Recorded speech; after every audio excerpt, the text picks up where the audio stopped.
All right, hope I'm not running out of hard drive space.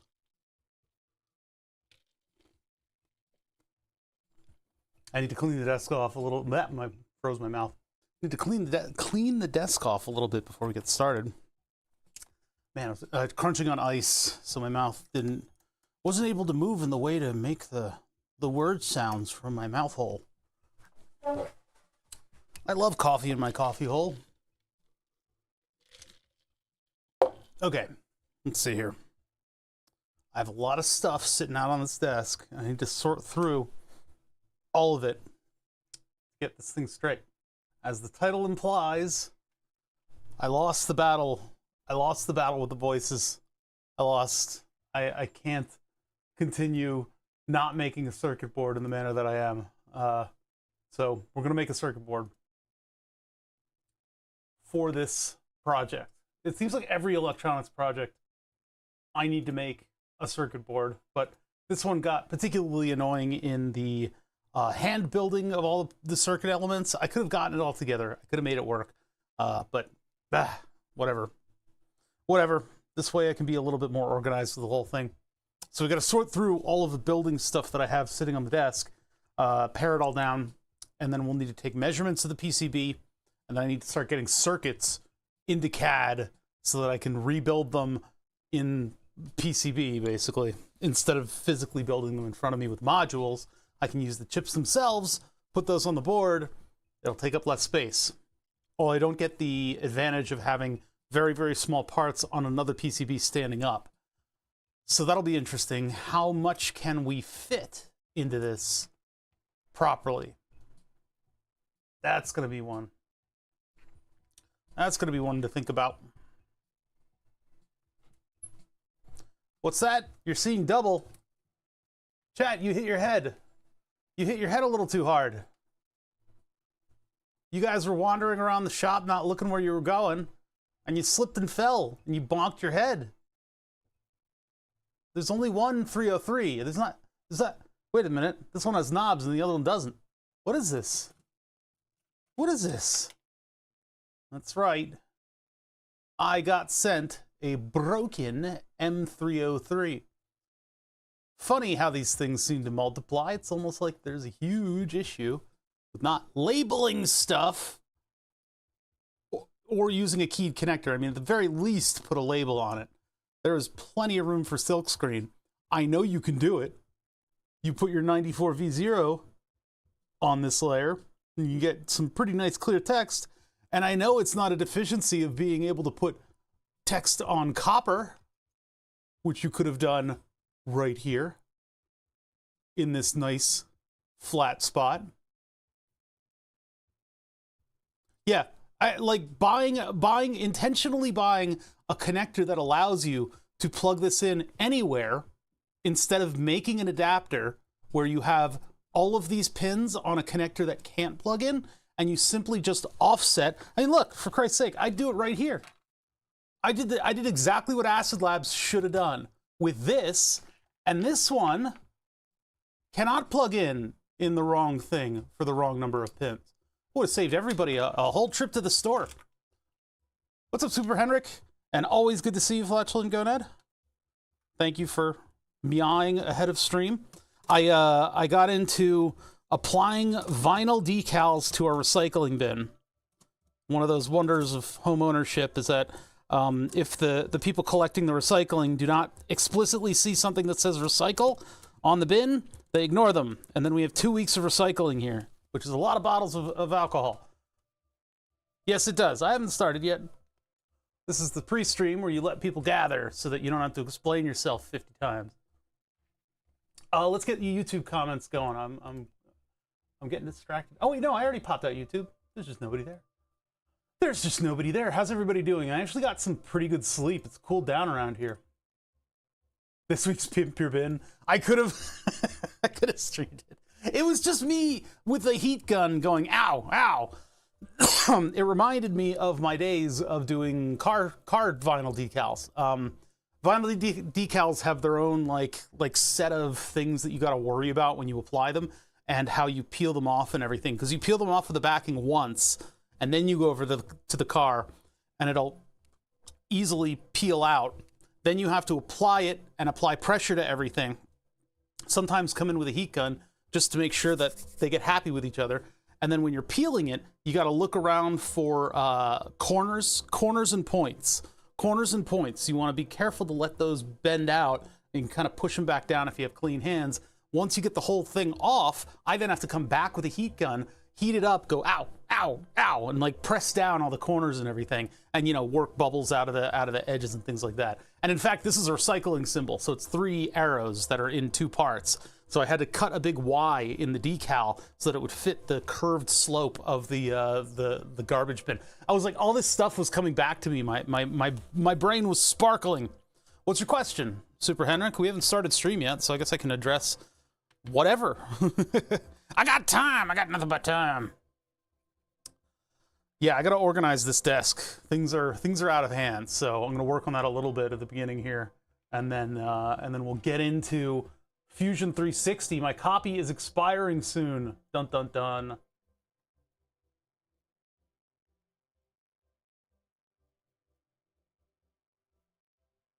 What's going on? Oh, lawn dog saying something. Oh yeah, on the last stream, my OBS was just like and then died. So, all right. So there's just a lot of stuff everywhere right now. We were in hardware mode. We're gonna get back to hardware mode, but I think this time I want a PCB because it's just gonna be so much more organized. It's gonna be more organized. I'll be able to get things down on a sheet better, you know, and I'll probably have a better working copy of what the actual synthesizer is. We're pretty sure of the way things are gonna work. I think we can be relatively assured that our design is gonna work. There's always that question in the back of your mind, and there's always errors in your first run PCB, but we know the errors that got into the synthesizer module PCB that we just built, so maybe by virtue of just being that smart, we can avoid some of those pitfalls. How much current does the Teensy 4 draw? It's like 300 milliamps, isn't it? It's less than that. It's way less than that. Oh, I'll get to your question in just a sec. You just put the drill bits away. Where are the drill? They're like way down here. Here we go. Looking for a twist tie to hold this thing together. All right, addressing the question, the elephant in the room. If charged particles create electric fields and moving charged particles create magnetic fields, how come a permanent magnet has a magnetic field that appears quite strong? Well, because magnetic fields are different, although very, very similar to charges. It's the spin of the electrons that's causing those similar interactions. You get deeper into it, you start getting into quantum shit, and it's not within the purview of my knowledge. One of these might have been expensive. I might have accidentally... Well, I guess maybe if one of them was expensive, that's just fate. But I only have so many MCP 6004s. That one is Jelly Bean. That's just the... Well, we should be nice enough to return them to a bin. Garbage is a bin. Yeah, I mean, you're gonna have to look up at like how magnetics work because, first off, that sounds like a homework question. But second off, I don't know. Similar spins, charged particles, you know, weak interactions.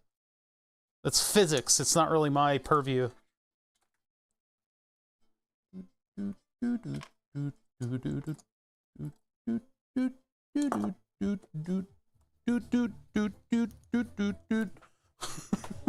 This is music. Let's go back to this one.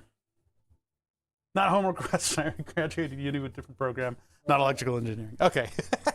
Sometimes, you know, a lot of the time we get people coming in here, hey, can I ask a question? And you're like, all right, what's your question? They're like, well, if train leaves Dallas, you're like, hold on a minute. Part C of my simple question. Yeah, dude, I don't know the physics. I don't know physics, man. I know a little bit of physics, and I've read how that stuff works, right? I've read about it, but in one ear, out the other. I just don't remember any of it. But I'm right. I'm always right. That's without question. Why are there so many jumper wires here? Man.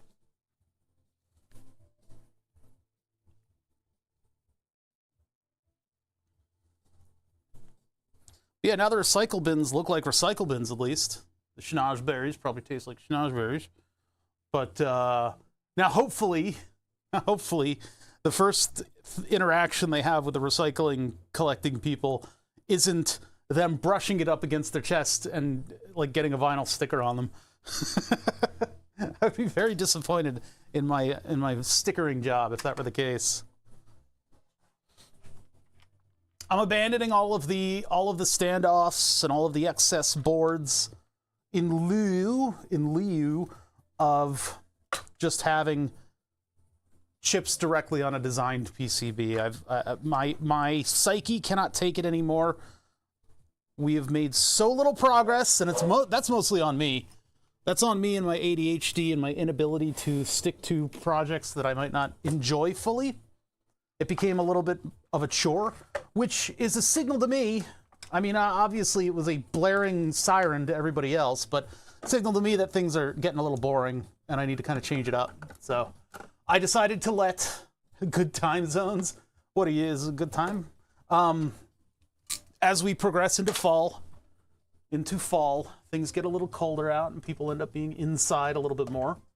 And so it's a good time for us to sit down and go, hey, I'm in control.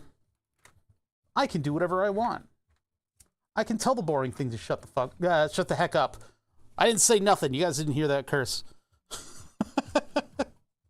If I'm gonna pivot into YouTube a little bit more and get things like, you know, CAD programs paying for my CAD program subscription for me, in exchange for content, I gotta be careful about these little curse words that you're not allowed to say anymore.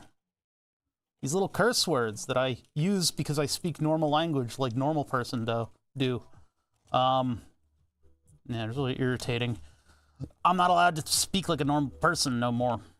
I can't talk no more like no normal person does. I gotta be all dotted I's and crossed T's. CAD without obscenities is impossible. It is a struggle. I don't know how other channels do it. I guess maybe the magic of editing. The magic of editing, many a curse word probably hits that cutting room floor. They have to go and like smack a stranger on the street just to get all the impotent rage out at their CAD program. Like, all right, cut the cameras. I gotta go smack somebody. I'm gonna go push an old lady into traffic. As we all do, you know? As we all do. That's just natural. But they don't film that stuff. You don't see that on YouTube. You don't see that YouTuber going out and full extended palm smacking a baby in the face. Because that, you know, we've all been there. We've all been there. We've all been there. All of us.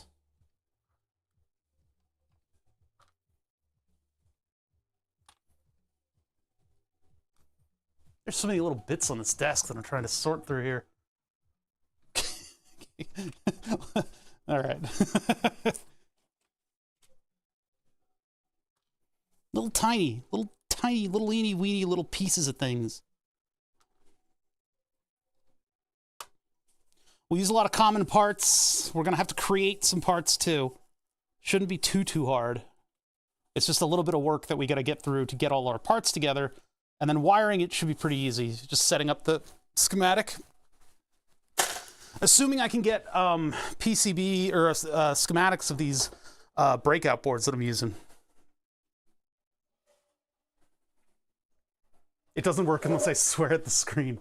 A certain number of swears has to be registered in order for the program to know that you actually want to unlock the effective processes.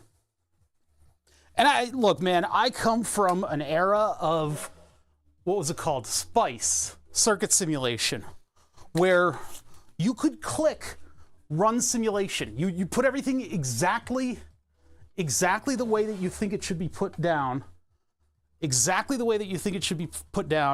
according to the lab that you're following. So there's an instruction set for something that students have done 1,000 times before you for many years, right? And so Oh, is this frozen? No, this still works. And so you put things down. It's simple. It's like an op-amp circuit, right? You put it down, you make sure everything's connected, you've done everything to the T that they tell you they want you to do. And then you hit simulate circuit and it goes, I can't. It just goes, no, here's an error message. And you're like, what does the error message mean? This is when Google was like, I guess Google was pretty established at that point, but you wouldn't really run to the internet immediately to ask Google what was going on. You would kind of be on your own, figuring out what the error message was even trying to get at. And so you would struggle with all this stuff, and then finally you hit go again, and it just works. You didn't do anything. You clicked around the program a little bit, you scratched your head, and before you ran off to ask your buddies what the hell was going on with your program, you hit run again, because what's the cost? You know, you just hit run again and just see, and it just works, and you didn't change anything. You didn't change anything. You didn't move parts around on the diagram. You didn't do anything, and it just goes, oh, now I work. Here's all your voltages. You're like, why? Like, why are you like this? That's what circuit simulation used to be for us. Is, oh man, absolutely obnoxious. Yeah, this is the brand. I use a Fluke 179 only because that's what I have. I like Fluke. They're expensive. They're really good if you're going to drop it down a flight of stairs. If you're going to drop your multimeter down a flight of stairs, a Fluke will survive that. The circuit board in this multimeter I got out of a Fluke 179, believe it or not, that had been in a fire. So all of the outside was scorched on it. And so I took the innards and I swapped them into this quote unquote broken multimeter. And this has been it's just a rock. It's a very stable multimeter. It's not amazing in features. Nowadays you can get these things that are like oscilloscopes. So you could have a much better time troubleshooting circuits with sort of more modern technology at your hands. It's just, you know, I'm of a particular era where we do things a little bit more old school, and it's not to our advantage. It's not to our advantage. If I talk about being old school, it's not as like I'm better because I'm old school, because it's just not true with electronics. That's just not true. You know, you can get these cheaper Chinese multimeters that are more modern, and they have all the modern features, and they do things extremely well, and they give you all this information about what's going on in a circuit. They're probably better to use. It's NVIDIA driver update day. Both my PCs just turned on all their screens at the same moment. Oh my God, that has to be frightening as hell. That has to be really frightening. Having all the screens just go blank. The bad old days, yeah. It's true though, it's true though. We're much better off nowadays. That goes over there, we're not gonna need that today. Tape up there. Oh my God, there's just so much stuff. I have another hookup wire kit on its way. I guess maybe I can think about what wires I'm gonna need to connect this circuit board. The whole room went dark. I tend to forget that you're 5 hours ahead of us there, and it's evening time. Good evening.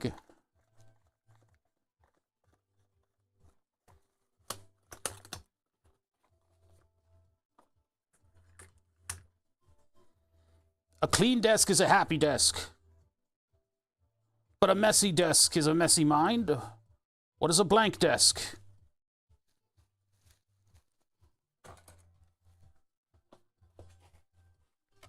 What is this one over here? Is this a new one? Oh, these are the 18 gauge ones. 18 gauge is a little bit ambitious. Hookup wire goes across the room, which is why I'm gonna make a pile, but let's return some of these too. Op amps are gonna be the easiest part. Those are just a regular part that I may already have in CAD. The Max 333 is gonna be a new part.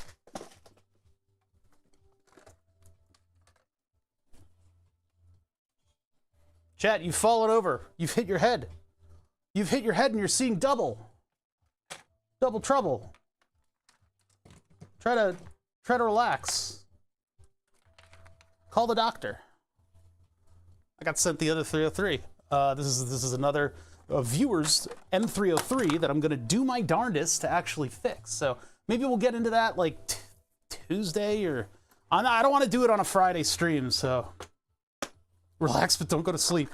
Oh my god, don't go to sleep.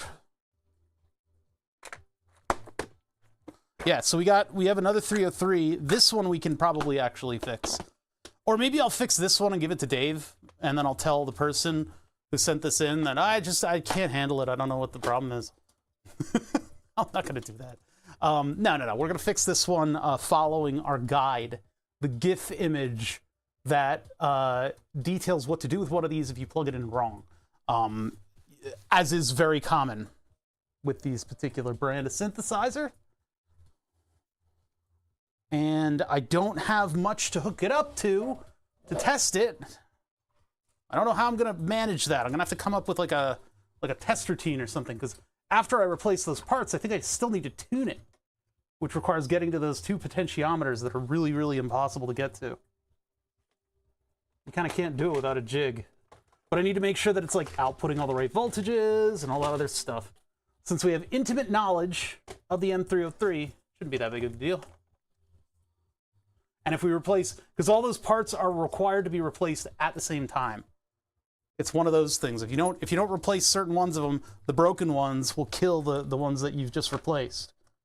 And you're just going to be going in circles. Interlinked.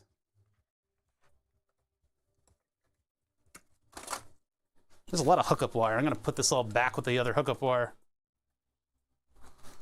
It's unhooking myself from the light over here.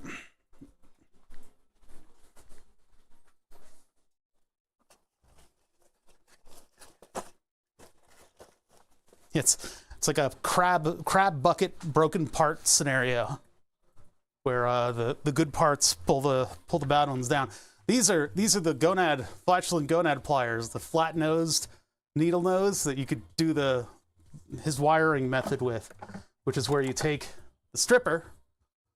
You don't hire a stripper. You take the stripper you have in house and clamp, and then do a little one of these to separate it. I have now learned they make mini PCIe capture cards. Oh yeah, I wouldn't have known about mini, but the PCIe capture cards have been a thing for a long time. Oh, it's not like new news. I mean, that's the Elgato. The Elgato is an internal capture card. It's PCIe. PCIe. PCIe. Why are you stressing that syllable? What's going on? There's a challenge to this circuit board that we're going to make. And the challenge is size, as usual. The layout of this board is going to be scrunched. And so we got to see if we can get it all on one PCB. Because that's sort of the goal, is I want to get it all on one PCB. So it's just one thing I got to order, one thing I got to build. One thing I have to hook up to. And I don't want to hook up to extra PCBs. I don't want this to be a separate PCB. I want this to be the entire modular synthesizer testing module. That's right. This is going to be the size of this entire circuit that we're trying to build. And it has to incorporate this and this and this and this thing. Not the power supply hookup. I'm going to have to do something about that power supply hookup.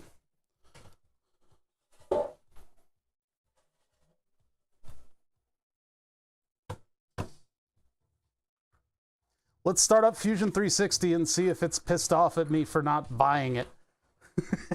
It might be very angry with me for not buying Fusion 360 for $800 a year. One thing is, with the FreeCAD and all that stuff, you don't have to be guilty about not subscribing to it. This is like a underlying, I feel like I've been yelled at school, right?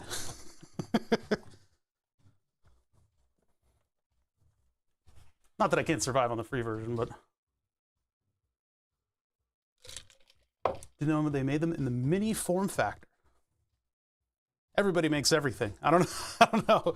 It doesn't surprise me. Foos. I type Foos into the bar, and Fusion 360 comes up. Foos.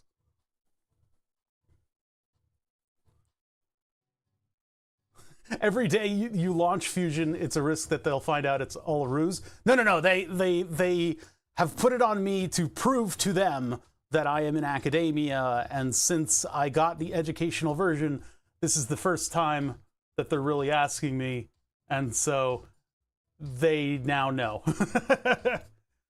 Dr. Giovanni, how's it going? That's not the Dr. Giovanni that people send lines to? Your Fusion subscription will expire in 9 days. Confirm eligibility. I can't. I can't. I'll sign up for the creator program in a minute. In 8 days, 7 days.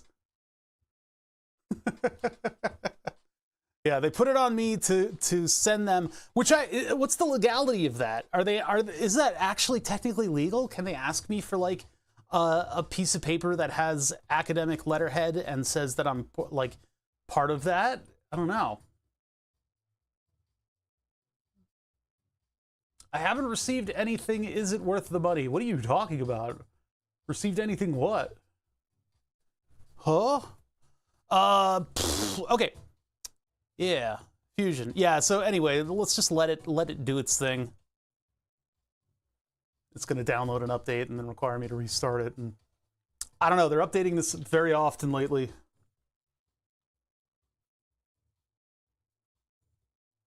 Oh no, there's is it Dr. G? Maybe I'm just confused. It's maybe a different name, but there's a YouTuber who, I think YouTuber, who just speaks the lines that people send to him. I think he goes under the moniker of Dr. Giovanni. I'm not sure if that's exactly correct. I could be confusing that with somebody else. I've never managed to learn anything more than just surface level about that, so.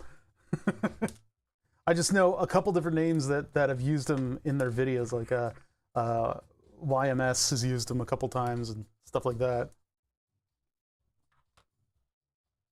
It's funny that there's a whole industry for people just reading lines that people send to them. Dr. TTS, but he actually speaks the lines. He like acts the lines out.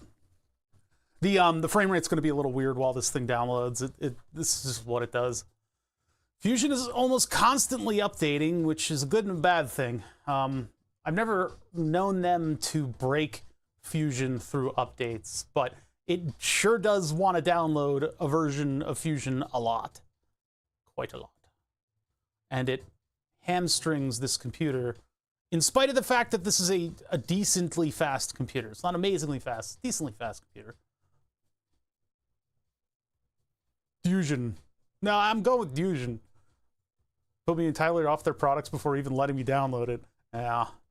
Well, you know what? I like it, but not for everybody, I suppose. I'll have to try some of the free Circuit CAD programs at some point.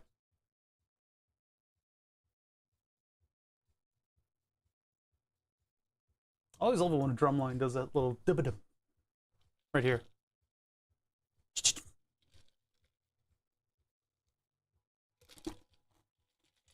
On shape.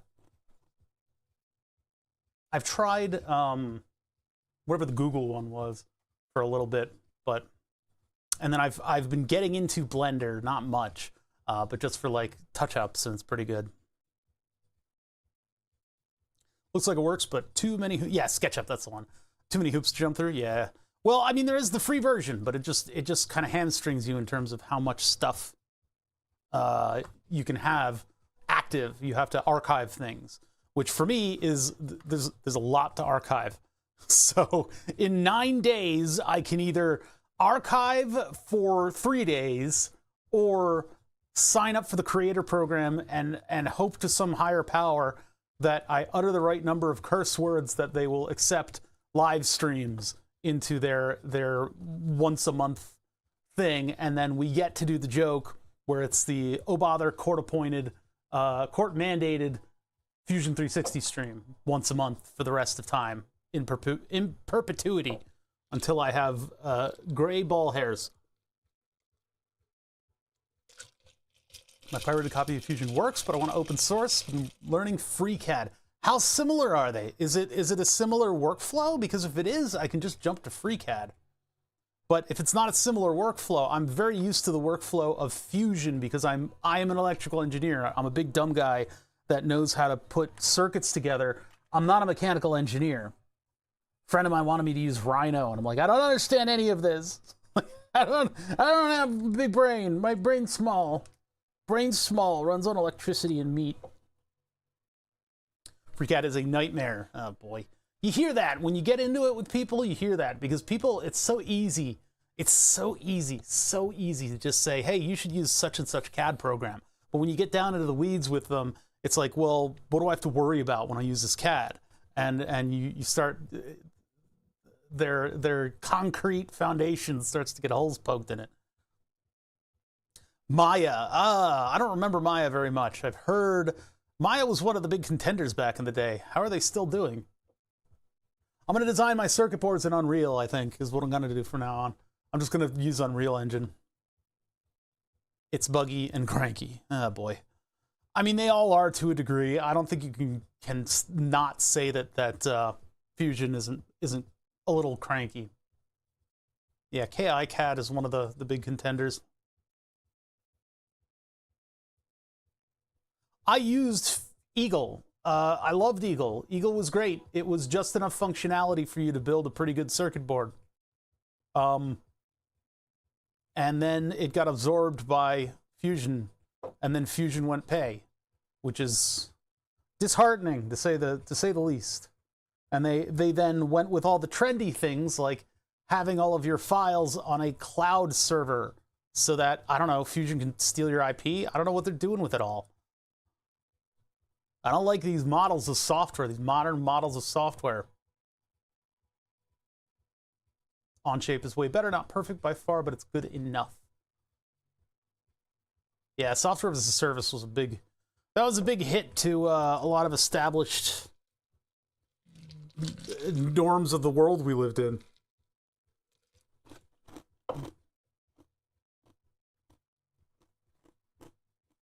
I have the latest update, but at what cost? It made the window full size again. Why is it? Look at this, and it redefined the size of windowed mode because it has to be the whole monitor. But I don't want it to be the whole monitor because I'm a streamer, and half of my monitor is dedicated to you jerkwads. I need you to be this size, but you never remember. You never remember. This is like Windows Program 101. And I would forgive this if they had a Linux version and they just simply didn't know. If they just simply didn't know and they, in fact, were like, well, we're concentrating on our Linux version, which works differently, I'd be like, cool, I'm okay with this. But they are exclusively in Windows, maybe Mac, I don't know. But like, I think they are Macintosh as well. But yeah, but why? Why have you done this to me? Why can't you just, this is like my first Visual Basic program. In order to save the size of the screen, you need to do this. Like, oh, cool. Maybe somebody wasn't taking notes that day in class. I don't support software that isn't Linux compatible. I probably would have taken the plunge and tried out Linux on this computer. Although working files in Linux is not something that I particularly enjoy. And has kept me off of it for quite some time. But if this stuff were Linus, I would be giving it a try. Just because of the fact that they're not tracking your every move. I mean, the program is. The Fusion program definitely is. They definitely have, you know, tracking stuff going on. Because they all do. Use Photoshop, and Bill Gates or whoever the hell owns that gets all your information. Use wine, hate life. The problem with Linux is that everybody wants to make Linux their hobby, and nobody understands that my OS is not my fucking hobby. I just want to use it. I want to use it to accomplish a goal. It's not something that I want to think about. And like, I know Windows is getting worse because of all the stuff you have to disable. I have a Windows 11 system now upstairs, and I had to disable so many things in order to get it to run like light. And I know it still has all these tracking features in it. And it's just like, if I go to Linux, I know it's not going to be monitoring literally everything that I do. You know? Every time I install Linux on a system, at some point, the whole thing just wouldn't boot. Mint is close to being able to just install it and do your thing. I don't like that it's close. I don't like that it's close to that and not that. Yeah, it's a whole thing. Trident's quite good. The only problem is Fusion 360. If Fusion 360 moved over, I would really consider it. I just like having all this tracking functions on computers is really getting very, very worrisome. Very worrisome to the point where I'm considering if I want to start writing letters to politicians. It's like we need something to keep these freaking joker heads from monetizing literally every facet of human existence is what I'm really like kind of sad about. It's like people used to have professions and now everything is a business. So all hail money. Nothing is private. Like it's crazy. It's crazy out there. Since 2008, I've been working on a Linux environment only. Ah, that's kind of cool. I mean, look, with like Google Docs and all that other stuff, I don't really need all these programs, right? I don't use weird programs. I like a paint program and CAD, and then everything else is on like an online service.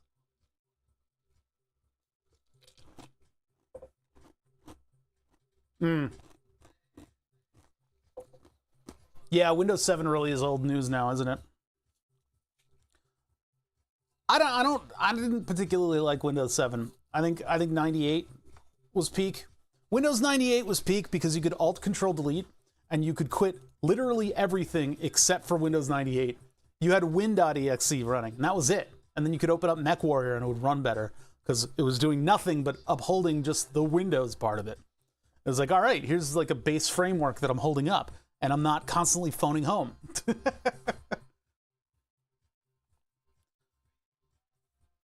Stripped down version. I use a stripped down version of Windows for my day-to-day stuff, with a lot of telemetry removed, and Linux for my home lab appliance. Huh. Yeah, I guess I've been using, what have I been using? FreeBSD? Free something? I guess my file server and the lights and stuff are Linus based. I hear the academic version of Windows 10 and 11, I think, is pretty good. Like there's like an academic version that has the advertisements stripped out and stuff.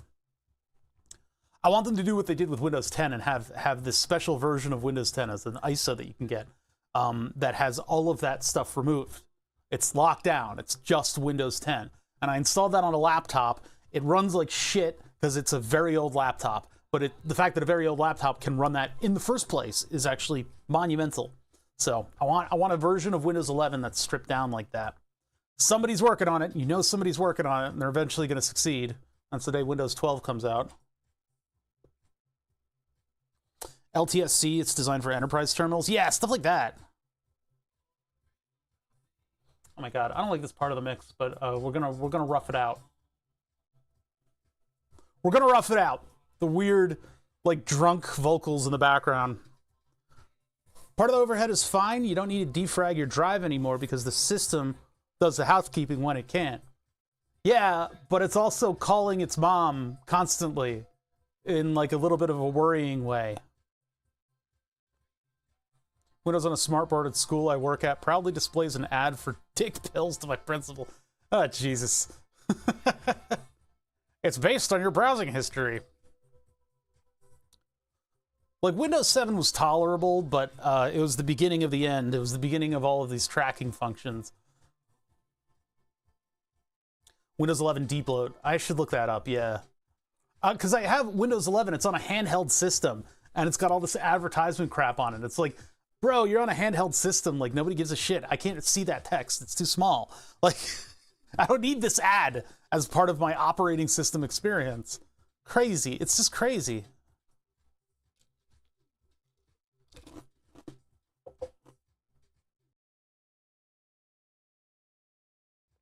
I'm crunching up ice. I really shouldn't be.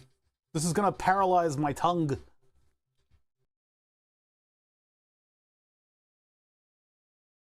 And then I won't be able to say a word no good.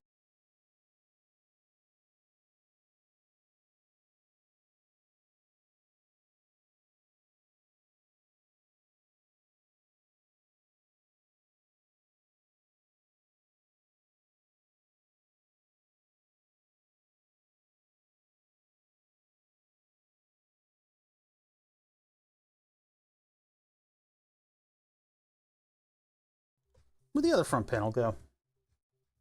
Oh yeah, it's right here.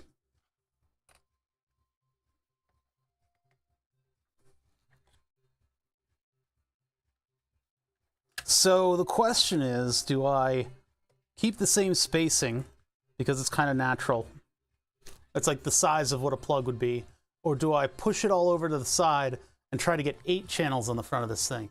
Because I know this thing can handle 8 channels, but we tested it with 6 because that's what we could get to in the TNC 4.0. The 4.1, I can get to that channel B. That pin has been drawn out. Oh God, this thing is not going to want to unplug. That's like 1,000 pins. I guess I'll leave it on the board for now. God, the TNC 4.1 is it's a lot to deal with. There was a recent, there's a Tiny 11 Micro Win. Those are the go-to stripped-down Windows 11 versions from what I've seen. I'll have to look for that. Hell, I'll use a stripped-down Windows 11 on my main computer. That would be awesome.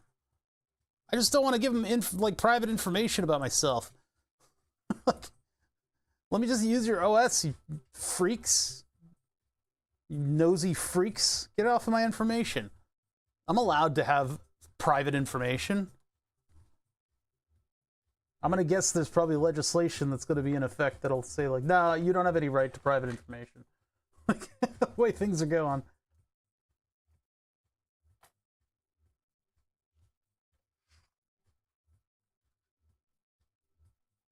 More the merrier, add all the things. Yeah, I'll have to look it up. I'll have to see what people are talking about. What's the buzz on small OSs that don't track you?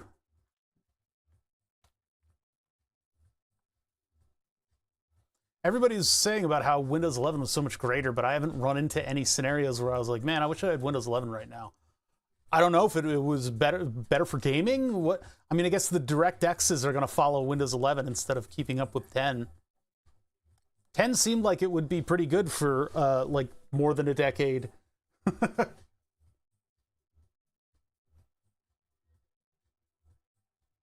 Private information isn't private anymore. Windows logs. Every time you click a program, every time you interact with your start menu. Yeah. It's probably a little worse than that, although I guess it can't be much worse than that because people looked at TikTok and said, wow, they're doing way worse than what the normal apps track. Actually, I have an issue with Windows 11 specifically making Godot not work well. Interesting. What is Godot again?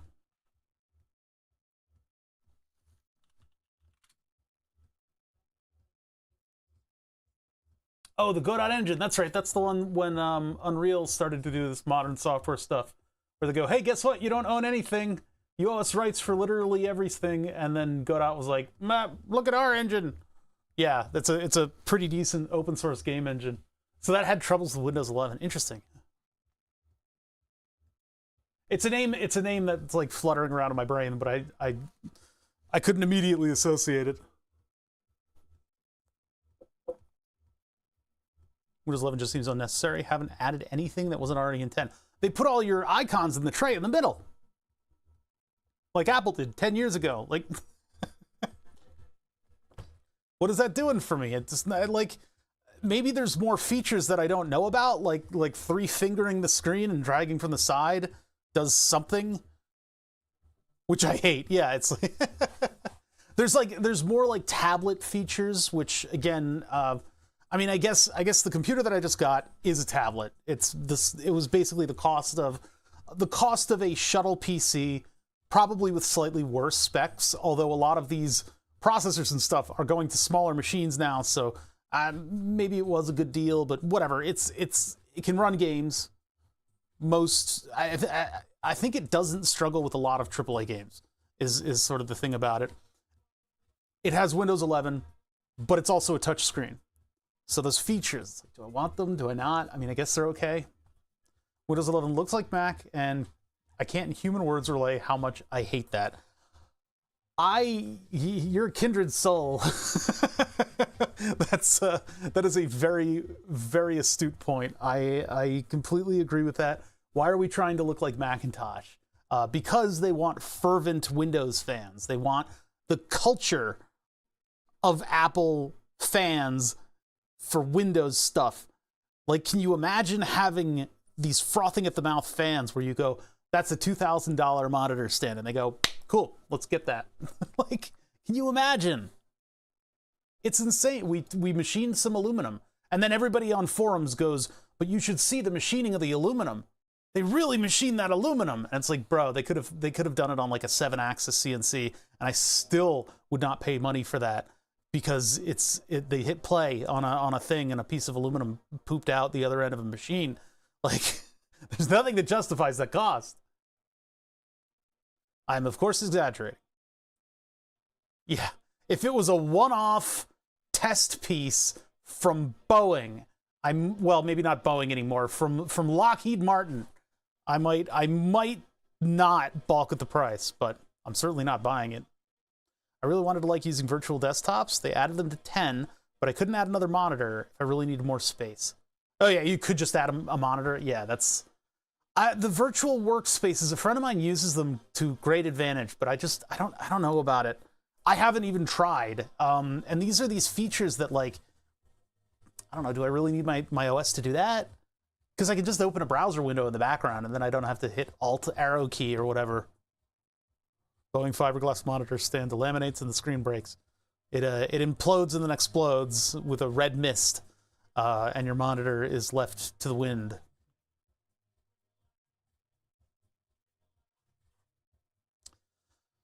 I have a 2-in-1 laptop, and the tablet features, I don't think I've used any. Yeah, but a lot of those Mac users love their swiping on the touchpad and stuff like that. But it's I don't know. All these features exist, and I'm sure they're very convenient. And there's, you hold down the start menu, and it gives you a different menu. Yeah, I mean, they're probably great if you learn them. I need like a whole tutorial on the stuff that these things... Same thing with my Android phone. They're adding like workspaces to the Android phone. No, what is it? It's different quiet modes, different do not disturbs that you can set up.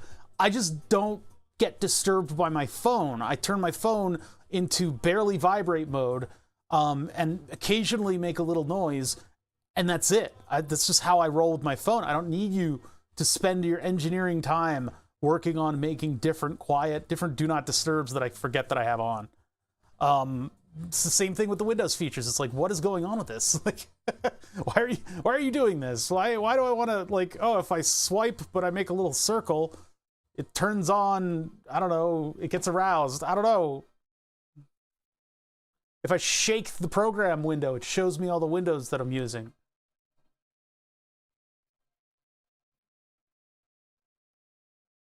Yeah, justifying the position at the company. Did I crush that a little bit? No. We got work ahead of us today, folks. We got work to do. The only person that I know that uses touch on the laptop is exclusively to control the PC with his nose when he feels a need for dumbassery. Well, okay, so more common in the shop, and actually a really good use for your old tablets, is in your tool bin.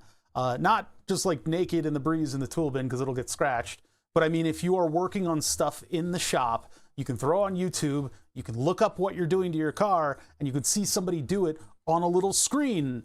And so operating it with your nose, yeah, that's great. You can operate it with your nose. You can... I use a touch screen on my lighting console. See, I could use a lighting console. That would be kind of neat. But like, old tablets are really useful in the shop when you're doing stuff to your car. You get the tutorials on there. You can do unit conversions. You can see diagrams. Everything just on that little screen. It's really quite useful.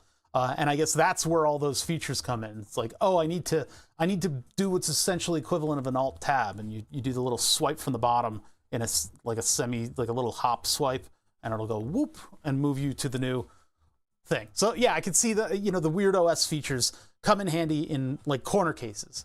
If you're watching this show, you probably use a computer like it's a normal old computer, and so I don't think these features are meant to get anywhere near us. I come in and he's talking about operating with the nose. We're talking about if you swipe things just right, your OS responds to you.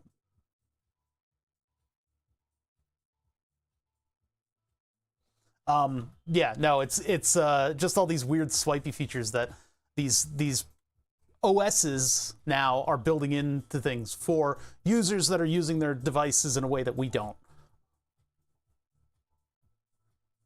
My phone automatically goes on vibrate when I get to work based on the location and goes to sound when I hit a specific location on the way home. That's all I need. That's an intriguing feature. Yeah.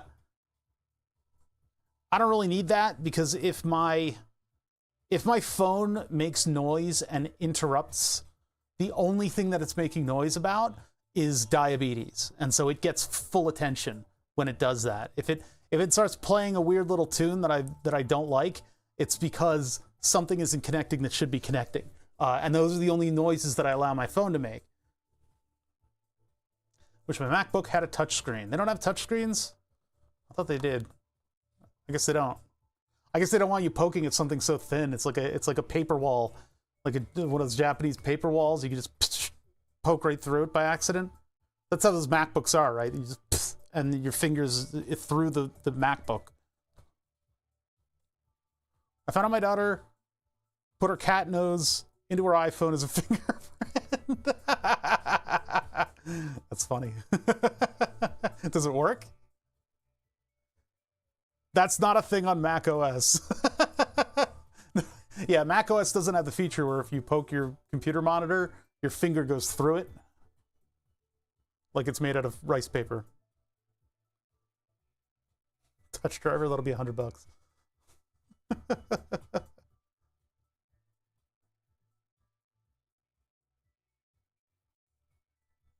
Could be the geolocating. I thought that was a Mac thing. I thought Macs did that. I wouldn't trust it because where I live, there's just no cell reception. And I know it's 2024. Why don't I have cell reception? I get like 1 bar in certain locations in the house. It's a tragedy. Like, it doesn't matter what carrier you have. It does not get in here. Which, you know, good and bad. I pay a lot for my cell phone plan, you know, because I'm constantly sending data back and forth for the glucose monitoring stuff. I've heard at least one person getting an imprint of their dingus to permanently imprint as a fingerprint. That's a lot of work to unlock your device, though, to be fair. It would be very funny if your phone was getting seized by the police, though. Officer, the only way to unlock my phone is with this print. My mushroom print. I don't make the rules. Get a cell repeater? I've run cell repeaters for the past 6 years, 8 years. And we started off with 2 cell repeaters, one for Verizon and one for AT&T. And they worked flawlessly until both carriers upgraded everything. And they decided that the Verizon one would pause at a certain step of verifying. Because it's not a repeater, it was a base station. And the thing about these like microcell base stations is that they have to have GPS. And the other thing that doesn't penetrate in this neighborhood very well is GPS. I put it on top of a metal I-beam. This house is a big metal I-beam holding up the whole house. And so I put it on top of that, and it should have gotten pretty good line of sight of the cluster. It just was missing like 1 or 2 satellites. It eventually got its act together and was able to get the full cloud.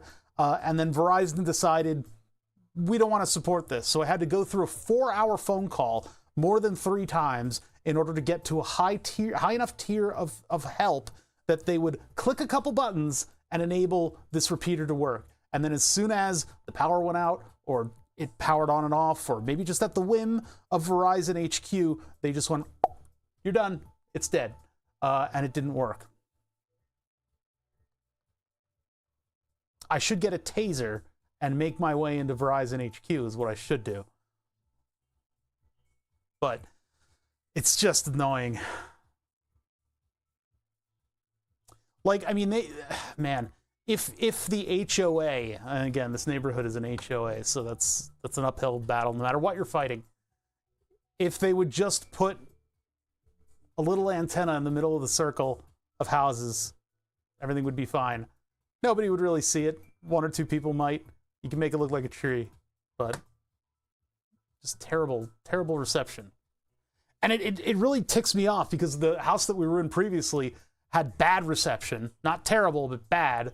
And that probably would have been alleviated by the fact that, they went through and put 5G antennae on every other telephone pole. HOA are the worst.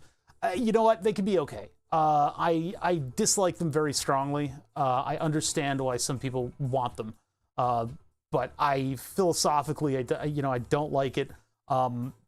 Pooling money to do yard service and stuff like that is good. Having all the houses look exactly the same is bad. Having massive arguments and death threats over siding is psychotic. And that kind of shit happens in HOAs. It's ridiculous. Pooling money, though, to keep all the property in good shape and doing like the public works kind of things, I guess that's okay. But I mean, we're probably still paying the state taxes for that kind of stuff too. So I don't really know what to think about them.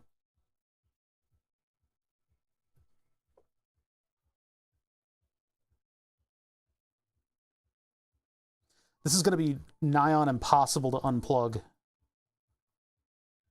Let's work this thing so that I can get it unplugged.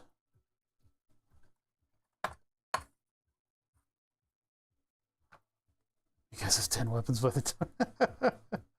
That's not how people negotiate.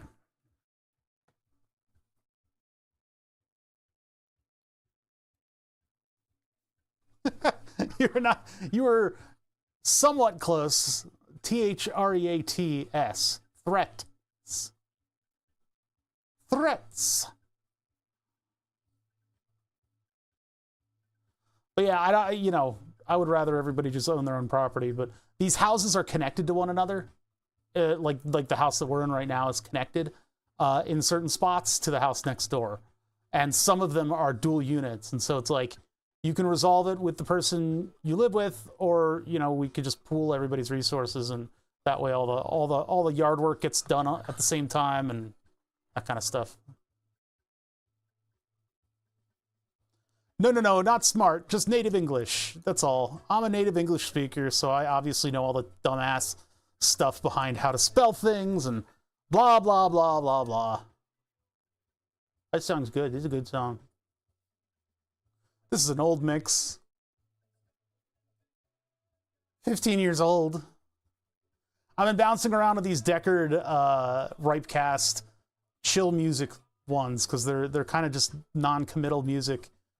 They're nice to have on in the background while I say hi to chat, while I let all my viewers, all my beautiful, dedicated, wonderful viewer get together and start watching. Switching to the purple site. It's LCD sound system. Is it LCD sound system? I think it is. Yeah, that's very clearly. Look at that teensy 4. It's the same chip as the 4.0. They just have more output. And EEPROM slots. What's up, guys? Switching over to the purple site. Starting stream for 1 hour. This is not unheard of.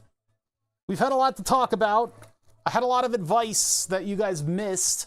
And this is exactly why I do these intros, because you guys missed my advice on applying vinyl decals to garbage bins, because that's why I was a little late today. No, I can't repeat it. You weren't here. That's why I do the intros. Why is this not working? Hold on a minute. Why is this one not working? Those chat messages should be coming up on this thing. Let's see. Let's refresh chat. I've been on streams where the intro's been 2.5 hours and the gameplay was 1. Yeah, when Tomato and Dave get together, they have that sort of freedom of imagination that I envy. I envy that very strongly. The ability to just pull weird, funny scenarios out of the air and discuss it in length is something that you're not going to get a lot of the time. I mean, you sign up for these podcasts where it's two boring bearded guys talking about comics or something like that, and they'll talk about all of the, like, you have to have this freedom of thought in order to bring in scenarios and sort of work with ideas that drive a conversation. And it's something that I found a lot of my friends lack. I've had friends on here before, and they are just dry, and they're unwelcoming of sort of the frivolity of ideas and stuff. It's amazing what it takes. It's the most boring thing for me, the damn intro in streams. That's why I'm a VOD viewer. I love it. I think it's great. I love listening to the drive of discussion and sort of the flow of it, just because it's something that I want to be able to do. I've taken improv classes as a kid, and I've had a fairly crazy set of friends. It's the modern the people that I've had in haven't been. Stop attacking me. It's okay if you're not like that. It's obviously I'm friends with people like that. It's fine. It's just that it's something that I really enjoy, is sort of just silly stuff. It's like listening to an improv show on TV.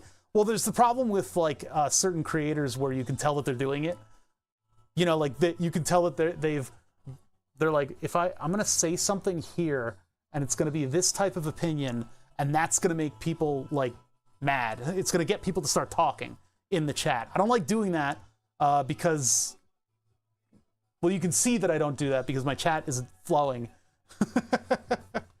I wouldn't. Yeah. I mean, I guess it is bait. All right, hold on. Properties, and then I need to. Oh wait, why is it off? For some reason, OBS thought that I turned off chat. Unless that's the wrong one. Chat overlay. Oh, yeah, no, that's the wrong one. Hold on, I gotta disable that one.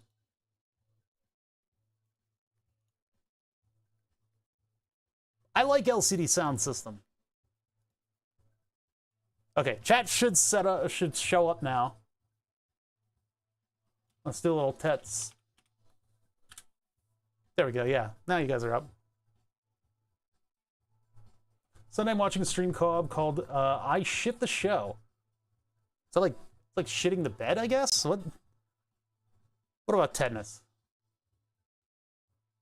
It's about 3 hours before they start playing any game. Once they had a 4-hour intro. When you get more people talking, you can kind of take a break and let your brain rest, and then somebody can say something that you can respond to, and it's much freer and more easygoing. When I have Julian in here, I'll just put the camera on him and he'll do something weird. And that gives me a little bit of a break where I don't have to keep entertaining you guys. I can concentrate on what I'm doing. It's just one of the things. I've been waiting 20 minutes, the stream started to hit. No, but we'll get there eventually. The reason I was late today is I was doing vinyl decals on garbage bins. Our recycling didn't get taken out last week because we have regular looking garbage bins. So I went online, I bought some vinyl recycle things. They come in packs of 2. So about 2 packs of 2, that's 2 bins. You can get both sides. And then I got the lid with the little swooshy symbol. The swooshy symbol, little recycle symbol, wasn't clear on it, but yeah, it depends on what audience you want. Do you want people who can pay attention, or do you want people who will type something inane into chat and then move on? It's a whole thing. Like, what kind of a crowd are you fostering in your stream? It's a big thing, and I have done absolutely nothing to try to encourage a certain type of chatter. It's my content that apparently encourages people who are generally really well behaved. And when we get people who misbehave, I shame them. So it's like, I don't know, it just works out somehow. Then again, we have days where like there's 2 chat messages. So the thing about the vinyl decals is that they've had a long time to get to know their backing and their fronting material. There's a material that you want to peel them off of, right? Because you put everything through a vinyl cutter, and then you put a big sheet of what is essentially masking tape on the back, and you press that in, and then they sit on the shelf for God knows how long until you finally get them in your hands. And so when you peel off that backing, that's not the original interface material for the vinyl. It's not going to want to peel off of that very much. It does, and it usually does it cleanly, but if you've got something like text lettering or arrows, which is essentially the entirety of what these recycle bin stickers were, you need to make sure to be careful about your corners. When you're peeling off a corner, there's not much in that corner to hold it down to what is essentially like the wax paper that it's supposed to peel off of. So you want to emphasize those corners, and pretty much you can walk around the entire decal, peeling it off of the backing and letting it get back on the backing. Then you go to the thing that you're going to put that vinyl decal on, and it'll peel off cleanly because you just peeled it off. It's basically the sticker is like a gel, and that gel needs to get into all of the little facets of what it's sticking to. So it is a crisp day. It was like 60 degrees out there when I was working, which is God knows how many Celsius, probably like 1 hogshead of Celsius, if you count, if you're using the metric to English standard from 10 years ago, 150 years ago. I don't fucking know. Anyway, the point is 2.3 something millimeter. No, wait. When you put the sticker onto the thing, like it did not 2.54. There it is. When you put the sticker onto like the bin, these bins have been like completely abused, scratched up. There's all kinds of bullshit on it. I didn't care about cleaning it off. You know, usually you want to make sure to degrease and scuff. You don't want to scuff. You don't want a scuffed surface for the sticker to stick to, because it doesn't like that. It won't get into the facets of it. The way you get around that, because the bin was of course a completely matte plastic surface that was all scuffed to hell. I didn't care. Wiped it a little bit with my hand, plopped the thing on it, pressed it down, cut the sticker. I cut the sticker into pieces because certain parts of it wanted to stick to the 3-dimensional bin lid, right? Afterwards, you hit it with heat. Hit it with heat. I don't know. Honestly, I think maybe peeling after a little bit of heat is a good idea, because in this climate, although the plastic is a little bit more rigid, it just won't quite stick on. Some stickers like a very clean, almost perfect surface. Yeah, if I wanted to get the vinyl to look perfect, but I didn't really care about that. I mean, it was just scuff it. Maybe a nice clear coat over it. That would look hilarious on the garbage bins. They'd look like they were wet, which would be terrible. This is a garbage bin. I mean, give me fuck's sake, it's a garbage bin. I'm not doing vinyl wrapping a Porsche, you know? Carefully peeling with the most amount of angle on the peel. So basically laying the masking flat and peeling it back. And then watching out for corners and points, and just using my finger to kind of push it down in certain areas. Generally, like, you know, people are going to advocate that you have a completely sterile surface to do it, and you don't touch it unless you've washed your hand in fucking acetone. You don't need all that. These are garbage bins. I just want the vinyl to stick down. And so what I did is I came in with a heat gun, and coming in with a heat gun and just pressing down all of the stuff with my finger and the heat gun. It was tough because like my fingertips are probably a little bit burnt now just because I kept touching hot plastic. But I would hit it with the heat gun for a little bit and then push it down, try not to get too much heat into it, but also just get everything hot, like get everything warm. And then coming in from the backside and heating up the plastic a little bit. So once I got all that done, it was 12:30. But once I got all that done, now the bins go back inside the garage and sit there for days. They need days because you need that adhesive, that gel adhesive, to get into the little facets of the garbage bin plastic. So, no, I mean the only other way to get a better thing than vinyl is to do like a silk screen print, a silk screen, a sponge. You could do a sponge. But whatever. Buying new trash bins, it's like $50 to $100. I'm not gonna do that. I'm just spend 3 hours sitting there with the very careful vinyl decal work. That's all it takes. I don't know. We'll see how they hold up. I think they'll be all right if they get a couple days to just kind of sit. I live in a very hot climate and have a dash camera that sticks to the windshield. I had a hell of a time during this summer. Oh God, I would imagine. Had to deal with it melting off after a few days. Eventually found out how to do it. I put the mount, but not the dash cam for a few days. Yeah, the adhesive it's not baking and drying. It's getting into the microscopic surface that it's sticking to. The whole reason why it sticks. Trash guys must be super rough with the cans. Everybody in my neighborhood either has lids missing or holes, cracks in the sides. They don't have a lot of time to throw the stuff into the truck. So, I mean, I saw the guy today. He managed to pick up the bin, throw everything in there, lost a couple bottles, had to pick those up and then throw it in. And he didn't brush against the side of the can at all. I was really happy about that because I didn't have time to get the heat gun and apply it before putting that one out there.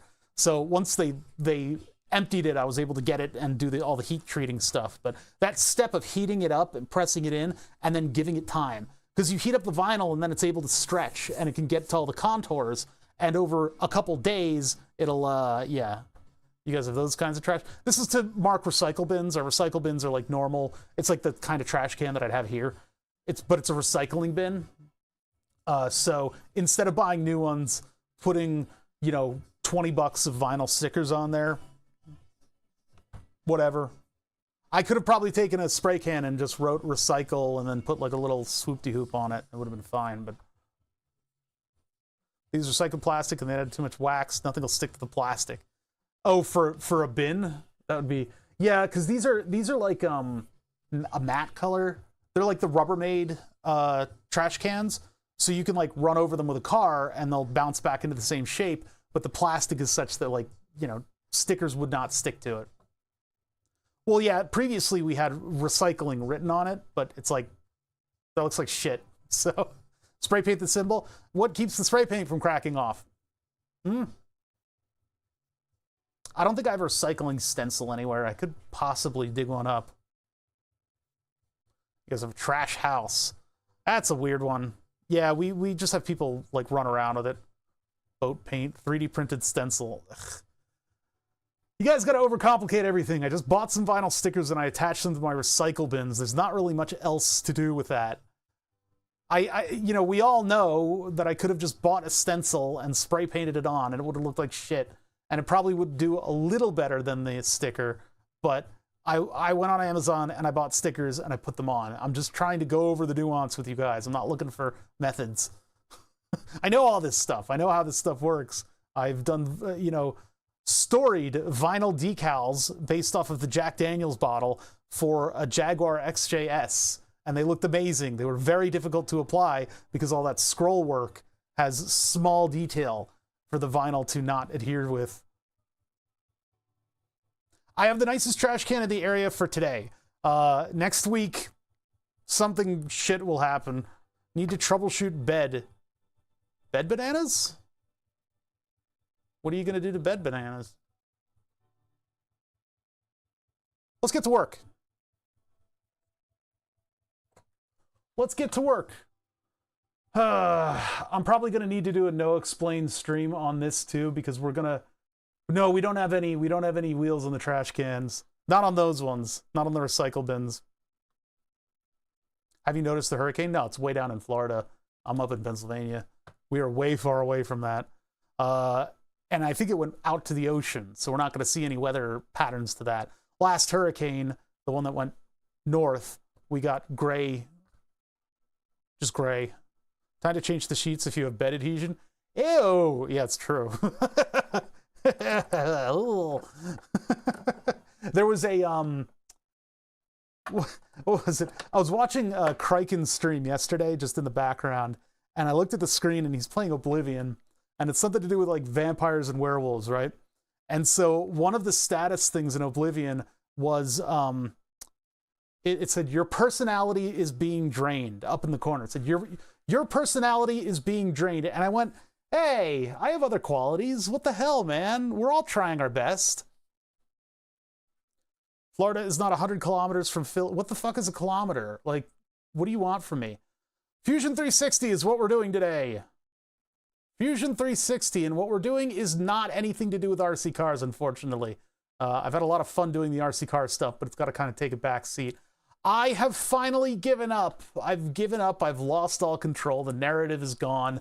I am sick to death of trying to weed these little tiny piece of crap circuits onto this tiny little circuit board using perforated prototyping board. And while it is possible that everything can go right, I spent a little bit of time yesterday trying to troubleshoot this channel, and it's just dead. It might just be a dead chip, in which case I'm considering, you know what, I'd rather just have the chips go down on a board, and then I can solder the board, and then I can test the board and see if everything's okay. It's going to be a little bit of work. It's going to be a little bit of work to get all of our hardware onto a PCB, but I think it's probably a worthy endeavor considering the complexity of this thing. There may be foibles that it introduces, and I can't think on my toes as much, but I'm just going to take the hit, and I'm going to make a circuit board out of this thing. The challenge, however, with this thing, well, there's two challenges.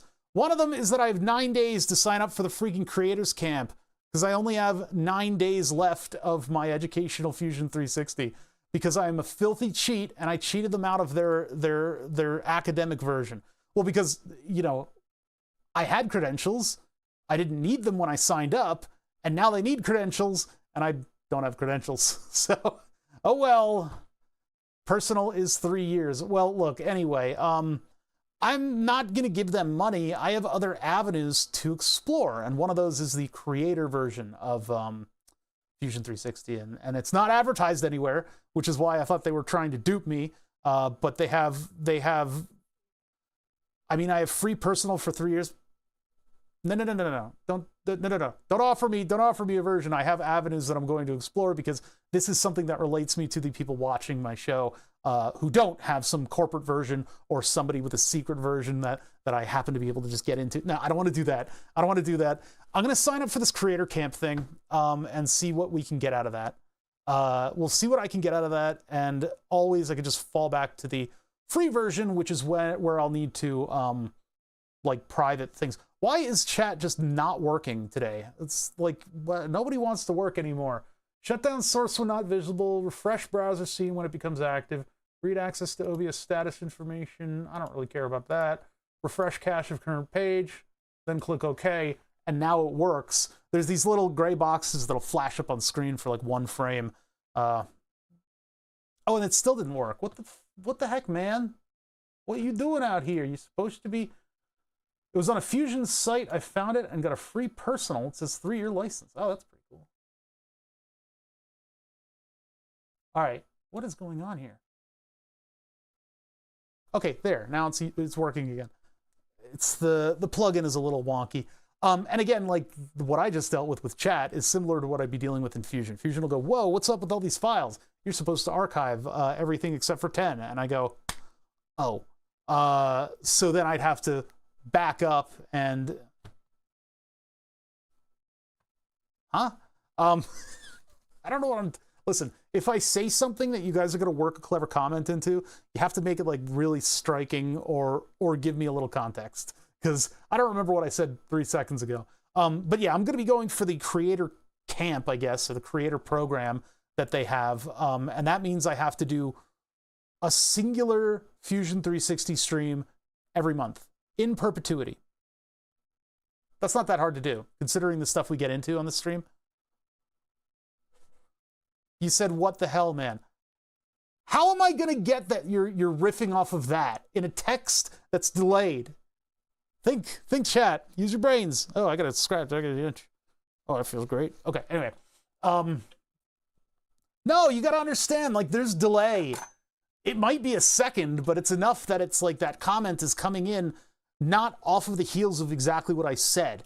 And it looks like that's what's happening to you, but you can see on screen when you type something, how long it takes to propagate through the systems. It has to come to me, it has to go back to you. So it's a whole thing. So like, that is a clever one. What the hell, man? Oh, are you talking about other mayonnaise? By the time you type that and hit enter, I've moved on. The delay is not bad. Yes, it is. It's enough that I don't know what's going on. You already use it multiple times a month, so it's going to be easy. It'll be even easier if the dual broadcast to YouTube and Twitch means that this counts as a stream with Fusion 360. Is mayonnaise a Fusion 360? I think that'll work out really well for me, and I barely even need to think about it. And then I've got a license that I can use. If I don't get a license, that means I'm down here in the mines with all the rest of you guys, and I need to go through a lot of files. I probably need to do that anyway. Go through a lot of files and archive them, and then be careful about what I unarchive and re-archive in order to do the type of work that we do here. What we're doing today is giving up. We're giving up, and I'm letting the voices win. And the voices say, why are you sitting here soldering all this stuff at this incredible scale when you could just put this into CAD and make it a very compact, simple circuit, and then everything won't look kind of bent and sort of wiggly. I like this. I like building stuff like this, but still. How to register for Fusion 360 for personal use. Okay, well, maybe that's something that I could do. But, you know, instead of doing the personal, I'd rather have their creator copy and be under the gun to do a Fusion stream, because it keeps me streaming stuff. Maybe since you use it on stream, you can't use the personal. I mean, I can, and they can come at me, bro. Anything is possible when you break the law. I don't know. It's like, it's kind of silly. Like, it's they're making all these stipulations. You're not allowed to do this, but you can do that. And it's like, are you legally allowed to tell me that? Are you allowed to tell me that about a piece of software that you're giving out? Like, I don't know if that really holds to reason. It's just, my lawyers are bigger than your lawyers. Like, that's what that is. Bullying the consumer. Hey, don't eat that, or you lose your license. What? Okay, so anyway, I give up. This circuit mostly worked. But it's big and disorganized, and this is a small facet of a very big build. We have a lot of stuff that this stuff has to do with the stuff that it's stuffing with. So my question is, am I going to have room to get the entirety of the design of this whole synthesizer tester into this board that I'm holding in my hand? Not specifically this board, but a board designed after this board. And then only have a power plug. I can already see that the power plug's not really going to fit anywhere on this, to be honest. So maybe it would have to be larger than this board, in which case, what then? It would have to sit behind, but this thing is already calibrated to the height of the Thonky Kongs. I've already calibrated this to the height of the Thonky Kongs, and the other avenue would be to, Electric Avenue? No. Would be to have, well, actually, that goes below the screen. That is one circuit board approximately below the screen. What's on the front in there on the screen? I don't think there is anything. So technically, I could have, no, there's a couple little bumpy things in there. I could technically have the connection to the screen go under and connect to these pins, but other than that, we have to fit an entire Teensy 4. The Teensy 4 is not that big of a deal because it's just a big horizontal thing, and it's its own little standoff from the board, but I also have to have a power plug on it too. And the limitations of modular synthesizers, it's possible that I need to do 2 boards in a sandwich. A board sandwich, if you will. I don't want to have to order 2 boards, though. That's going to be very annoying. This is sort of what we're doing right now is we are just kind of spitballing what we think a printed circuit board involving all this technology is going to look like. Because the LED and the button spacing, I kind of want to be approximately the same of what it is right now, because it spreads things out. It utilizes a lot of the space that we have. The screen is what's dictating the overall width of this module. I want to use this screen. It's a fancy screen. I really want to use it. I could use a color screen, and it would solve a lot of these problems that I'm having. I'd use a smaller color screen, and it would take up less space, and I'd make the whole module more compact. That's not as fun. I think I want to stick with 6 channels, even though we can support 8. Maybe, if I'm feeling super frisky, I could leave pins for one of these modules, and then you could use this output as speakers. That's getting way ahead of myself, though. There's going to be a lot of wasted pins on the TNC4, that's for sure. There's a lot of pins on this thing to begin with. We can find models for this on GrabCAD. That's an easy one to get, and then I'll have to make a part for it. So that'll be a little Fusion 360ing of a part. The specific codec parts I'm going to have to make for this guy, which is a Maxim part, and this guy. And I don't know how much they cost. I may just hot air these parts off of these boards, because I really probably never want to use these ever again. But also because it's possible that these are kind of expensive to buy on their own. On this board, I get 3 for $11, probably because they're trying to get rid of them. This one was similarly cheap. But yeah, maybe I could just use hot air and pluck that off of there. I got to incorporate the giant capacitors as well.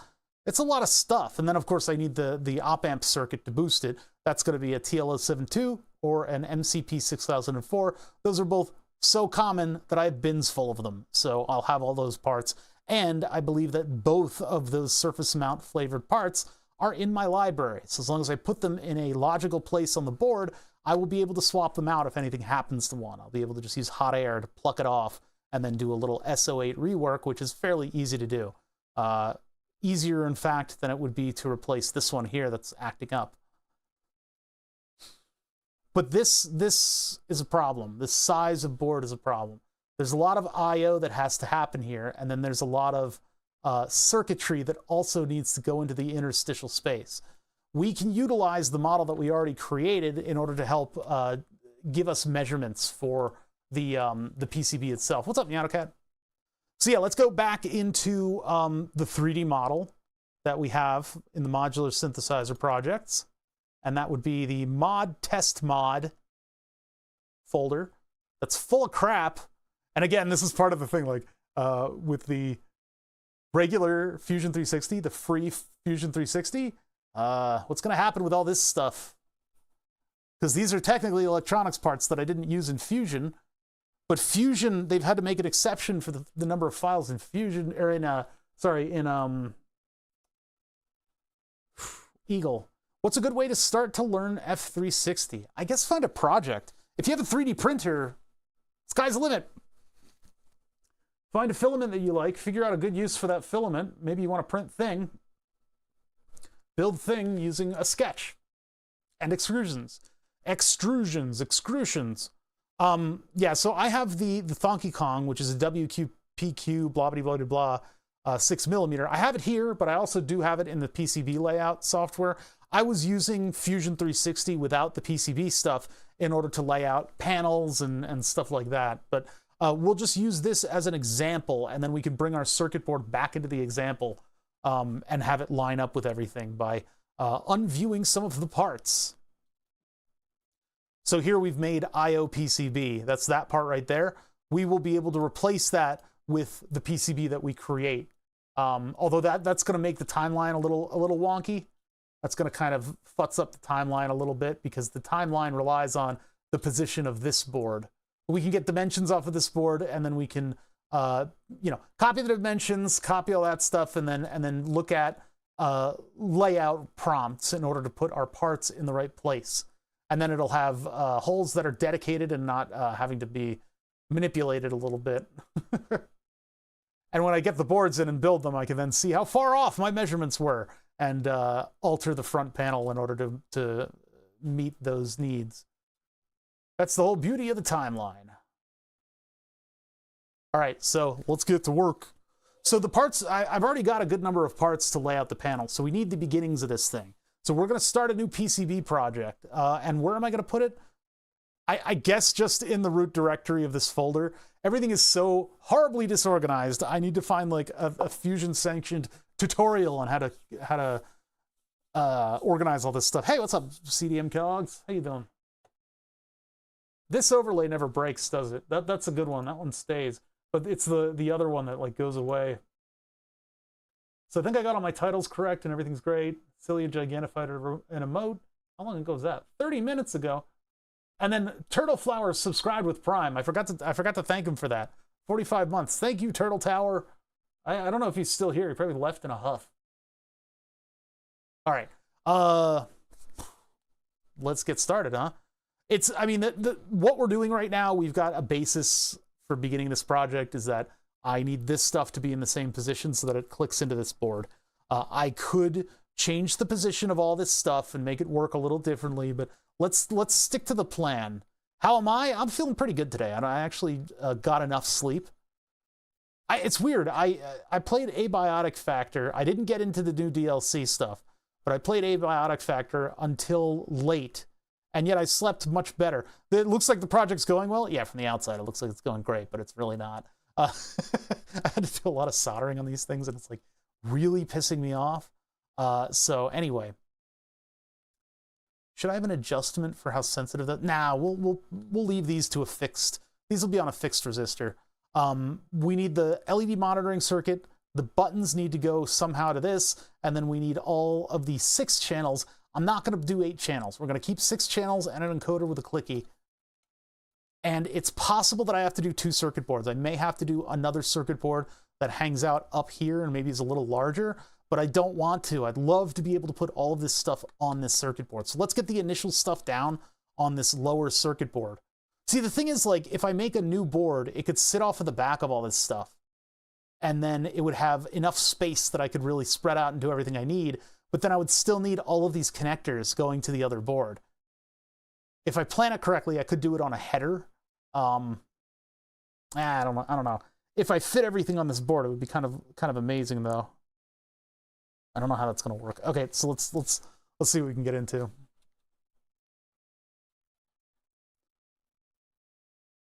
Nope, it's a VFD. It's a vacuum fluorescent display. So it's going to look like an old VCR. And I have 1-bit color with that, which means that I have to do a bitmap image that's the size of the screen, and I'll probably have multiple bitmap image that it's going to need to go through in order to create the images that will, you know, allow the user interface to function, which is why I also went with the Teensy 4.1, because it has a memory card slot. Yeah, it's going to look really cool. It's going to look kind of amazing when it's done. And if I play my cards right, I could even fit RGB LEDs up top, so I could have like a backlighting that goes through the display. I don't know what that's going to look like yet, and we could probably do a test for that at some point. But I left a big flat surface where I could stick RGB LEDs and have sort of a backlighting for this that could even do like right to left backlighting. I don't know how to make all those elements work together, though. An OLED display would look so much more crisp and dope, but WS2812, we'll see. We'll see what I do. We'll see. I'll leave pins out so that I could get the serial out of this thing. I'm not doing Corsair. I'm not doing rainbows. That's what I ended up doing with the Oh Bother sign. And I've always meant to like reprogram that and make it work a little bit better for me, but I haven't gotten around to it. The problem is, it's like the common denominator with all these LED projects is rainbow puke, and you need to really spend a lot of your own personal time reprogramming in order to make it not just display that it's able to do red, green, and blue. I appreciate a good color scheme on things, and I did not achieve that with the Twitch TV Oh Bother thing over there. I think it runs something like that, but it's on a little like Corsair controller. It's not Corsair. I forget who made it. I should plug the controller into the main PC. That would be good to do, because then it would then I could put one of the LED programs on here. I just bought something that would run the LEDs, so. Okay, anyway, distraction aside. Yes, distracting. Do I need to measure this? Probably not. No, I do need to measure it from end to end. We'll just use the measurement tools in Fusion, and that'll tell us what the size of our circuit board is going to be overall. But I guess first we need to start with a schematic. That's how these all start. Actually, before even the schematic, they start with an electronics project. So Pen Island is, of course, the folder that I use. And then inside of there, we need to do a new, so it's this guy over here, a new electronics design. So new electronics design, and that's going to open up your design manager. The design manager has multiple different windows to show you the various elements, because you have 3 elements to a very simple electronics design. You have the schematic, which is all the parts and how they're connected, and the definition of what packages the parts are in.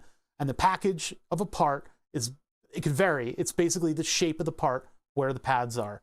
Then you have a layout, a 2-dimensional layout of where all the traces are going. It's multiple layers. It's a little confusing unless you use the view tools to view and unview multiple layers, and you can see where the traces go. That's the physical design that you're building. And then you have the 3-dimensional part, which is a much more natural way to troubleshoot, look over, and just see your design in 3-dimensional space, and it allows you to really take advantage of what Fusion is good at, and that's designing solids around electronics.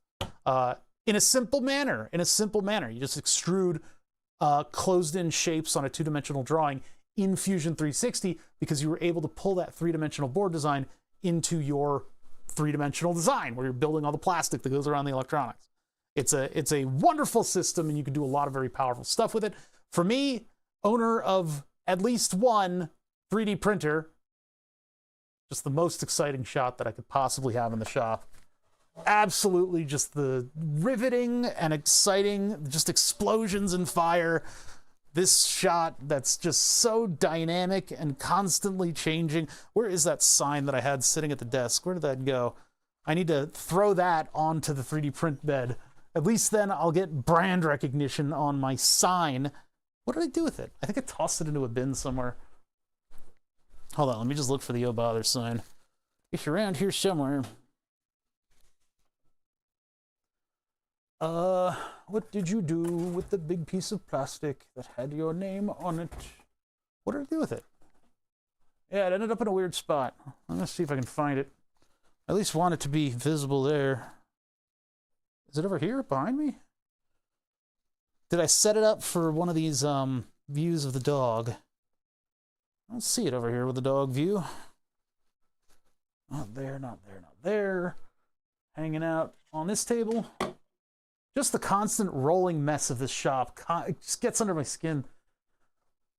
Why is everything so disorganized? Because it's only me.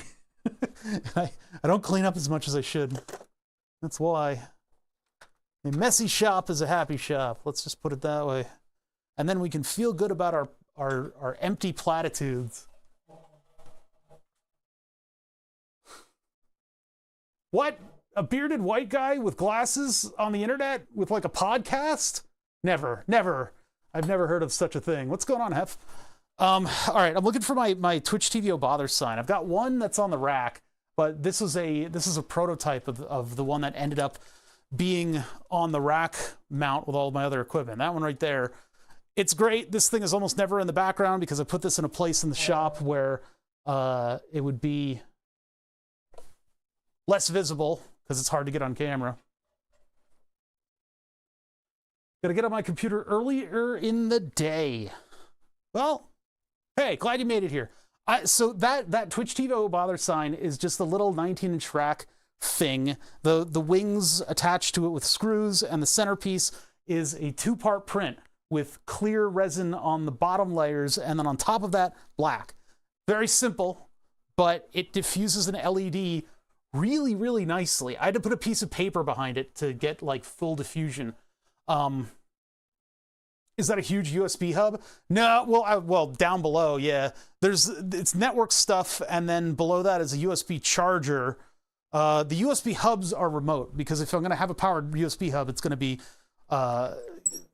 extending my connections. I've got a 7-port powered USB hub behind that pillar right there, and that's running the face webcam and the keyboard and mouse and stuff. It's all these weird things that I've done in order to extend out the computer's capabilities to have multiple actual cameras and have them look good.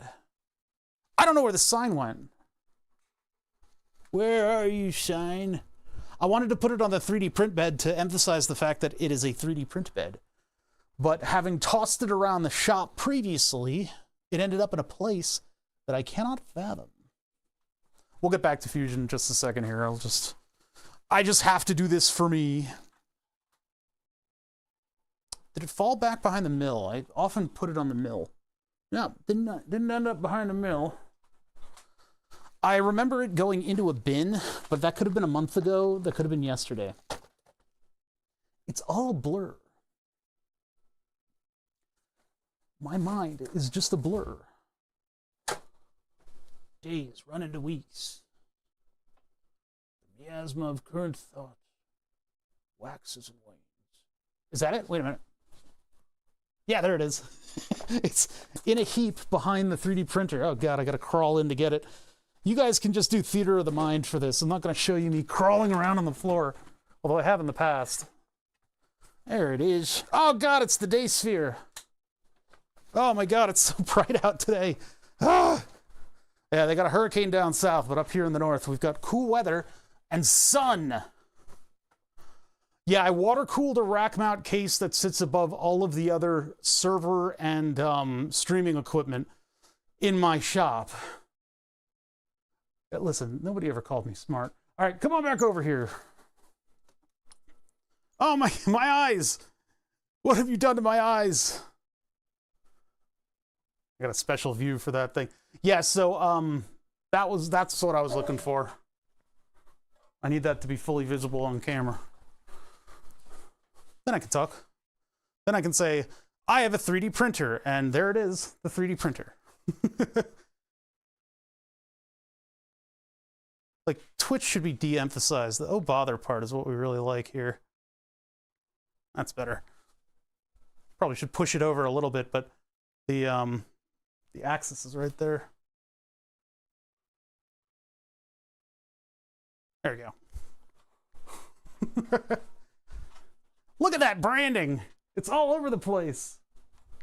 All right, anyway, we're getting back to this modular synthesizer tester.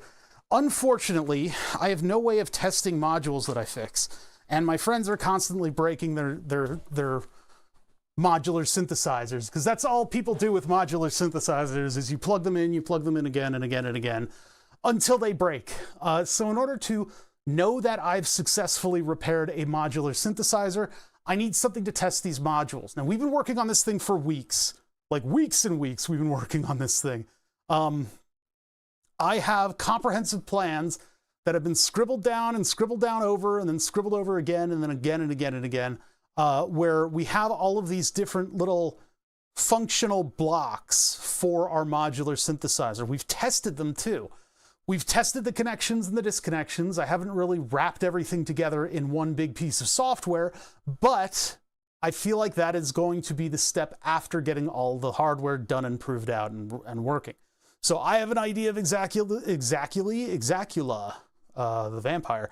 I have an idea of what exactly I need to be doing with all this stuff. I just need to configure it all to run properly and be connected together. I don't know if I'm going to digitally control the features of some of these things too. Like the PCM5100 has different modes that you can set up with jumpers, but I could probably also actually just connect the pins and have the microcontroller, set its own pluses and minuses on those pins in order to control this thing. So I could have a digital setting where you can determine what the quality of your audio is going to be and stuff like that, and the bit rate.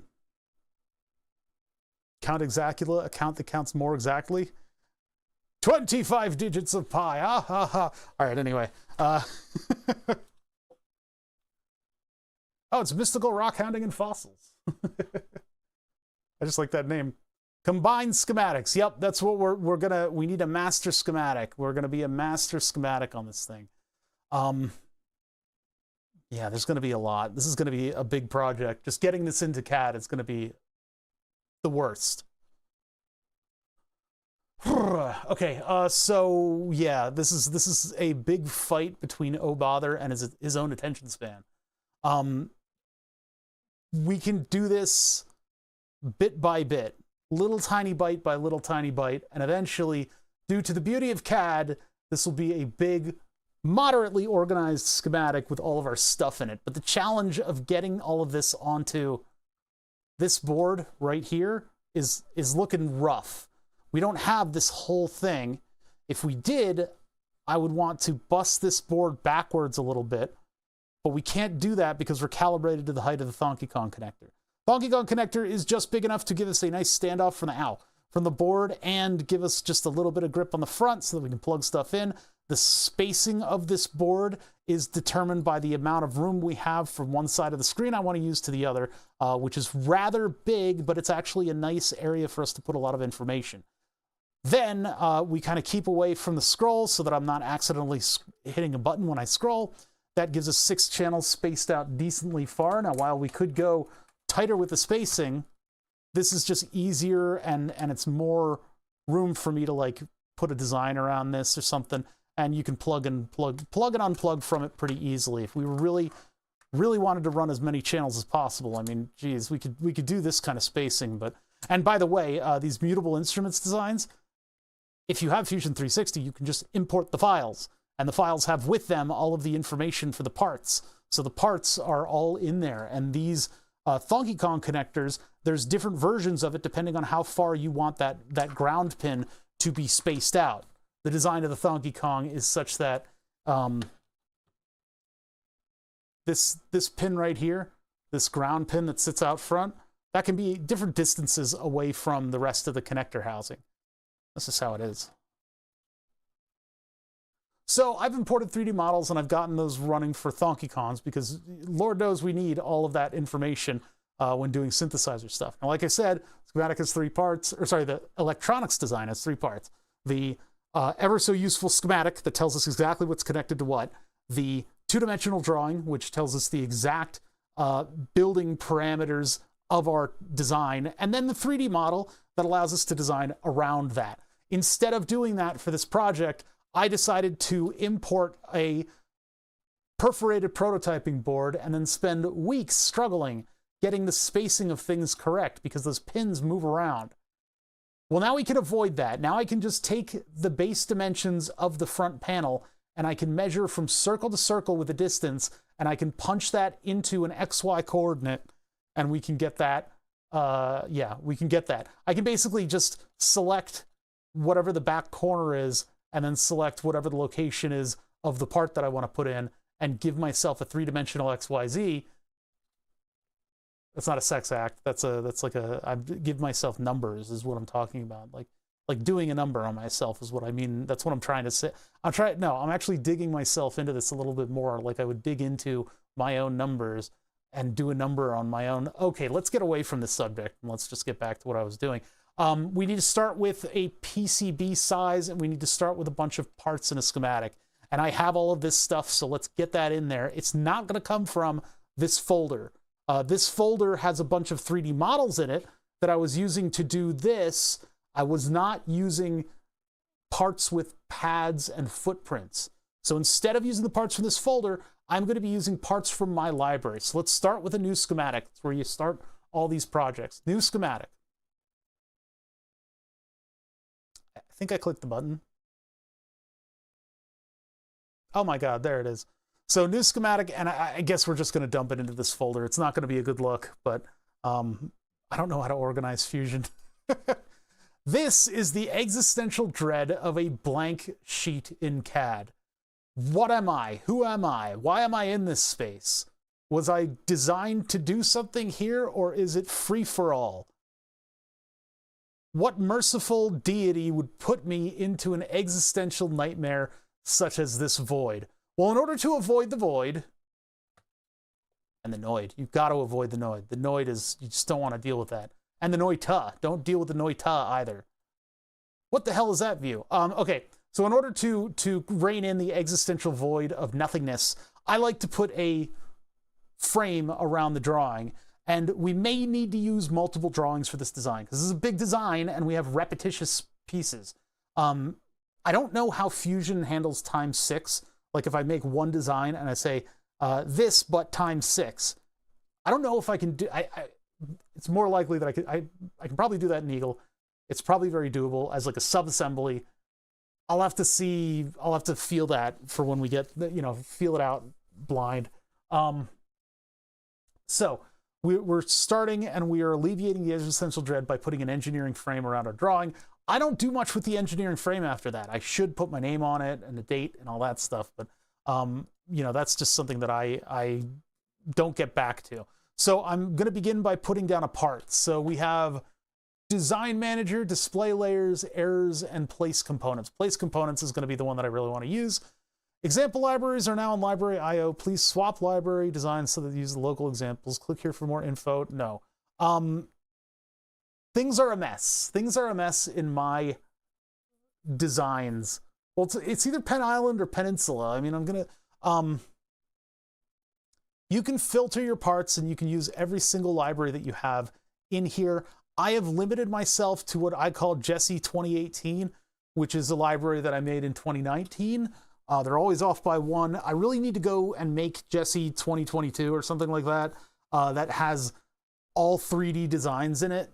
There are some leftover legacy parts in the 2018 folders that are not, they're not associated with 3D designs, and they don't have an abundance of footprints. We got to work around that. We're going to work around that. If you are starting from scratch, you can use Fusion Design. Seed Studio has a library that's pretty good. I use their resistors and capacitors. You can use a SparkFun library, or you can use the built-in Fusion ones, and they're okay. They might not have an abundance of 3D parts. So where we get our 3D parts, it can be either the manufacturer, DigiKey, GrabCAD. That's like my list. Paddock. Those are the ones that I like using. All mine are scattered freely through my old projects. Finding them what I need is a journey. Yeah, it gets to be a mess. It really, like, if you're starting out, I don't think I can suggest it for somebody starting out, because you don't know in what capacity you're going to be using CAD and designing circuit boards. If you're at a certain level, I feel like you need to take like a hiatus and just spend a month making your library as comprehensively as you can. Because every project is going to involve something new, and it's better to have the old stuff all represented properly and in the same way. I really need to do that. I need to take some time and just say, hey, I'm going to make my own library and I'm going to make it make sense. Because then when you need to make like a simple PCB, it's just like boo, boo, boo, boo, boo, boo, boo. You just throw random bullshit at it and it just, everything sticks and it's exactly what you need. We may have to deal with a little bit of strife in that regard, but I do know that the parts that I have are good, so we'll just have to see. Okay, so we're starting out, and I'm going to be looking at not all libraries. I'm going to look at the schematic library, and that's all the 2D things that make my schematic drawing. They make it kind of work. It's arrows, it's frames, it's powers, it's powers and grounds and 5-volt things. So frame letter, I use this old SparkFun frame letter. Double click that, and then it's attached to your cursor, and then we can deal with the existential dread of scale. We now know what one sheet of paper looks like on this thing. So I just place that at origin, and then when we fill this up, we make another page in the schematic. We'll do that, for all this stuff. This is technically the front panel. Maybe I could rename some of this stuff. I keep Creative Commons on it because if people ask me for my design, I'll just give it to them. Because again, I'm not making money off of AutoCAD. If I was making money off of it, it would be a private project, and I would put it in a special folder, and I would not do the Creative Commons, and I wouldn't tell anybody what I'm doing because I've had a security clearance before, and I know how to be quiet. Believe it or not, actually, this is like the exact opposite of what I used to do. But believe it or not, when you have a motor mouth like I do in terms of what you're doing, you can very easily steer away from things you're not supposed to say. That's why I always find it ridiculous when a streamer gets in trouble for saying something they shouldn't. Because, like, why'd you do that? You could say so many other things. Oh, I'm going to get, my neck. Oh, my neck. Oh. Okay, maybe my neck is a little stiff. I'm feeling good today, though. I got a lot of sleep. I'm going to get a seltzer bottle, though, before I dry out. I'm like a raisin out here, a dried out husk of my former self.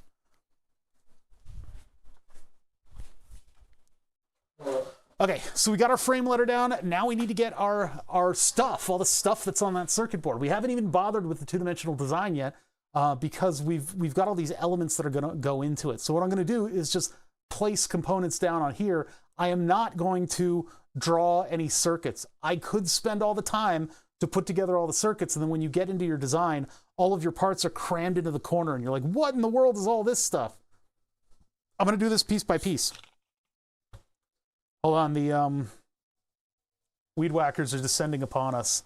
I don't think there's a little fence for the dogs that's right by that window, so they don't really come directly by the window anymore. It used to be that the leaf blower would blow open the window and there'd be all this hullabaloo. That's not the case anymore. God, look at how bright it is out there. Ugh. I keep going to the wrong scene. Okay, so we're putting down parts. We're getting out of the schematic library because we're not doing voltages and stuff. What I'm going to go into, I have a certain like naming convention for these. I have specific connectors, generic connectors, and then chips. And so it depends on how you think you should organize your parts. If you really are struggling to come up with a way to organize like multiple different libraries for yourself, look at the way a parts supplier organizes their website. That's what we did in my old job. We were like, how do we categorize these passive parts and these active parts and these chips and how does DigiKey do it? How's DigiKey differentiating categories of components? If you follow that, I mean, it's just, there's your outline right there. That's all you need to do. Okay, I do a library for this category, library for this category. And it helps you just kind of find what you're looking for. You go, I have a connector, but it's like a weird high rows. Let me go into specific connectors, high rows, this series. Oh, there's just what I need. That's what we're going to be doing if we add connector, like a wiring harness to this thing. Because if we do a wiring harness, I'm going to use the sub-miniature connectors. I'm not going JST.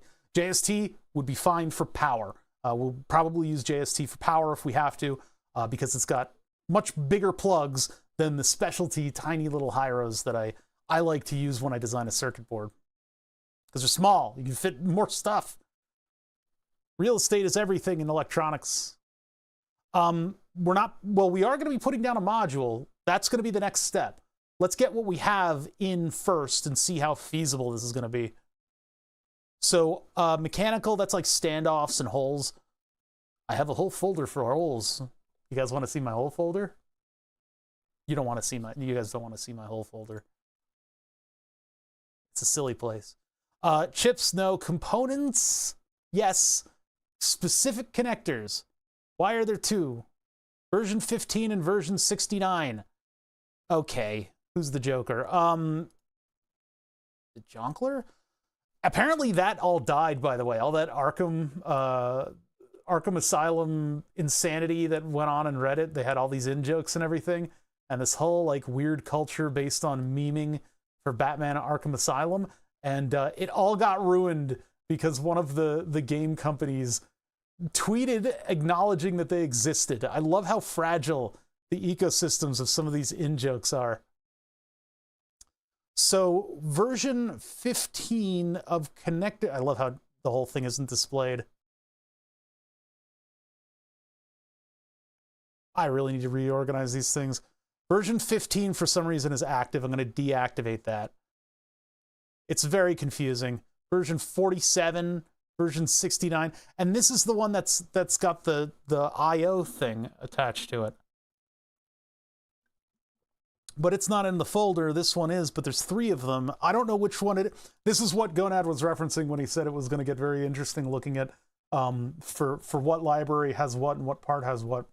They added on to Fusion 360 this what is it? library.io thing, and I used it because it meant you could find other people's parts and you could auto-generate through some of the numbers in the datasheet a 3-dimensional part for your device. What that meant was that my imported libraries then had to be hosted to library.io, and it just made a very confusing mess of all this stuff. So I think I need to start over with individual parts and import them into my, master Jesse 2017 library or something. Maybe I'll count down from now on. The Jesse 1985 library will be pretty cool. So yeah, chips, components. I try not to like step over its own toes. I guess these ones that are unupdated are fine. Mechanical, I want the latest version 53.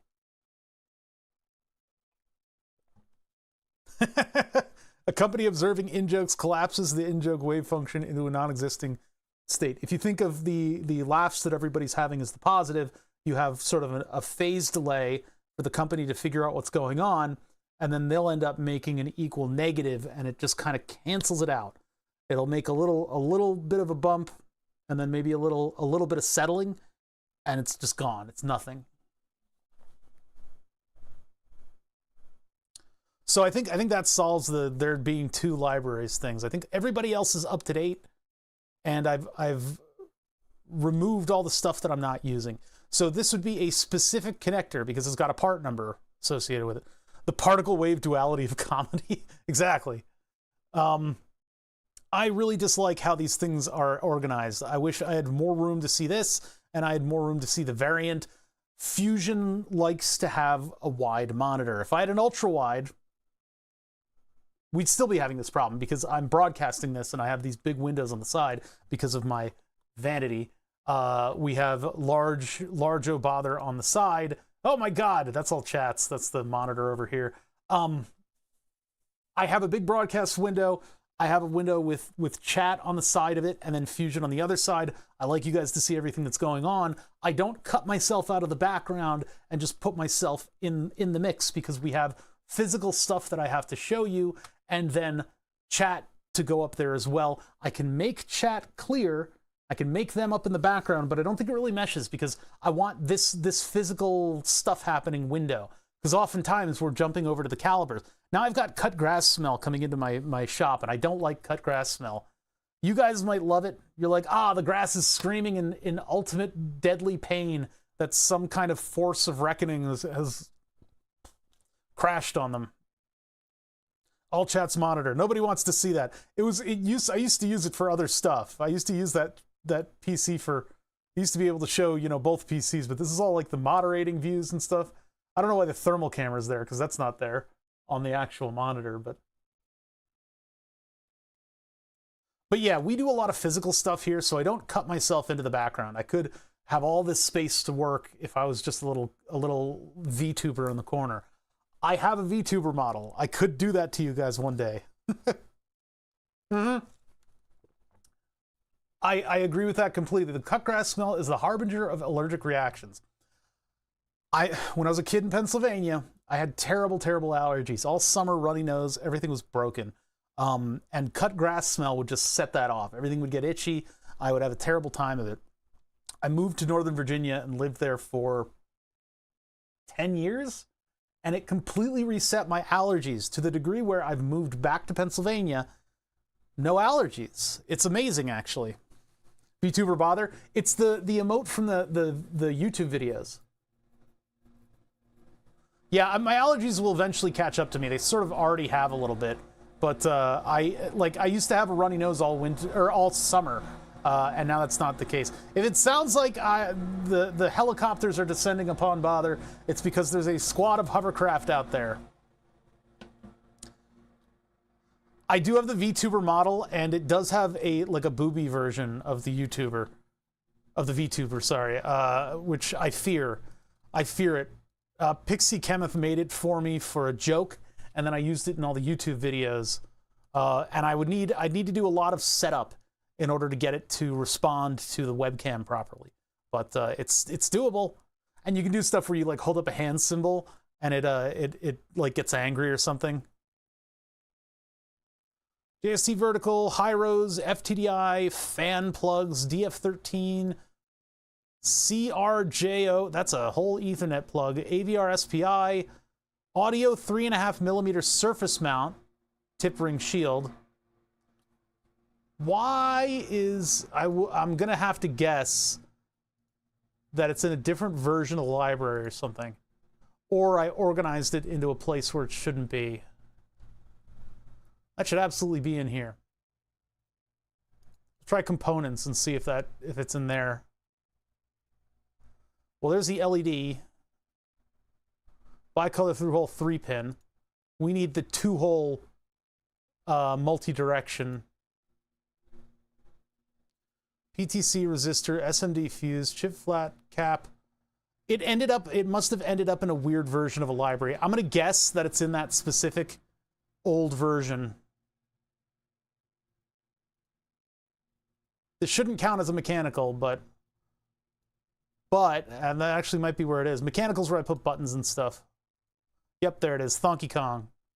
So this is your view of what your part is. You have the component name, you have the library that it's in, which again, if your library is more than 4 characters and you're working on not a wide monitor, it doesn't give you enough information.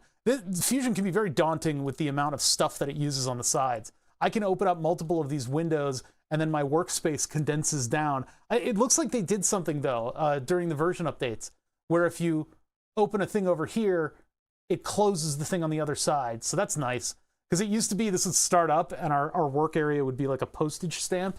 It was like Steel Battalion, the mech game, where you start off with a tiny little screen and all these controls.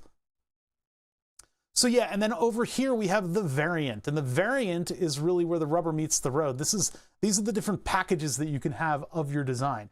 And so I have variants that don't have a 3-dimensional part associated with them, mostly because I need to make an individual 3-dimensional part for every single one of these variants if it's going to look accurate in the 3-dimensional CAD. I could have what you guys saw in the perforated prototyping board and have that ground pin just sort of clip through the board. That's totally fine. That would mean I don't need one model for all of these footprints. What these footprints are is taking that one pin, that floating pin of the Thonky Kong, and moving it in incrementally. I don't know why I would need all of this to do it, but I can do 1 millimeter, or what is this? 1 or 6. This is not very descriptive. These come directly from Emily Gillette. There's accent marks on the name and I don't know how to say it. Emily Gillette of Mutable Instruments. She made all these wonderful schematics and parts and stuff like that, hosted them all online for free just to get out of the game. Leave me alone, here's all my stuff. So we get all of these wonderful footprints for these Thonky Kongs. She didn't really do the 3D part. So I was able to find on GrabCAD by searching the part number of the Thonky Kong, that part, that 3-dimensional part. but it didn't have any variation for that pin moving in and out. So we took part of the model and we just kind of scrunched it in. So yeah, GrabCAD is amazing, and I really hope that that additive manufacturer gets what they want out of it and hosts it in perpetuity, because the stuff on GrabCAD is absolutely second to none. It's just a bunch of crazy people hosting their three-dimensional designs.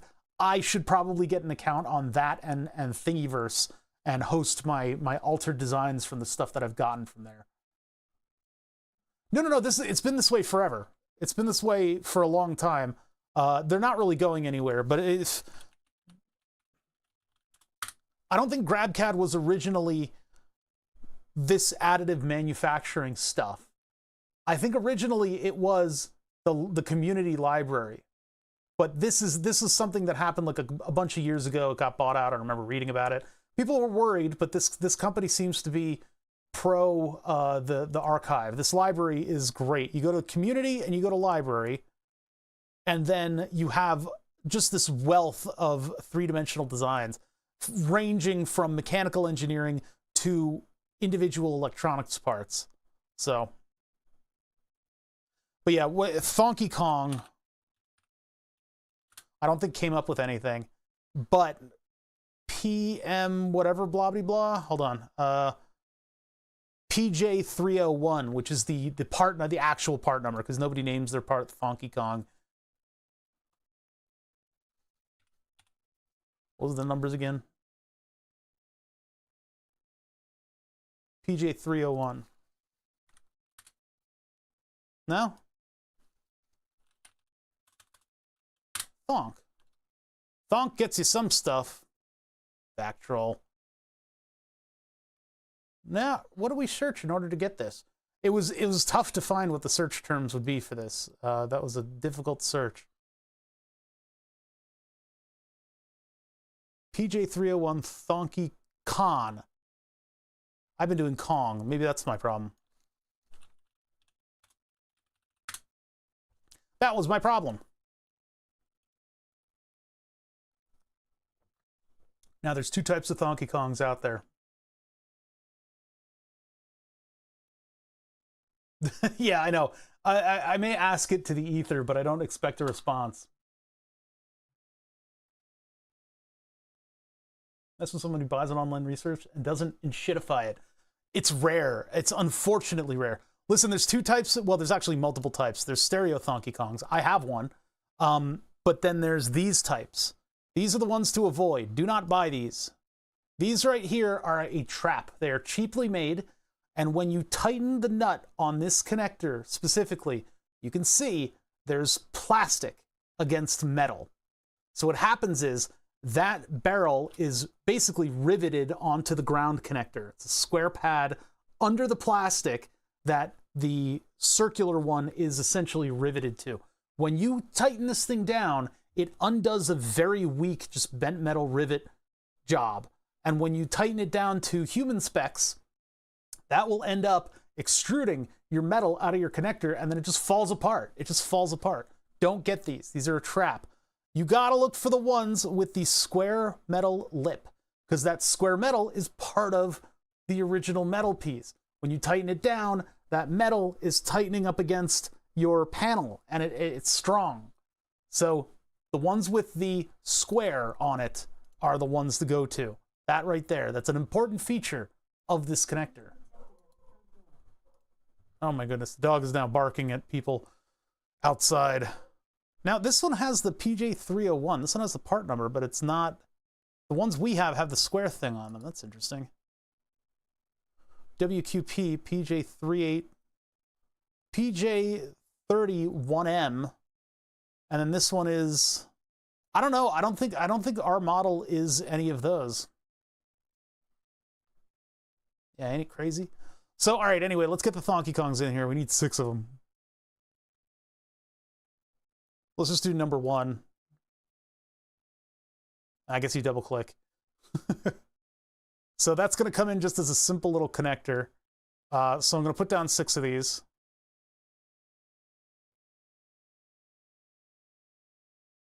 And now we do buttons. I got a bunch of buttons in here. Do we have standard tactile, but I don't have a three-dimensional part associated with it. But I know I have them somewhere, so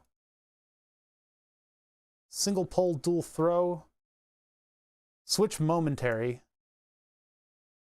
Got a bunch of different styles in here. Do we have a 3D one? No. All right. This is the problem with these parts libraries. Alps, of course. Button conducting SMD. Oh, those are just pads. That's a thonky. That's not even a button at all. Now we used a through-hole tactile switch on the VCO module that we designed, so I know I've got this part. Switch. Dual pole, dual throw? Yeah, right.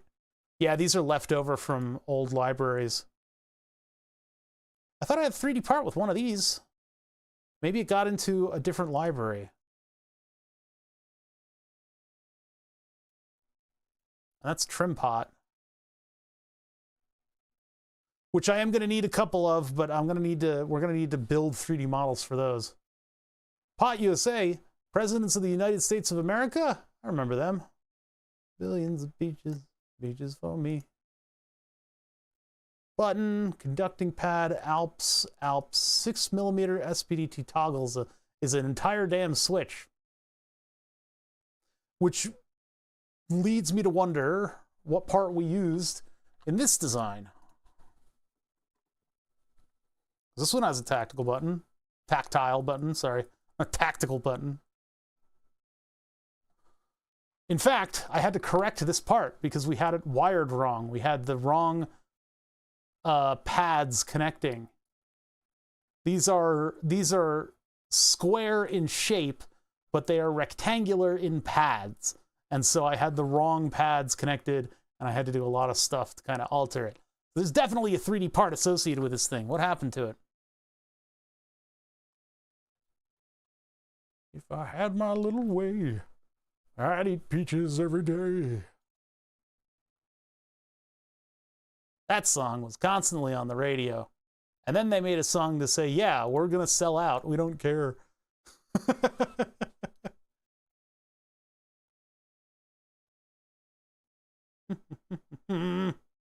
It should have been this one. It should have been in here.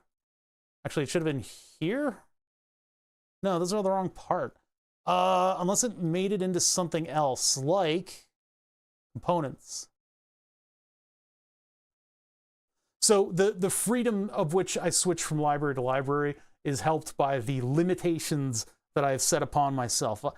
Fusion comes with a million libraries. They want you to be able to use Eagle and jump into 3D parts and have placeholders for parts for everything that you've got. Then you've got this minimalistic sort of thing. I insist on having full, robust 3D designed parts.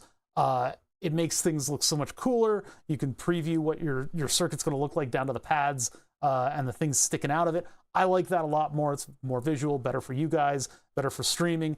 So pulling in like pieces of other libraries is traditionally how I would do it. And I think there's a way you can do it. You can just add, yeah, you can open it in the library manager and like move stuff to your personal library.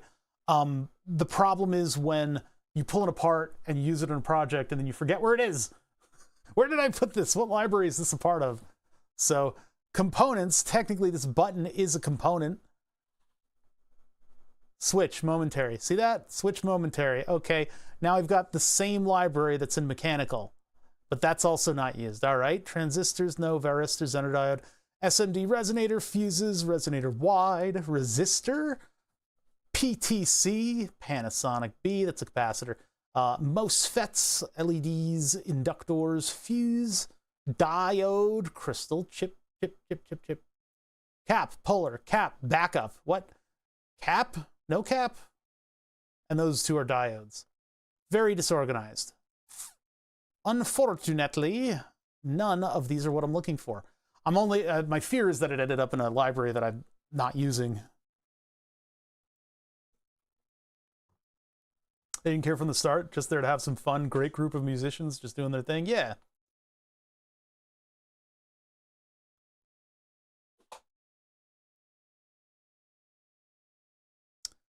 So not mechanical, not schematic. It's not a module. It's definitely not a chip, but we'll just look just in case. It's the thing that bugs me is that I've got all the 3D files. Like, we've got all the 3D files. So it should be a part, unless I downloaded it specifically for... No, but I didn't, because it's in the other model. If I open up that other model, hold on. Open up that other model. Go to Mod Synth Projects, and the VCOs, RP2040 VCOs, and we open up the either one. I'll just look at it from here in the 3D.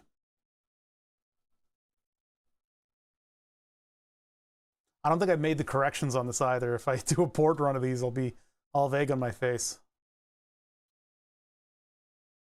There you are, you little bastard. What are you? What are you? Who told you you could get into this design?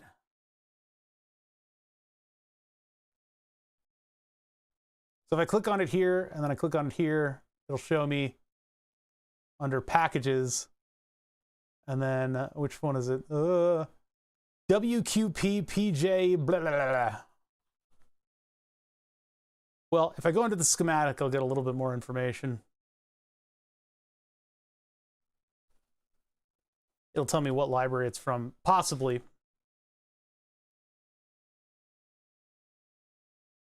There's all our stuff. Where button? That is SPDT toggle. There, STD Tactileth. Ah, yes. Hello, welcome. This is our Tactileth. Hither yon properties. Mechanical, managed, version 53. What? These files, they pull in the library from whatever was used then. So maybe we lost it from version 50 to 60. All right, so let's close out this design a little bit here because it's too many windows open. Thy Tactileth button. Ho, ho, ho, ho, ho. All right, we still haven't saved this design, by the way. I should just go ahead and hit Control S on it. Let me just make sure I'm in my folder here, mod test mod. Control S, and what is this going to be called? Well, this specifically is the schematic, but let's save the whole design first. Save this as one panel attempt.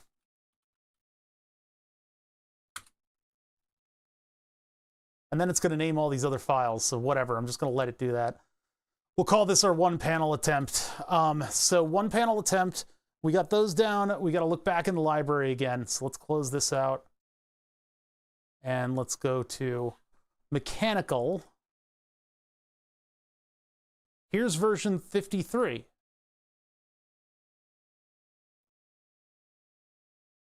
What was it called again? Through-hole tactile, but this one doesn't have a three-dimensional part. The momentary switches are all SMD. Well, I guess there is a through-hole in there, but they don't have a three-dimensional part. What happened? I wonder if a version saved over itself.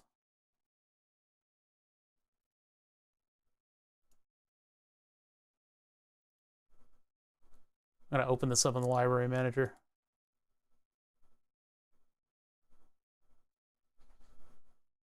Mechanical managed. There, right there. So it does actually have tactical PTH, tactile. I keep saying it wrong. Pops a monster. What? Huh.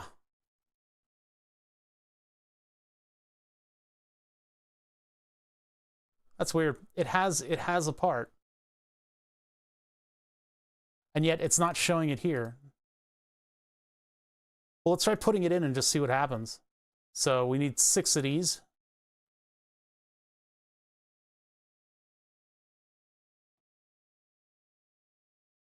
One through 6. Okay, so apparently that has a 3D model, even though it doesn't show the model. 3D module model. What is my brain is just stumbling over itself today. Okay, so those are the switches. Now we need the LEDs. So what is an LED if not a component?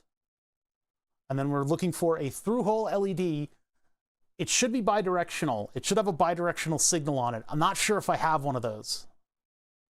We can just use a regular LED. It's not really going to matter that much. But it should be a through-hole 3mm LED. So here's one that I have a 3D model on. But I'm going to guess that the symbol is just going to be... Yeah, it's not going to show that it's bidirectional, which is fine. We only... The purpose of the schematic in the CAD program, first and foremost, is to tell the CAD program what pads are supposed to be connected to what pads. The secondary purpose of our schematic is to communicate to somebody else what specifically the design has going for it. In CAD, it's going to be hyper-specific. In a drawing, you can take a little bit of liberty. In the hyper-specific CAD drawing, you can still also take more liberty in that this is a bidirectional LED. We will just make a note of that in our notes. We don't really need it to actually look right. Yeah, it's all fun and games until you try to run it through Spice. I talked about Spice earlier. I'm of an era of Spice where you could do everything right, Mr. Data, and still get the wrong answer. That's not an error. That's Spice. I mean life. Look, Spice. We used to have like a whole lab sheet that told us exactly what we were supposed to do in this program, and we did exactly what it said, exactly to the T. Every sentence repeated. This has been a lab that other students have done time and time again. Follow it to the T.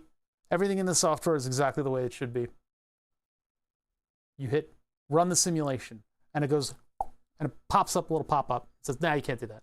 You're like, what does that even mean? Well, you know, you wouldn't immediately run to Google because you just didn't have the ability to do that. I mean, we were able to, I think at that lab, we were able to alt-tab out and like get to Google and search something and try to get a solution.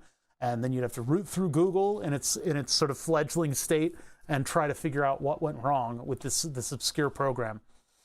You'd find a forum, people might be talking about it, they might not. Nothing would change. We wouldn't run to Google. You would stare at this program with the brain vein sticking out, and it had the error message. You click OK on the error message, and you sort of tap your finger and you think, what didn't I do? Look at the lab sheet, run through it. Yeah, I did everything. I did all that stuff. It's very simple. It's just an op amp. And so before you get up and go talk to somebody, before you get up and go bother your lab partner or somebody else with your problem, poke them on the shoulder and say, what the hell did I do? You would hit simulate again. Keep in mind, nothing changed. Nothing. Everything's exactly the way it was. You hit simulate again, and it works. Is it down amp or just a Richter? I don't know any of the words. It was just like an op amp circuit, right? It was just a homework problem op amp circuit. And you would hit simulate and it would not work. And you'd click the OK button. And then you would hit simulate again. And it would just work. It would just, everything just suddenly worked. And you got all your voltages and you could drop probes down on things and everything was fine. But it's like that program was akin to a practical joke against electrical engineers. It was a horrible program. D1, D2, D3, D4, D5, and D6. And a 1 and a 2. All right, so that's those. Those are down. An encoder. I don't know if I have an encoder. I have a 3D model of an encoder. I don't think I have one with pads.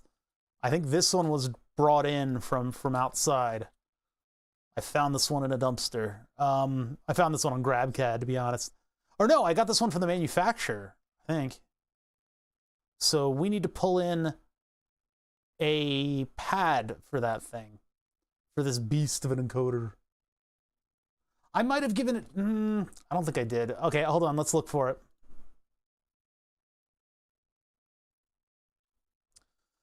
So, what would that be? I mean, it would probably be in components. which I think very clearly we don't have that in here.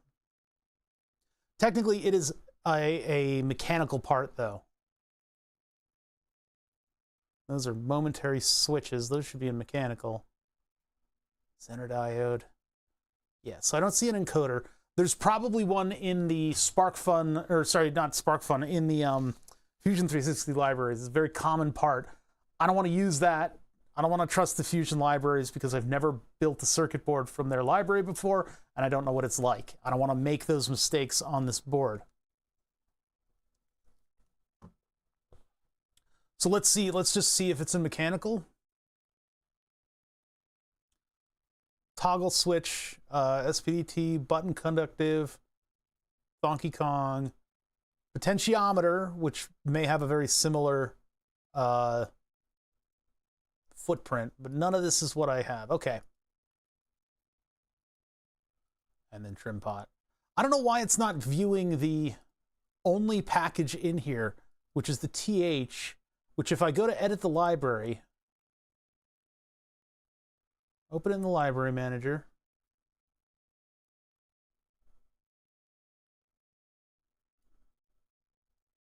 edit it, edited it, boop. So this is the library manager. This is where you spend a lot of time if you're trying to cultivate your custom library. In here you have parts assemblies, schematic symbols, footprints, and then 3D parts. And if you play your cards right, and you do the right sequence of events, your pads will go to the 3D part thing, and then you can manipulate the 3D part in order to put it on the pads properly. This is the real joy of EE, is dealing with parts libraries. This is just a mess. This is something that was carried over from Eagle, and it was carried over directly, and it's so much against the way that AutoCAD does stuff. They've been working hard on it, and it's been getting a little bit better. They've been sanding off all the edges. Hopefully, eventually, they'll be able to settle on something that's able to stop making recursive edits to things. The thing about Fusion is you have a timeline, and you edit something early on, and it affects all the things down the line. The thing about a parts library is you have 3 distinct things, and if you edit the 3D part a little bit, it will want to edit the one in the part, but if you edit it in the part, then it'll want to edit the 3D file, and they just smash together, and you create a recursive error.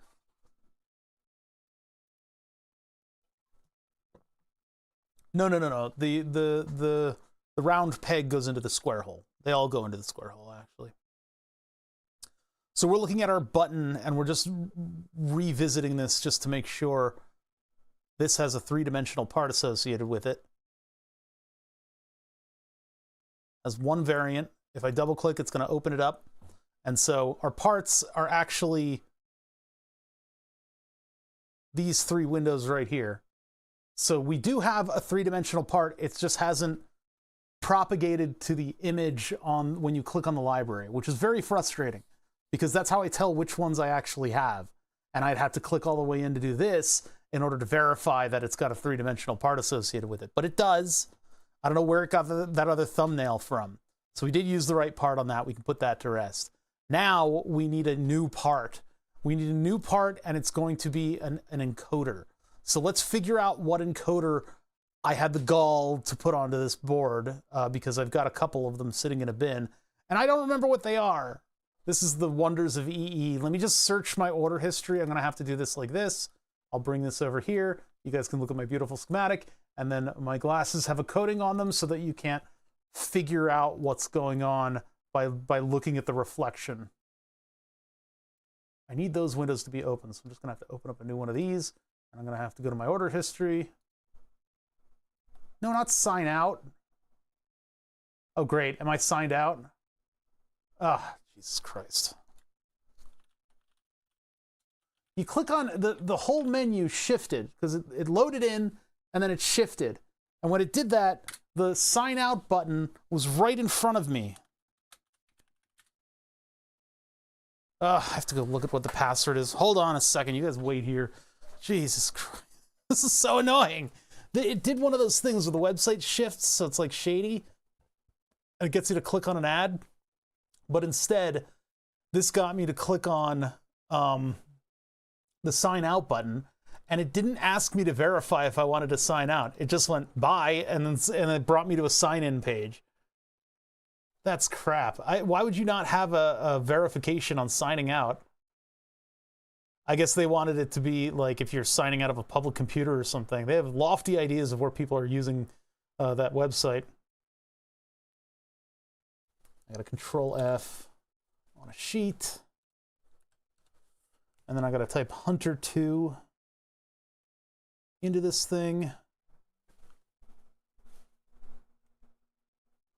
So it's that one. All right.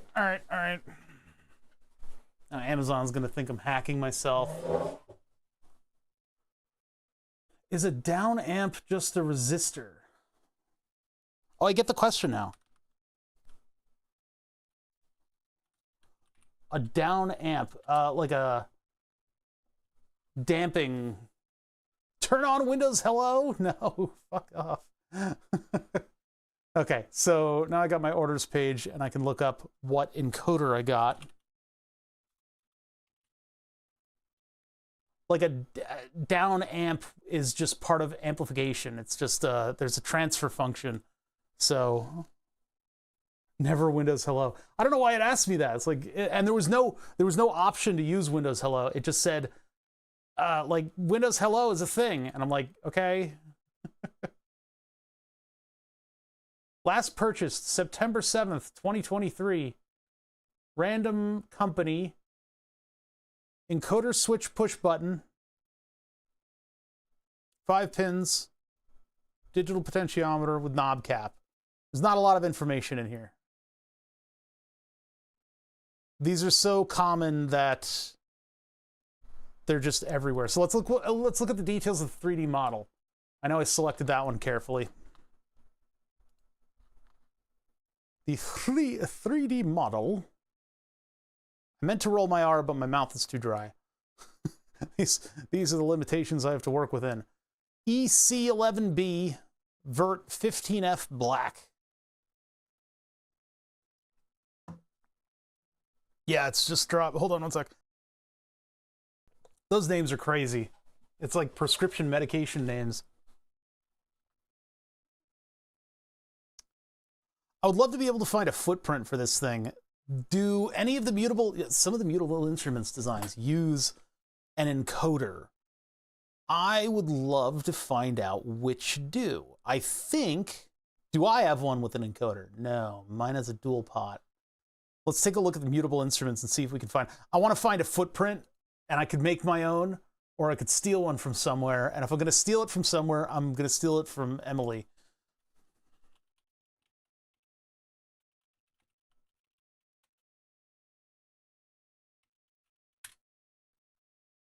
Actually, the GitHub is not.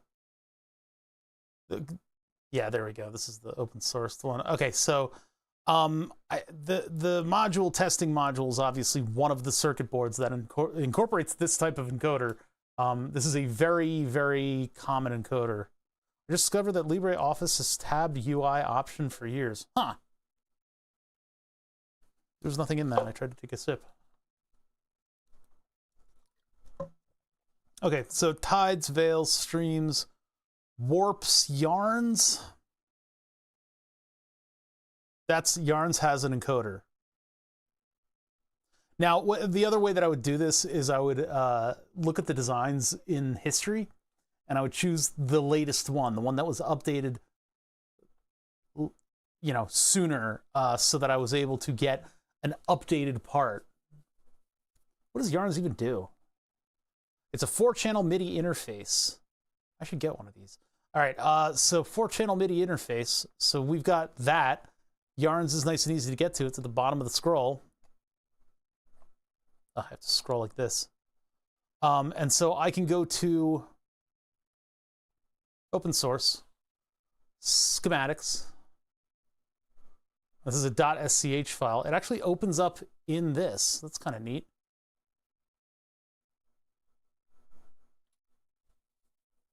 So the .sch opens here like a PDF. Does it does it import into Fusion with all of its stuff? I think it does. I think .sch is a standard that incorporates parts.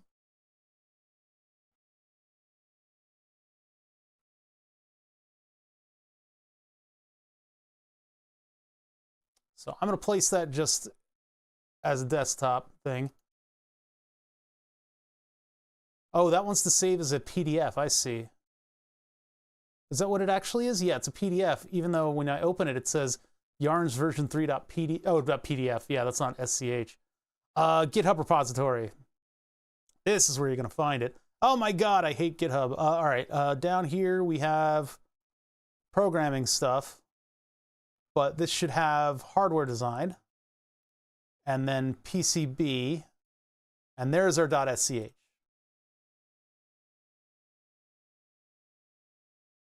And I'm going to put this in, I guess, a desktop folder to add to my e-waste.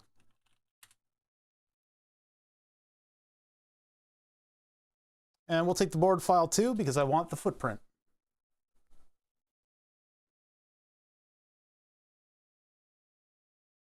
SCH and BRD, and they are not associated with each other in the program, but they, you know, they're born from this program, I guess. Let's upload that, and actually probably put it in its own thing. Yeah, we'll just make a new folder here for yarns. Where are we? Okay, here we are, yarns. And let's get that desktop folder. Yarns. Hit upload. Drag and drop, because I'm dumb and I drag and drop stuff. Oh my God, this window is not having a good time. Board and schematic, uploading it in. We found you're uploading in electronics files. We can group them into a design file. Yeah, why don't you do that? That'll be fine. That'll be just fine. Error. Close the empty design file without saving and continue working. Okay. What's going on? It doesn't like that I have so much stuff open, huh? If I get out of the library manager. I don't know why that's affecting anybody. Oh, maybe because I was still in a place part thing? Let's try that again. Upload, and then go to the folder. Drag und drop. Group. Error. I've really got to close out of this entire thing in order for it to...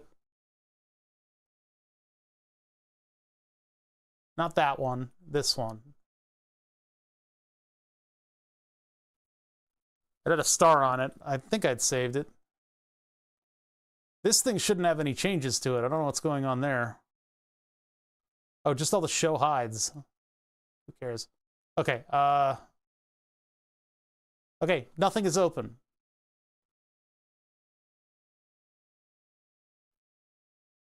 What a weird error. That's a weird error.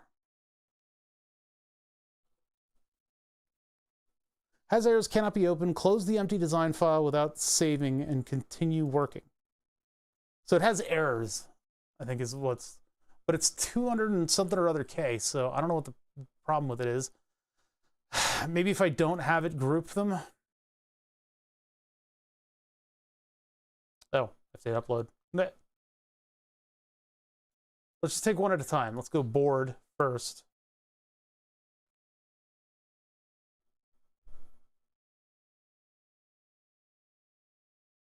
Yeah, I'll have it just do the thing and not create the electronics design.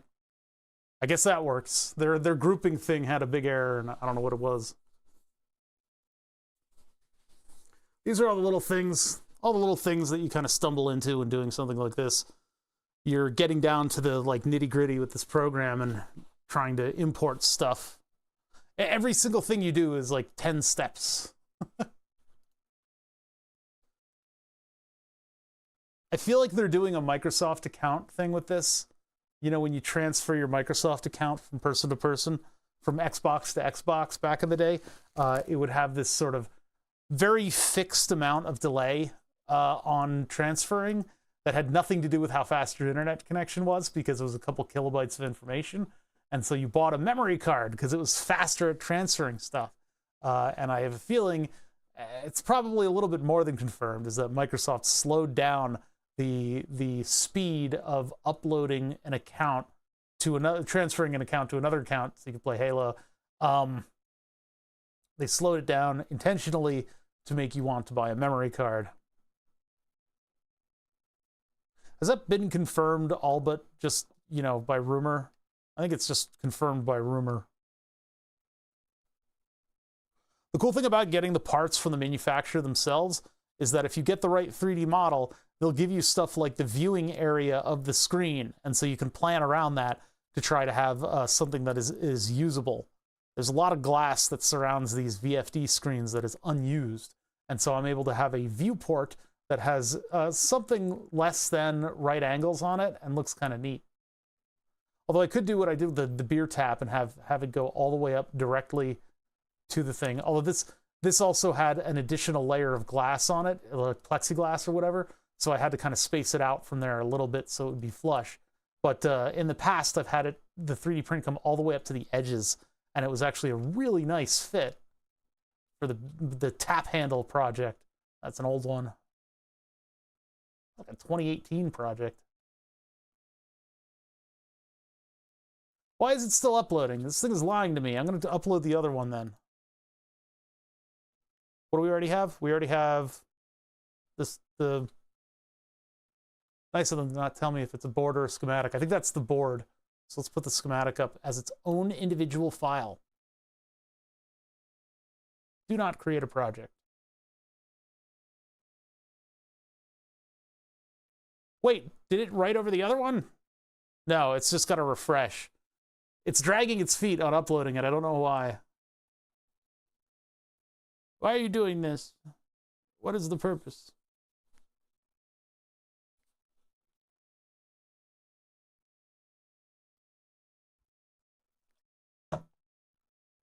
This is ridiculous. Oh, there's a tab for generative designs. We tried, I really wanted to do an RC car generative design. There's just a lot that goes into it, and we didn't end up getting all of our definition of stuff the way it should be. It would have been very cool to get a generative design thing going on there.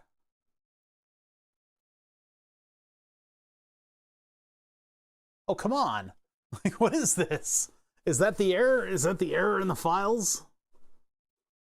There are other projects that have knobs in them that I can draw from if I need to. It's going to be a real problem. I'm going to have to like pause stream for like like 2 weeks when my copy here expires, because that'll throw a wrench in the whole works. AI generative RC cars, too many fingers. Generative design makes like what looks like a spider web kind of design for your thing. And so with the 3D printer, with the UV 3D printer, I could make an entire car body that just looks like it was made by Alien. Mr. Alien from Alien, the movie. Hi, it's me. This is a 299 kilobyte file. What's going on? What is the meaning of this? Why are you like this? What if I just hit open on the file? It's going to start a new instance of Fusion. Okay. Yeah, why don't you go ahead and just give that a little try. I hit open file and it's like, oh no, what is happening? H.R. Giger? No, he's not Mr. Alien. H.R. Giger is Mr. Penis. Let's be frank. Let's be fair. Let's not talk about Franks. That is Mr. Penis. Whatever this computer is doing, it's beyond my reasoning. It's beyond all comprehension. Whoa. You're not going to yell at me for having another instance of this program open in the background? Literally the one that's trying to upload the very file that you're trying to open?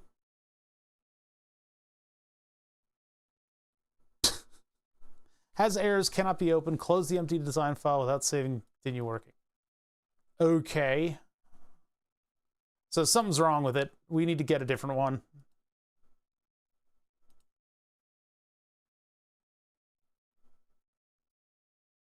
Don't save everything. Go away. Just go away.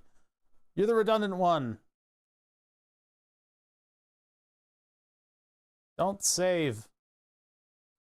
Go away. What the hell? There we go. Okay. All right, let's find something else with an encoder on it. I made a whole folder for this and everything just to discover that it's completely bunk.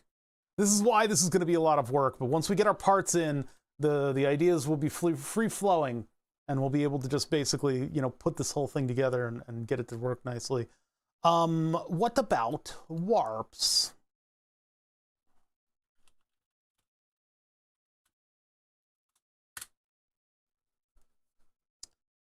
Mutable Instruments warps is a module. The thing is, I have a couple of these in Fusion, and they work, but I don't think any of them have encoders. Marbleps does not. Pyro! Pyro with a 68-month streak. Holy crap. Yeah, I like Peepo Drive. Peepo Drive's a good one. How's it going? We're doing schematics, so this is just like completely torture. It's a program torture. Warps. Where's warps? Good thing these aren't in alphabetical order. F, G, H, I, J, K, L, M, N, O, P, Q, R, S, T, U, V, W, X, Y, and Z. Oh, there's warps. Warps, or walreps, does not use an encoder. Those are going to be potentiometers because of the way they be like they are. Oh my god! Ah! It's all the, what you call it? The leaf blowers. Warps. Okay, we've got to scroll back down to warps. I hate this website design. Scroll back down to warps. Open source. Look at the PDF schematic. What do we got going for us? We're trying to steal an encoder from another design. I should probably have stolen these LEDs too, the LED box. You can just make that though. You can just make that box. Reset boot flash. Parameter algorithm, level 2 and level 1. And switch carrier. So I don't think these are encoders in this design. Yeah, they're back at it. They sure are. Doing great. They're gonna make semifinals, I think.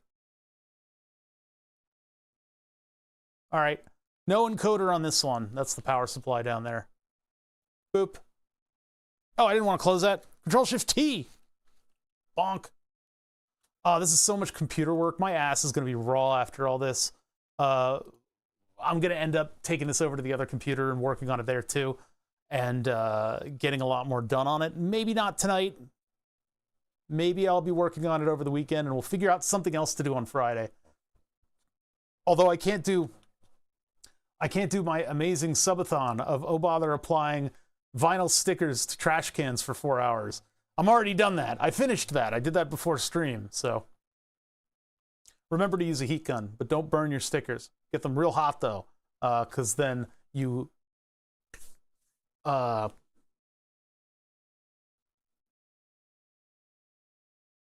promote adhesion, I guess is what I'm trying to say.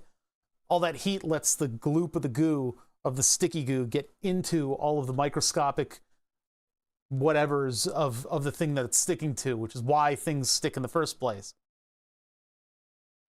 They're certainly not using static electricity. Yeah, melty equals good stick. Pimp my bin. They're going to put a screen in it.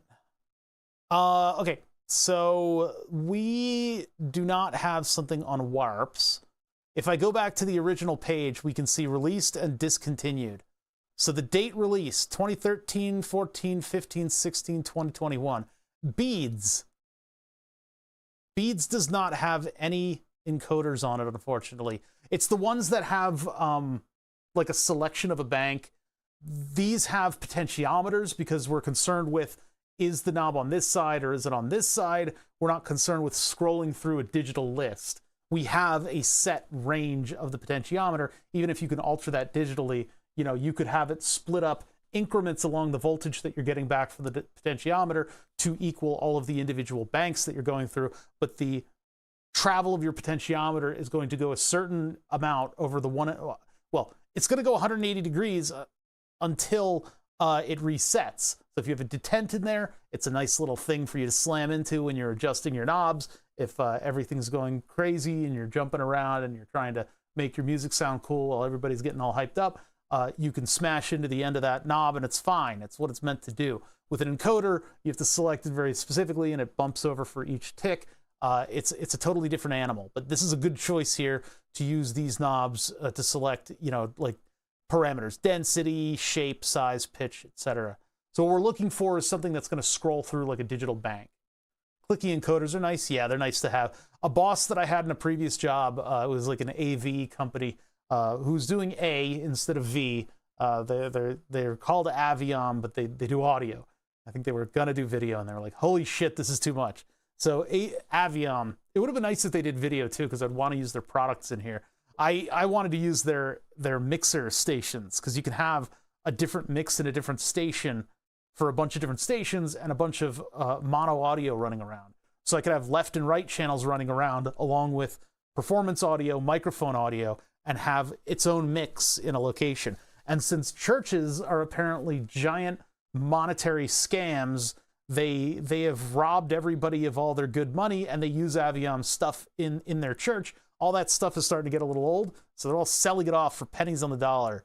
But I was talked out of it. I ended up getting my audio system working properly with a new mixer for not hundreds of dollars. But so Aviom, I worked for them for a little while, and my boss was telling me about this system, this algorithm that he made for scrolling through banks of voices on whatever it is. I used to run a cathedral sound system. We have 380 amps in a rack. 480? Jesus. Yeah, churches go hard with audio.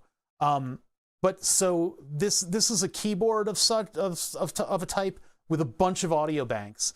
And the users were having trouble getting through all of the audio. So we came up with this algorithm, and it's like one of the more clever things that I thought of, that I've heard of. Sorry, I said thought of. I'm already starting to steal his idea. When the user's going through banks and they're getting frustrated, they start scrolling like this. And you can see what I'm doing here. I'm gripping the encoder, flicking it. Grip, flick, grip, flick, grip, flick. The faster the user did that, the more of an exponential increase in bank skipping it did. So it'd scroll through. Do. You're very careful. One at a time, one at a time, one at a time. And if you flick the knob, it'll go and do 3, 6, 9, 12, 14, 16, 18. And you just get through this huge list. You'd be able to kind of like quickly get through all this stuff and then go accurate again. It was pretty awesome. Yeah, just reacting to how the user interacts with things. So, okay, Beads is updated more newerlier, but is not for us. Blades. Blades does not look like it has any kind of an encoder for bank stuff. There is, in fact, a shaft button, though, which I'm interested in. But let's go back and let's take a look at veils. Absolutely not. Ripples. God damn it. Not ripples.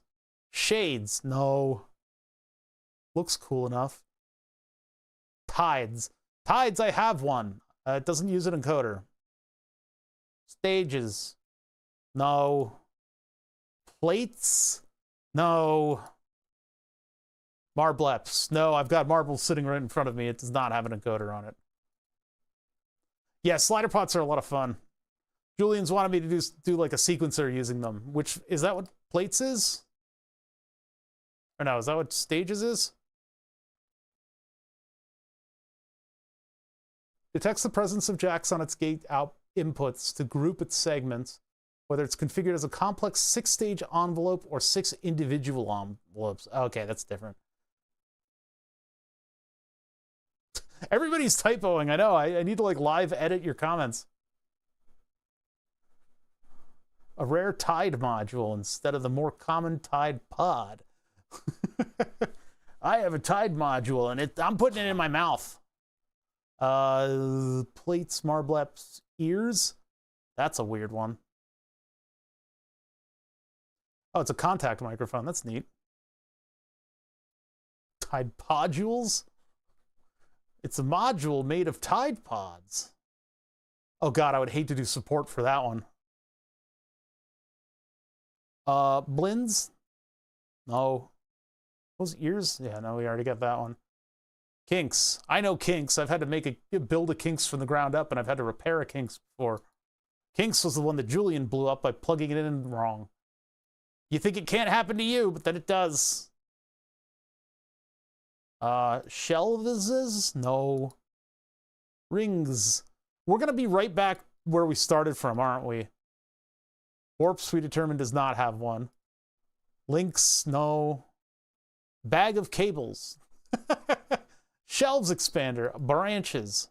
Branches is another no. God. Come on, Emily. Use an encoder. Please. Strems? No. Elements. Oh my god, what the hell? That doesn't look like... That flow kind of looks like an encoder, but I'm going to say it's probably not. You know, it's Kinks. I know Kinks greater than any other individual on the planet. No, that's not true. Yeah, even... Do I have Tides? Yeah, Tides. Man, we got to go far back, huh? Like, even grids, it pretty much is just braids. Braids would be the only other one that we can do other than the... Yeah, so let's get braids. And look at the schematics and just verify that it is, in fact, an encoder. Bag of cables would be a good name for a Eurorack module. Yeah, that would be a good name for one. Like, add a randomization connection. That's something that I could do with the Muxes, the Max 308s and 309s. I could make what's called bag of cables, and you basically connect it and hit a random button, and that would randomly connect things, and you could hit that random to do it again and again.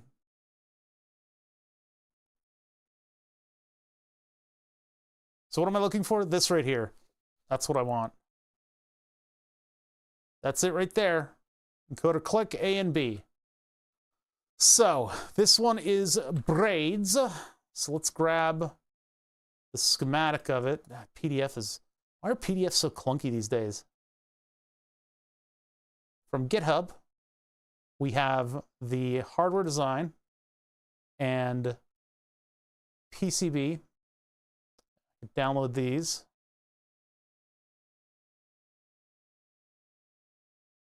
Save link as. That's the GitHub stuff I'm not dealing with. New folder. Like git GUI here, git bash here. I don't know what that does. I'm too weird. I don't know these things. New folder. Braids. Brains? Oh god, it is October. I always like to do big stuff for Halloween. Like I did my LED helmet for Halloween, which was a lot of work. And so I end up having kind of too many ideas for what to do for Halloween, and I end up not doing anything for Halloween. It's gonna happen again this year. I'm not even gonna start the project. I'm just gonna have a cool idea and not do anything with it, or just not do anything. Getting anything musical out of that would be, I mean, it's a randomization concept. You could maybe use it to hook you up to like a random sequenced event. Yeah, getting something out of a modular synthesizer with something like that, you need to have a lot of stuff to make it work. Like, you need to have entire branches of your setup that are ready to go. This is braids. This one had better work. Is there braids in here? No. So let's make a new folder. Call it brains. Braids. Toss this shit in there, and let's see if we can do it just as one big thing. If it'll balk at me. It still thinks they're... See, in the past, I had no trouble doing this. I went to, like, these other ones, like Clouds, and I was able to open up the entirety of Clouds and make a front panel using that board file. So I don't know what's going on with these the ones we're trying to do today. I hope nothing changed. Let me just try them individually and don't associate them with anything.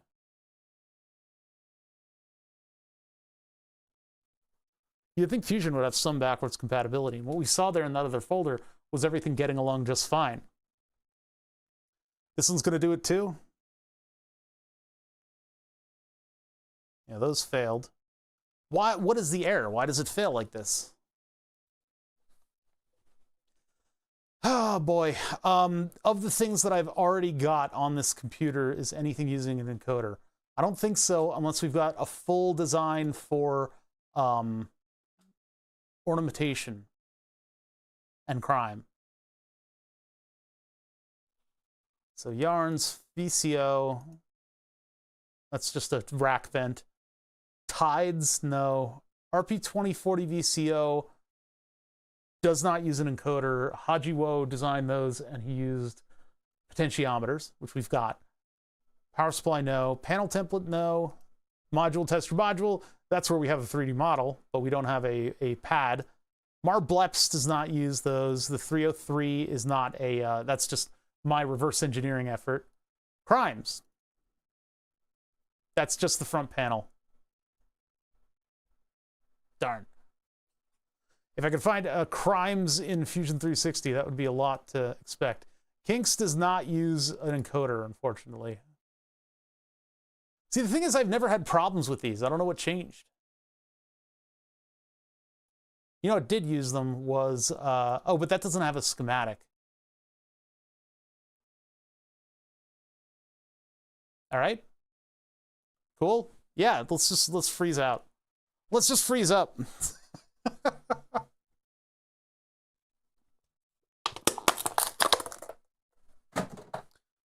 Yeah, like was said earlier, this is the bread and butter of the electrical engineer right here, is hunting for parts and getting them to work in your software without your software blowing up. I don't know why uploading these schematic files is failing. It could have to do with my licensing going away, but I don't really think it does.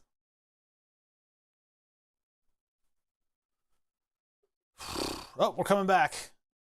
It seems to have recovered a little bit. Brain Custard did not have any pots or any encoders. Thick and Tick. That doesn't have, no, that's just a front panel. Basics, I don't think so. The attenuating mixer, that's just a front panel. And the ADSR 312, that's just a front panel. Yeah, if I had a crimes and ornamentations file, I don't know what's going on with the schematic files, because I had no trouble with this before.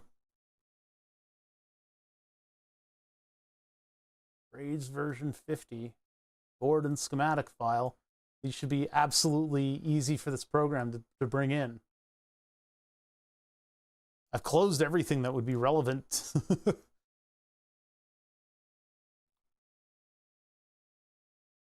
3D print, capture image. Do I have an import? Import's usually inserting something into another file. Not like, no, this is just what I should be doing. Uploading with this thing. I have an upgrade button on it too now. Uh-oh. Once my license expires, it's going to try to shill to me all of the space that I could have, I'm going to have to archive like 250,000 things.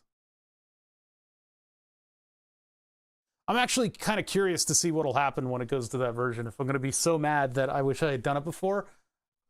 Certainly it shouldn't be losing data. Why is this not uploading? Why is this such trouble?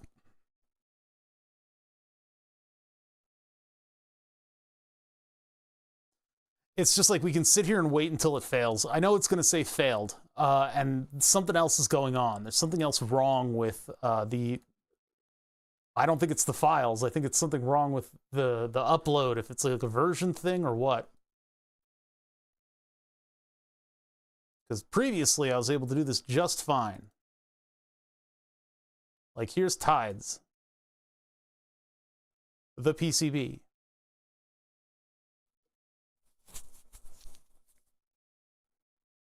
And I can just go in there and I can say, hey, what's this? What is this?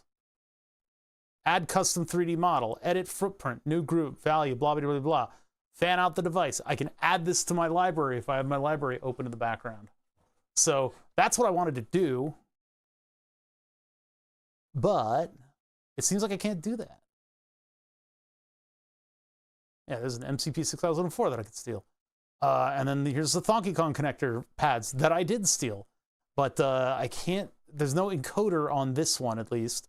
The encoder does have very similar pads to these, and maybe I could just add 2 more pads to something like this. But I would rather get an encoder pad from like an actual design that works. So I've gotten them from these files in the past. Why now, though, then, having been doing the can be of that for once, and then I just like pass out and my head hits the desk. Why can't I get these things to freaking upload? What the hell? What's going on? Why are you all failing around me?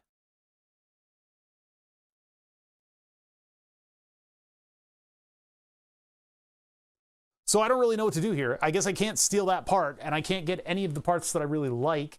I like these designs. They're very good designs. They're a little small for hand soldering, which is why I won't be doing exactly what they're doing, but I do like the parts layouts and stuff. We've used them in the past, but I unfortunately made this mistake of not uploading something that had an encoder on it. This is really annoying. And this one is braids. So it's going to be all the way up here. Upload. I should have just like repeated all of the files in my Fusion 360 and just called it a day. Board and schematic. They're Fusion files. 2000 kilobyte. Board SCH. I don't have any other controls. Autodesk being weird. Can't even use its own files. I know. What is the deal with that? What is the deal with? This is kind of hamstringing right now because this should have been a one and done easy thing for me to just steal and put into my own parts library. My accreditation is mentioning that I stole it. Nobody at Autodesk can write code. They would be very insulted with you if they could write code. Those kids. This is just like basic 101 CAD programming. I mean, yeah, they're old files, but so are the other ones that I took in. The other ones are just as old. Like Kinks is just as old. The Kinks design files that I brought in are just as old. And we can go into Kinks right now. We can go right down here. We can get into my Kinks. Look at this. There he is. It's right there. And this is what allowed me to actually build the 3D model so that I could make the front panel, is that I was able to get into the design files just like this. So how old is braids and how old is Kinks? All I'm thinking is that this error is a version thing. It might actually just be a Bothers license thing, which would be very disheartening. Because I have 9 days. I have 9 days.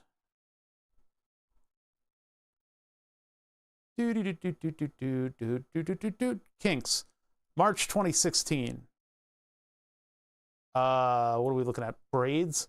Braids is 2013. That could maybe be a design. This continued in 2017. But we also tried, did we try blinds? Veils, which is 2016. No, we didn't do veils. No.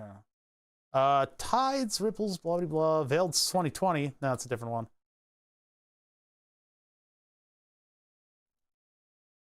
Whatever. It just seems like it's not. It ain't right. Beads. That's not beads. Yeah, that's really annoying, huh? Oh my goodness. Motion at the front door.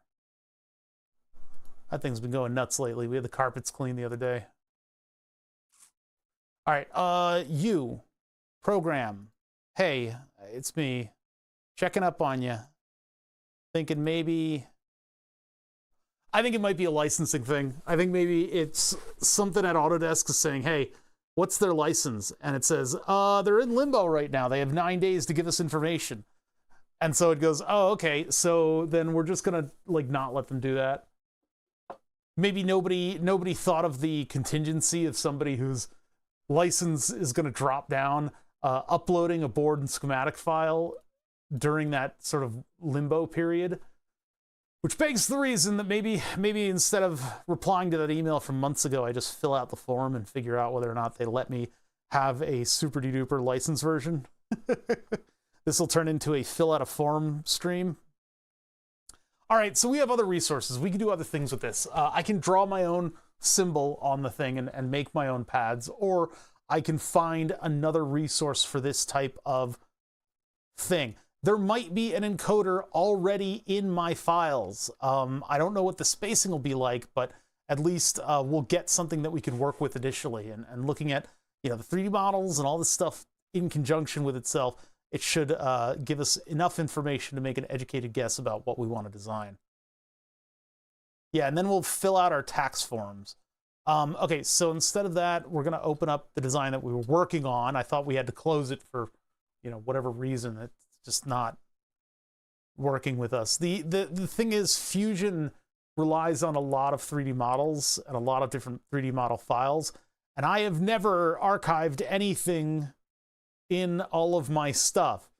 I really need to go through it and, yeah, working on it initially and then forgetting until it's time to solder the part and everything's wrong. Yeah, exactly. So I have not archived anything on any of my projects, and we've been working with Fusion 360 for a long time. It is an old friend of ours, and so I think that's what's happening is it's going, well, they haven't given us the information that we need, so technically they're probably just a free version, and then it's going, well, the free version can't have 567 files, and it's like, oh no, and I think that's where this is running into an error. It's probably something, it's like a contingency that haven't worked out before, because nobody's trying to do, like, be a shady little monster like I am. That may be what's going on.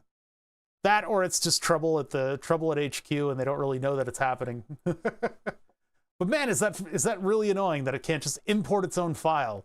It's like, I'm gonna put it on the cloud, and then I'm gonna, like, manipulate it, and yeah, this is free edge case testing, and I deserve a paycheck for this.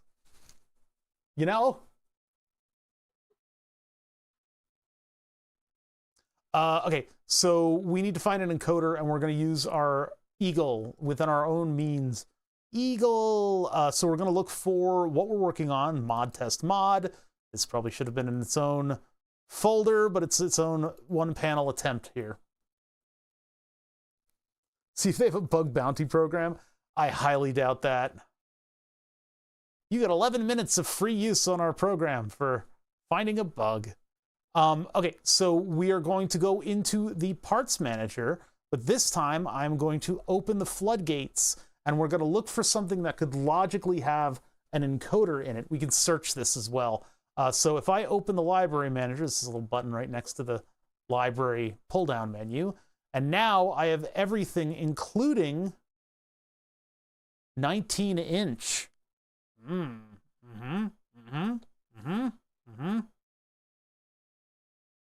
I don't know what's in that one. I just thought it was funny. All right, so we need to look for an encoder Adafruit does a lot of stuff with encoders. I guess we can open that library and search it. I can look for, that's not going to get, well, encoder. Might have a library of encoders. And so we do, and it's from Heddle at PCB Layout. Version 1 is a little weird. Worth Electronics, I kind of trust a little bit more, but this is Worth Switch WS NTV. Let's open that up and see what in the world. Wow, they put all this stuff into it too. Download library to see previews. Oh. It's in German. Ich in German. So yeah, none of these are on my local machine. PCBlayout.com, frequently used encoders. Let's just like Google that and just see if it happens to have what I'm looking for. They failed to understand preview. Yeah, right? Download the library to see previews. What's the point of the previews? This is the kind of stuff that you find in these programs where it's like, I know you did that to save resources, but it's like, nope, that's gonna dox emails.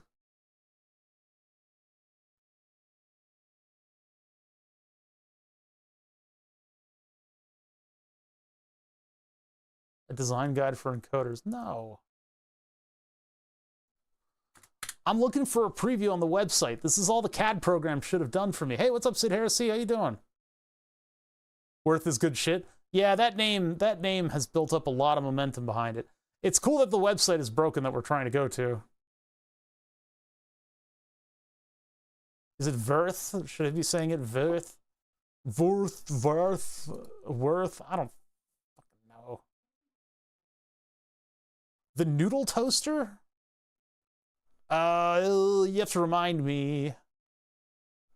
All right, so those were specific for encoders. If we can find like a model number, it's possible that we already have it. But Birth? I don't know. My Philadelphia accenting requires me to say it like I do. Worth. Hold on, brain fart. We have a specific model number for the encoder that we're using. So that one comes from the Amazon. The Noodle Toaster is a Eurorack module tester developed by Emily Gillette of Mutable Instruments. The Noodle Toaster? Is that what they called it? I've freaking got like the open source stuff open right here. This is what, so the module tester is what we based the original design on, but we're more capable now. We have more stuff that we can do with it. So, had to be renamed for licensing. Well, the thing is, like, they've taken our design and they've just regurgitated it all over the internet, and you know, basically did a one-for-one remake of the Mutable Instrument design and called it their own. You can find them at a bunch of different sites for like $200. We're doing something different. We're actually doing something different. We are still using Mutable Instruments based designs, but we're still 6 channels, but I'm using muxes to make sure that these are generic I/O. So I can have in and out from all 6 of these. The Noodle is a legal, legit one from, why didn't that scroll? Or did you just stop there? No, this is, okay, so this is our own design now. We're using a TNC 4.1 and muxes, and we can listen to 2 channels and output from all 6. So that's, like, I don't want to just regurgitate the Emily Gillette design, because that's a lot. I've taken a lot of her designs already. So it just would kind of feel bad to like just take it.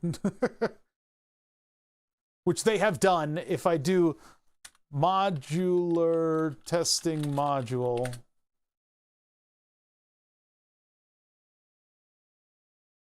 Well, we did a search for this a little while ago, and we were able to find clones of Emily Gillette's modular synthesizer. I'm gonna spell that wrong. Why is Google shit? Why is it so bad? Fuck it. All right, anyway, doesn't matter. Doesn't matter, that's what we're doing. It's the circuits are designed off of Emily Gillette circuits because they're good. I mean, they're good forms of circuits that you know, she's refined over the years, and they're, you could find them in like generic texts or like websites of people building modular stuff. You can find these circuits and you know, do what you will with them. We're taking it specifically from these because I've built a couple of these modules. I know they work really well. And then we're adding a couple layers to that. So in adding layers to it, we've added what's called a mux, and the mux allows me to drop in on any channel. And so we can put our listening part, our input modules, basically on any of the 8 channels, and then any of the 6 channels. And because we're using 6 channels, we can also have voltage reference sources on 2 of those. And so having a voltage reference source on 2 of those channels means that for the entire range of signals that we were able to take in, we're able to see what digitally those voltages look like from this module. So we're taking it through our amplification, and then we take it into this module and we say, this is what plus 10 looks like, this is what minus 10 looks like, here it is on the right channel, here it is on the left channel, and then through these modules over here, these PCM 5100s, the 6 channels of I2S, we can output a DC voltage level that we determined is digitally supposed to be 10 volts, scaled 10 volts. This is supposed to be 10 volts, so now we take it in and we activate it on the line here, and then we activate our mux to take it in to what's being listened to, and we can say, this is what we think 10 volts should be. And it says, oh, that's off by this much. So then we scale the output over here so that it goes through all of our amplification, all of our wires, all our other stuff, and it is as accurate as we can get to 10 volts coming back in. So that way we can output what we know is probably as close to 10 volts as we're going to get. Who knows what the specific specs are, but that's going to get out to our I/O. So this is a sort of an important facet of the whole thing. It can self-test. And then the openness of having any channel be able to do anything through these PCM 5100s. These can do DC levels, these can do gates, these can do plus minus 10 volts. Well, they can't natively do plus minus 10 volts. That's what the amplifier's for. But they can do all of the things that we would ask all these channels to do. We're not just going to have a gate signal sitting on a channel. If we want to take a gate signal in, though, I'm gonna have a gate signal on every channel. So there's a lot of weird stuff that we're doing in here, but it's basically any channel can do anything. We have enough pins for it. So we've got self-test, we have LEDs to monitor the channels, we have 6 channels with 6 outputs, we have 2 inputs. We would have to use like a codec chip in order to have more than that. And maybe using a codec chip would be the cheaper way to do it and get accurate signals. I like the idea of doing a self-test. And in the future, if I ever want to expand, that the one out that we're not using, the 2 channels of I2S we're not using, maybe I could put a speaker on that. I don't know. I've explained this a billion times. I do hate explaining it again, but I'm wasting time because for some reason, my CAD program will not allow me to do anything. We're making our own tester too, as the original tester is missing a lot of features. We're starting this over from the ground up. That's sort of like we started with that as a jumping point, like here's what one takes, and I'm going to do my own take on it. I happen to have all of these Maxim mux circuits that work at plus minus 15 volts. So it's like, all right, those are perfect for doing muxing jobs. And that way we can live with the only 2 inputs. But the Teensy makes it super easy to work with audio signals and stuff.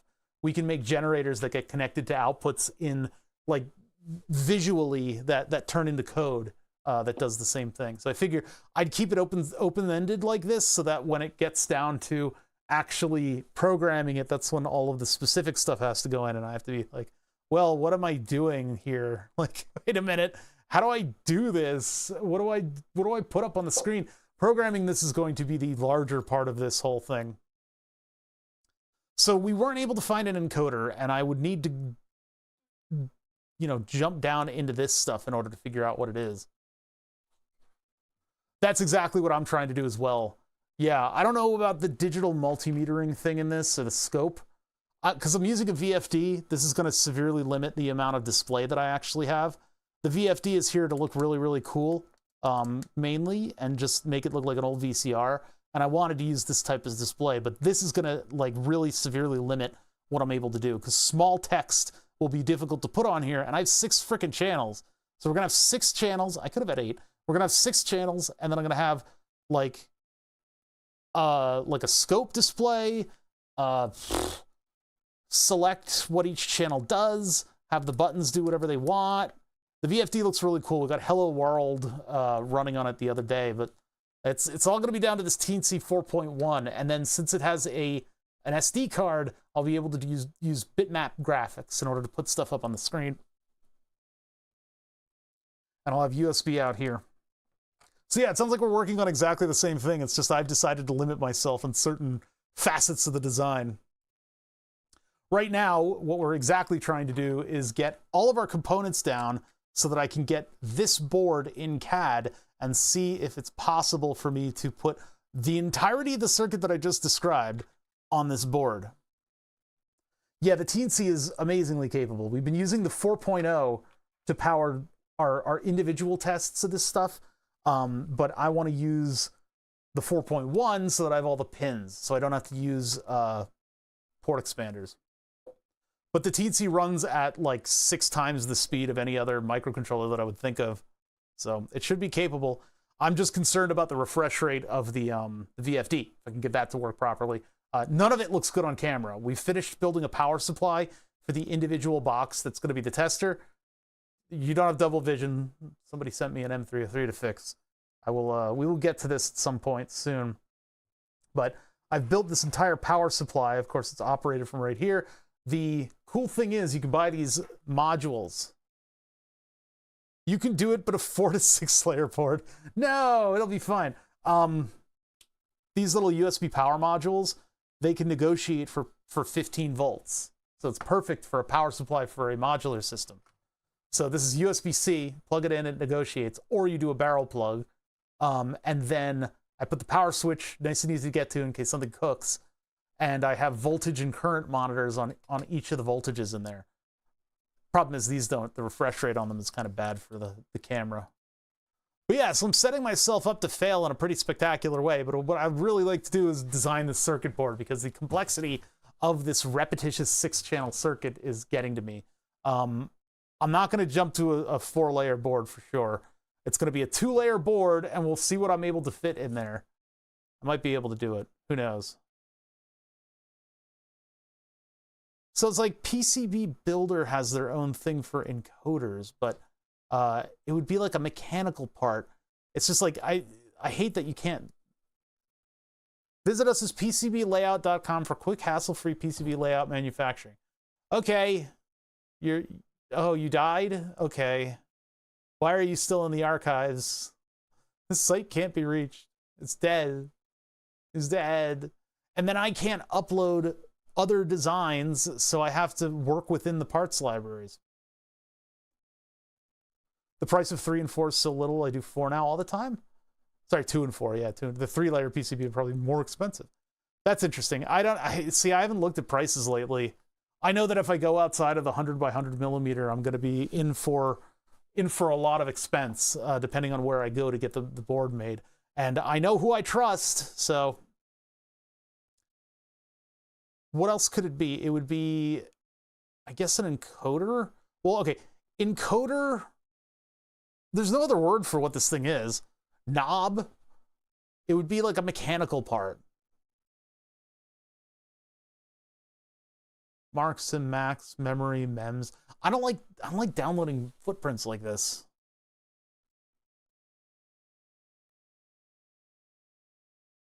Optocoupler. Yeah, if I really need to do it, maybe I can do a first one. I have to quality assure so many of our boards from JLC. Lifted legs, incorrect parts, diodes in the reverse order. Are they doing more design than that? Because from my experience, I do the design in here, in Fusion, all the trace layouts and stuff like that, and then I just choose from a pull-down menu to output the Seed Studio Gerber, and I send it to Seed Studio, and they're not like subbing parts or anything.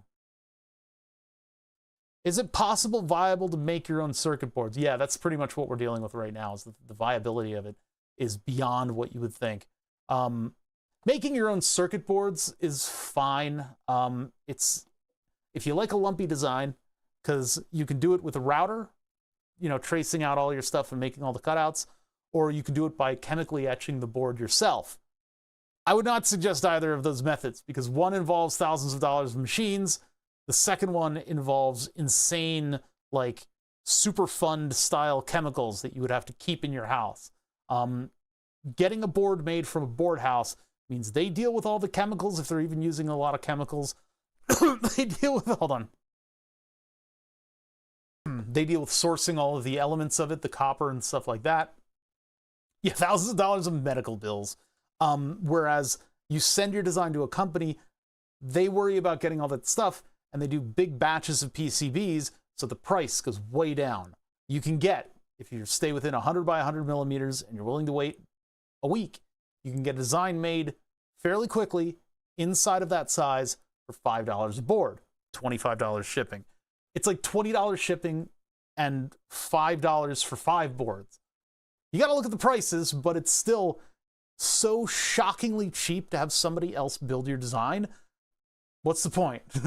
And the designs come back and they look like this. Well, this one's a black PCB, so it's harder to see, but they look completely professional. They're like exactly what you designed. They're great. And they got good silk screens, and you can put memes on the silk screens or your Twitch address. So it's like, why would I go and do that? They add a part number somewhere on your design. God forbid. Why would I branch out of this when it works great? I did all the soldering on this one. You can, I don't know how that works. I've never tried it before where you send them like parts and they source parts themselves in order to make your stuff. Chemical etching is a huge pain. Just getting rid of the waste is a pain because you can't pour it down the drain. Yeah. I remember doing chemical etching in grade school. Yeah, me too. I wonder if they knew in the early 90s how dangerous those chemicals were. Oh, they did. They did. Yeah, it was the early 90s when I was working on that stuff too. And it was a bath of like bright orange liquid. Actually, no, it was deep orange liquid that could just like remove your fingerprints. Like you just had to be careful about all that stuff. That was terrible stuff. I'm surprised I don't have cancer. You can get the part number taken off for free now. I did not know that. I don't mind the part number. I don't care about the part number. I don't care about the part number. Yeah, that's the other thing is like you have to either insert the vias like it's a rivet or with like special tools, or you have to plate it through somehow. I don't know how any of that crap works. The last time I got a circuit board made in that method, it was this lumpy thing and it like had a matte silk screen on it. It was bad. It didn't look like a regular circuit board. And it was fragile. It was, the silk screen layer was fragile. You could scrape it off by accident. I blew it up. All right, so let's see. It's everybody today is typoing. People can't type into my chat. It's great. I think it's because I talk fast and I'll unfortunately jump from Phil's Teensy. Wait, is that an entire library of Teensies? See users bothers download Phil's Teensy. Oh, this is a, okay. Well, I got somebody else's Teensy from GrabCAD. That just looks so specific. Pot Zycor. What do we think it would be under? Because Encoders was somebody else's library. I don't know where that possibly came from. If I look through the Eagle PCB ones, will it have a specific thing? Or do I need to look up like Adafruit?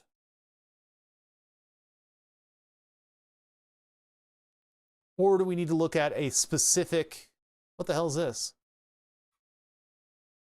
Download the library to see previews. I hate that. Let's see if we can get like a manufacturer and part number off of this thing, because that'll help us narrow it down a little bit more. Oh God, you have to have a high-speed drill to hand drill the holes. How do you get any type of precision out of that? You don't, do you? Drilling your own hole? Like give me a plate of metal and a center punch and a panel that I have to make, and I will not be able to ever give you an accurately drilled panel. They looked pretty rough. I think, you know, I've worked with that kind of stuff before. Even better was when you got a researcher making their own PCB, and what they did is they used the knife to scrape up all of the copper. and they scraped it in a pattern in order to make the circuit elements that they needed for some kind of an RF thing. It was basically just an extremely rough, just scratched circuit board. All right, so the encoder from generic company is not exactly that part number. If we want to find what this potentially is, we're probably going to need to jump into DigiKey and start from scratch. 20 digits, momentary, stick. This one, number 73 in potentiometers. See, it's like, this is not a potentiometer though. Maybe these are. Maybe I clicked on the wrong thing. Rotary encoder switch push button. EC11.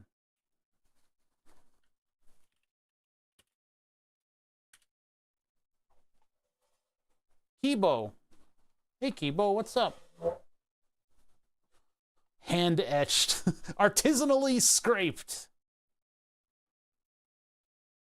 EC11, EC11, EC11. So these are EC11 style encoders, which bring with it a whole bunch of other part number stuff because you have different shafts coming out of these things, right? So EC11 is a pretty good starting point. If we go to maybe just like look up EC11, nope. Try importing more libraries or adjusting your search parameters. Try going and never mind. Hey, so how would we pick out an EC11? What are we calling this? It's like, I need to now go to Google and search to see if Eagle PCB has a built-in EC11. Or I go to library.io and see if I can find one. I remember using a tack pushpin drill for via holes. That's weird. I don't know. I've not done any of that. I've not done vias. A lot of the time, like in those custom PCBs, you don't have the patience for stuff like that, and you'll just solder a wire into the hole so that the wire goes to both sides of the PCB. Because everything else you're building is so bush league anyway, the PCB barely even matters. It would make more sense to wire wrap.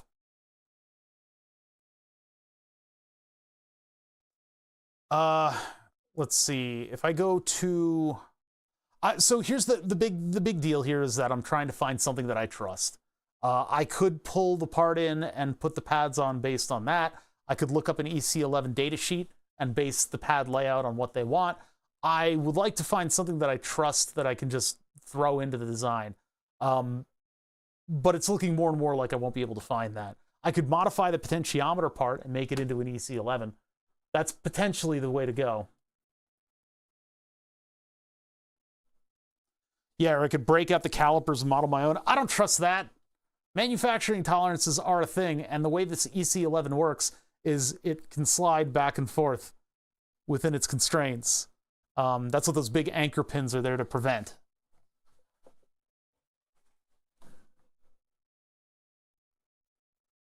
WSENTV. Well, actually, if we find it in DigiKey, we can get it in AutoCAD flavor. I always forget that DigiKey added the 3D files. EC11. Encoders. Adafruit Industries is in here. So yeah, here's all of our EC11s. And I can get one that's specifically in the style that I have. I already have a 3D model, though. They might want me to sign up for some kind of a thing to get that model. Well, let's just see. PEC11R. STP. Uh-huh. Oh, it's a whole 3D format. I didn't want that. I already have that. I already have that. I want the footprint. Oh, you bastards. You bastards did it again. It was Earth all along. More solder. Maybe I need more solder. Yeah, I mean, I guess I could just roll from the data sheet here. So they will have a suggested pad layout for the one that we have, which is the, not that one. you got to kind of sort through it and figure out which one you have. I think we got this one right here. So these are the hole layouts. They don't make any suggestions for the actual pads. And that's surface mount, so that's not what we have. And we also have a button too, so we got 2 pads on the back like this one. But those are squares. It's not surface mount, these are through hole. They just, for some reason, suggest that you have square pads. So easy, so easy. Let's just drill a square in our PCB.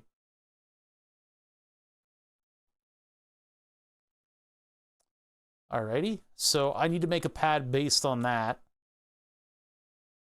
Let's check to see that there's not something else I'm worried about. No, the rest is just, yeah, it's just waffle. It's just waffle. So I hate these diagrams because every one of these parts programs makes you put stuff together based on their oval IRL. I guess we don't have a picture of the other modules, but I'm just gonna put a circle pad in. Doesn't matter. As long as we can get enough solder on there so that it'll just... I mean, oval would probably be the better choice. But like, okay, so this really frustrates me. Fusion 360, right? Fusion 360 allows you to have sketches. And in sketches, you can have these dotted lines in order to place everything in a proper position, right? Those tools would be super duper useful in order to position pads on a drawing like this. So I could use a dotted line to go from, you know, the center point here to one of these other pads, etc. Like, and then I could base my measurements off of the information that they give me here. Instead, what we get is a very sparse number of measurements that you have to kind of interpolate in order to get those positions, and the CAD program understands X and Y. And so you have to position it in X and Y on just like a 2D plane in order to figure out where this stuff is. You can't base one measurement off of the other. It's like, I'm not a robot. I would like to have sort of more information about the positioning of this stuff. And hell, put it in XY coordinates from the lower left-hand corner if you want. If I had those sketch tools, I could do it from the center, which is a logical place to do it because that's where you're positioning. Your primary positioning of this part is going to be from wherever that knob is. Is that knob centered? No. Wait, this one doesn't have... this one that we're looking at. Yeah, see, 13.4 width. Center is center on those posts. So it is centered. Okay.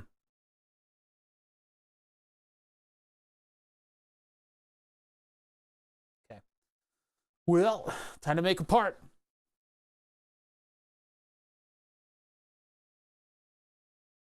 So we're going to go to one of the libraries that I already have, and we'll go to mechanical, and I'll make an EC11 encoder.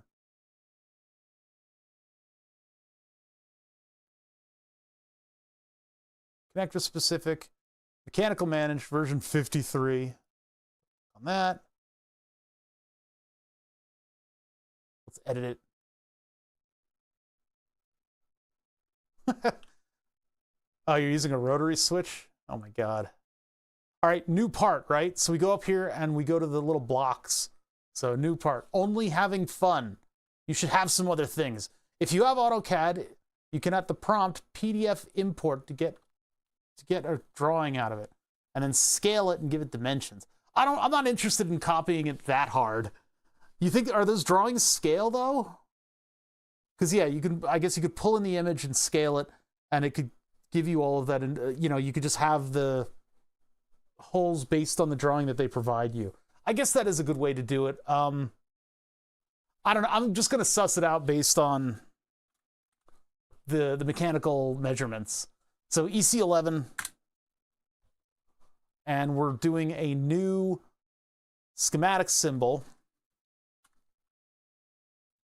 If I can call it encoder.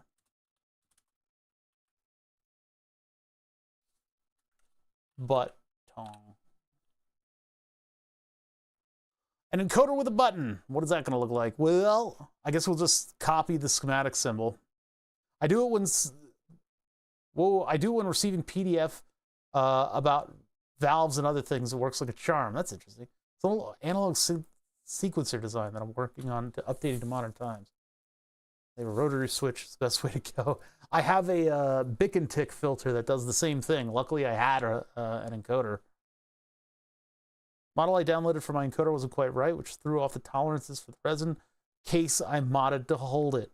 I had to Dremel things in order to get it to all fit. I don't want to have to do that. Okay, so I'm going to the browser window.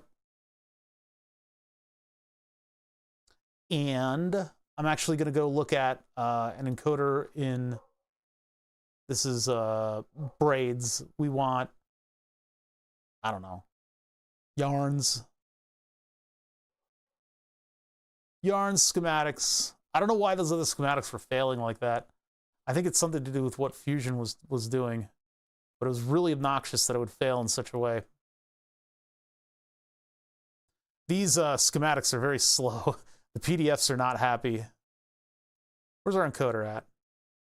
I think it's on this page. Yeah, there it is. So they're modeling it just those 3 switches, which I guess I should probably do.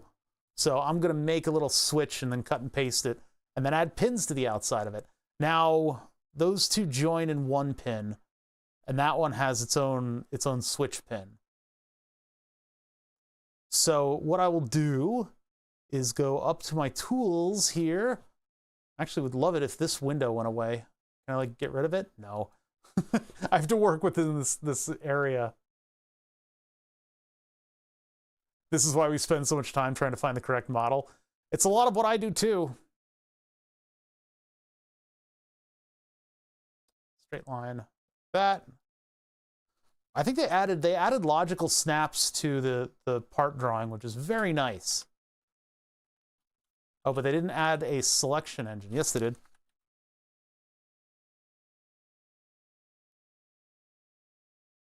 One switch, 2 switch, red switch, blue switch. Copy? Ah, it only did 1 segment of it. Well, it's not like it's that complicated.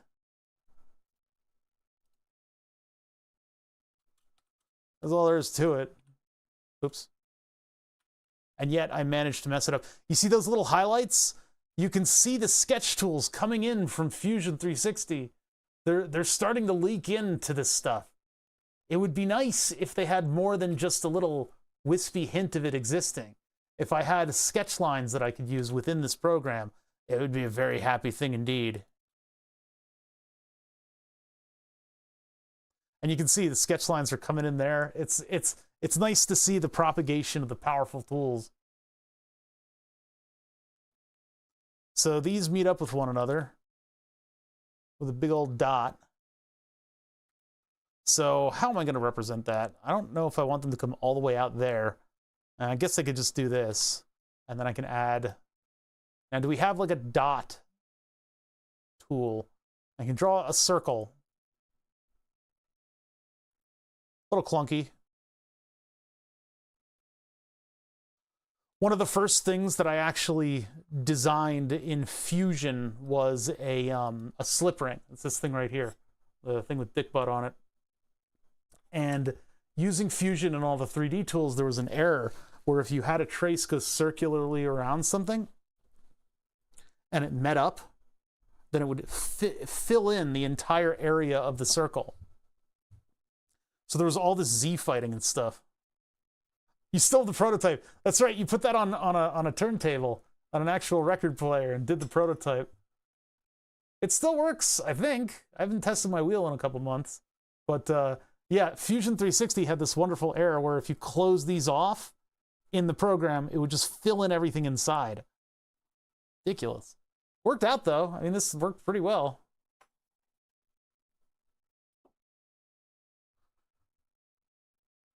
You found it in a box. That's great.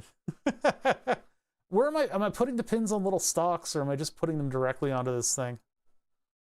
Looks like I'm putting them directly on. Oh no, there's a little stalk sticking out of it. I'll do that.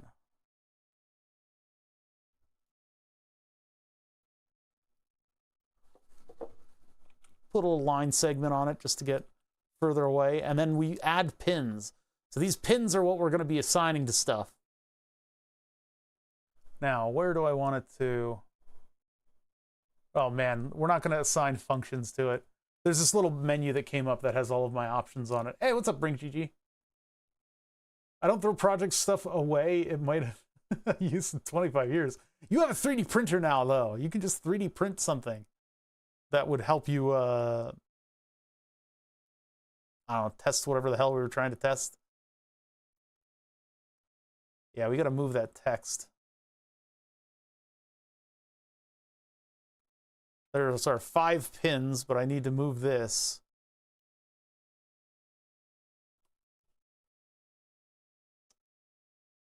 Pin name, angle, offset, swap level, angle, direction, position, name, offset, size, visible.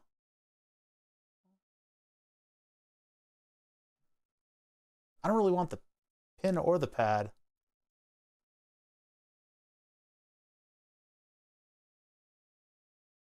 Oh, that's all right.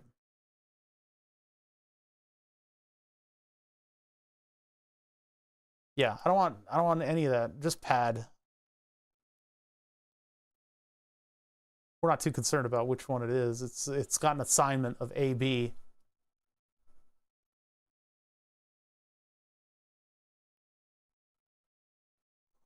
Do visible pad apply. I gotta go through all of these and do this. I should have selected the right option before I put them down. Why make it twice when you spend a week digging through boxes? That's crazy. You're a crazy person.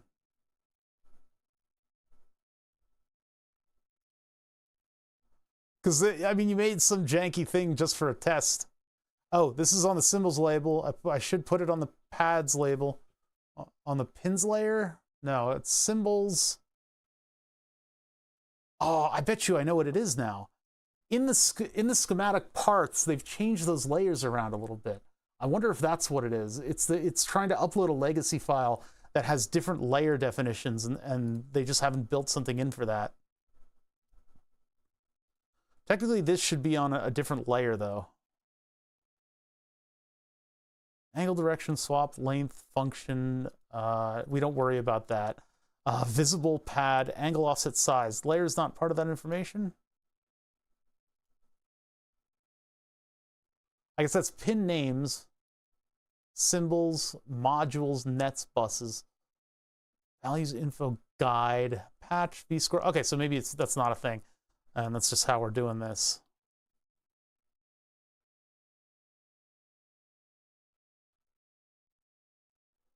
And that circle goes away when we define it. I just want to make sure that I'm doing this right. It's been a while since I've done this. It's been a minute.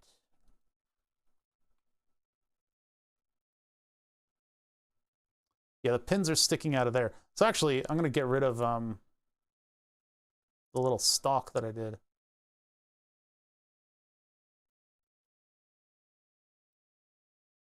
Take that in just a little bit. Because those will stick out anyway. Maybe they should be short pins.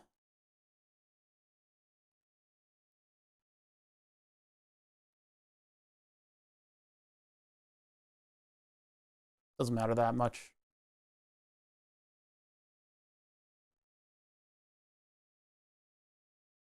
Just makes it a little bit easier to fit more stuff on a page.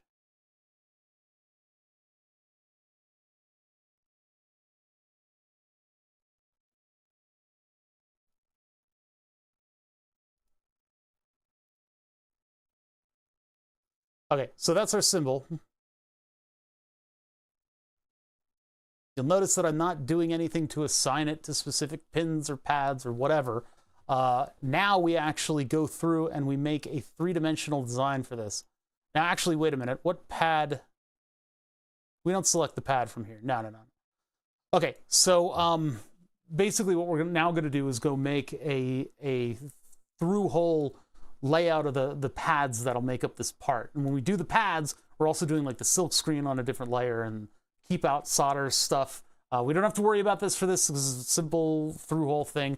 When we put the pads down using the CAD program, it'll bring with it all of that like solder mask and other layer stuff that we're going to need. And then we'll be able to assign these pins to those pads in the 2-dimensional drawing. And from there, we can pull the three-dimensional part onto a two-dimensional representation. It's a whole thing. It's a whole thing. It's a whole thing. So yeah, that's that symbol. Let's go ahead and save that. And this one's EC11, right? It's not ENC11, it's just EC.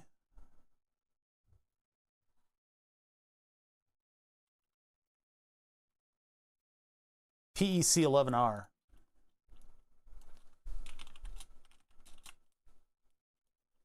PEC11R. Your managed libraries, local changes. Shut up. Okay, so let's go in and do the two-dimensional layout. What was it called again? PEC11R. Jeez. PEC11R. Okay. I think that's what I'm working on now, right? All right, so now I would very much like to be grabbing this thing from the center. I think that's extremely important, especially given how we are going to be measuring where everything goes.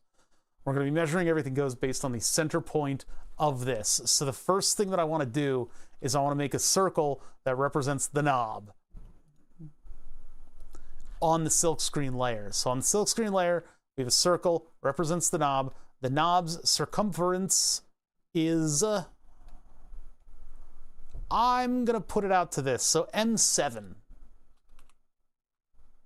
by 75%, really? Well, M7, so what is M7, 7 millimeters, right? I saw that part number so much while working with my project, my brain shortened PEC11R and pronounced it Pecker. I mean, that's, you know, that's been going on behind the scenes in Bother's brain as well. It's a nice, easy one. So 7 millimeter, I guess, M7 with 0.75 pitch. Yeah, M7 by that. So I need something that's going to roughly indicate. So I'm going to go to not the T place. I'm going to go to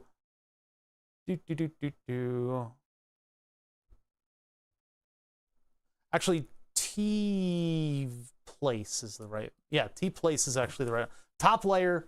And then this is just the place guide sort of thing. Not going to model threads. This is the two-dimensional symbol that goes on the board. So no, I could do one of the lines is just a little bit sort of slumped looking as if there were threads going down. No, I'm not going to do that. Okay, so draw circle.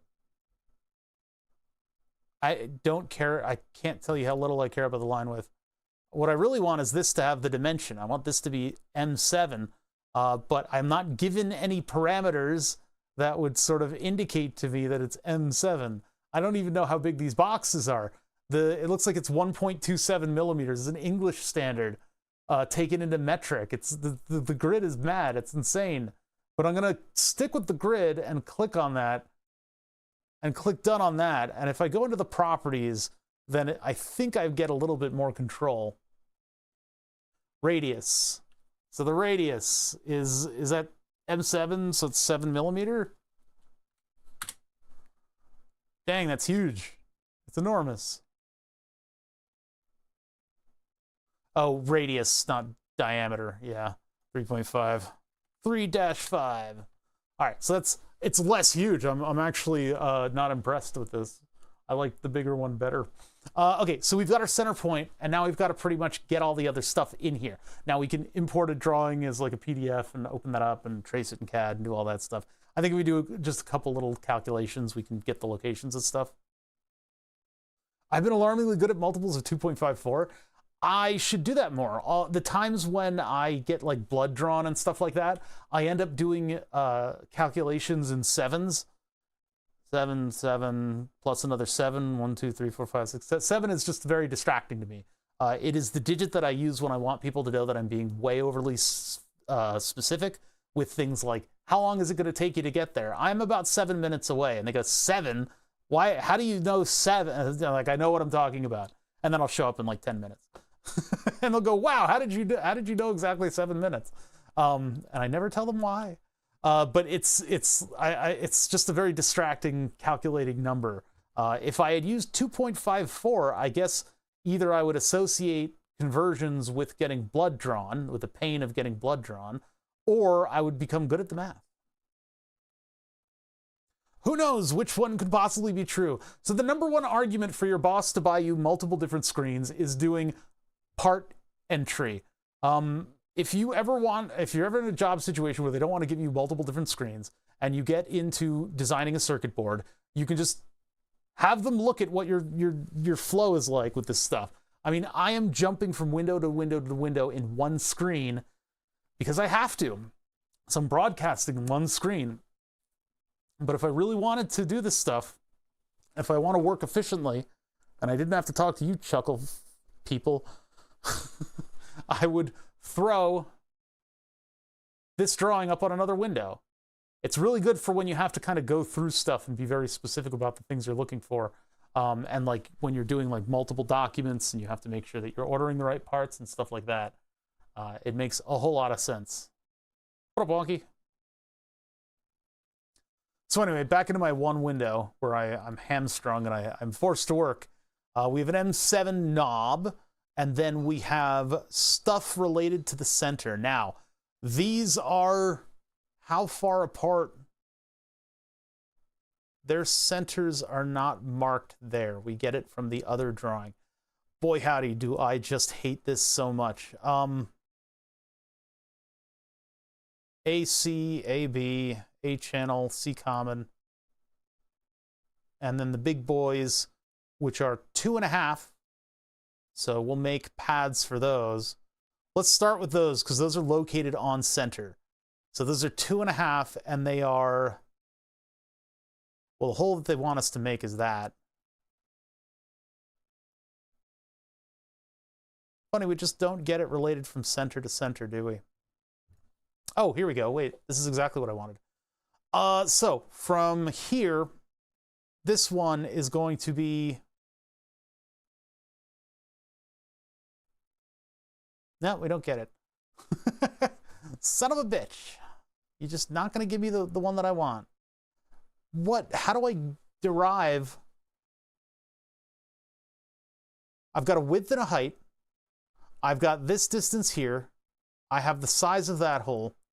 I have the front to back distances that'll make up the positioning of those holes. I have this, which can be relatable from center. I don't get center pad to center pad. Where do you want me to put the pad? I don't think it's this, 14.0.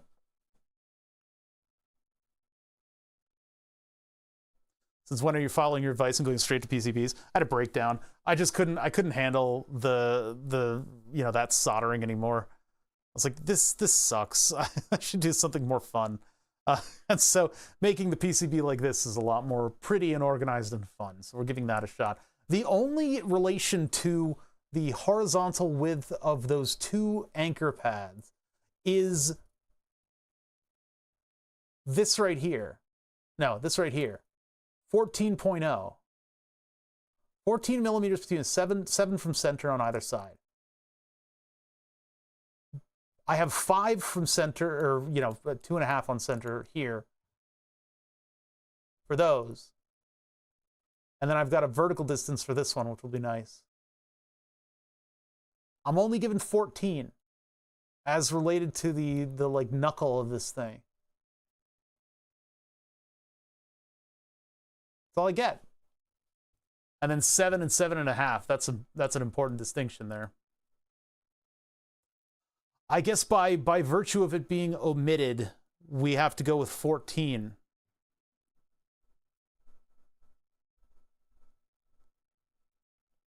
Where's 13.2? What did I miss? 12.5, 13.4.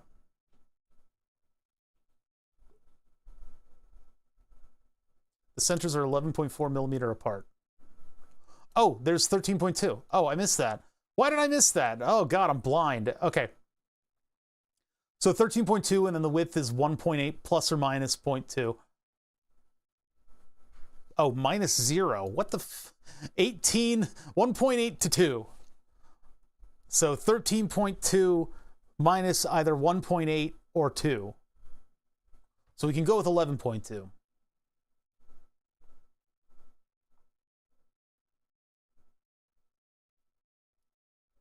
Because, yeah, 13.2 to the outsides. The centers are minus the width. Which 1.8 plus 0.2 or minus 0. So they're giving us the min and the maximum in a really roundabout way. It's 1.8 to 0.2.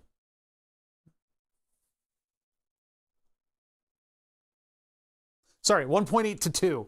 1.8 to 2 would be the size of the pad, and then the separation, so it would, 13.2 is not given an upper and a lower. What the, how the, okay, all right, I'm gonna deal with that. 13.2, if I take it to its maximum pad size, then it's 11.2.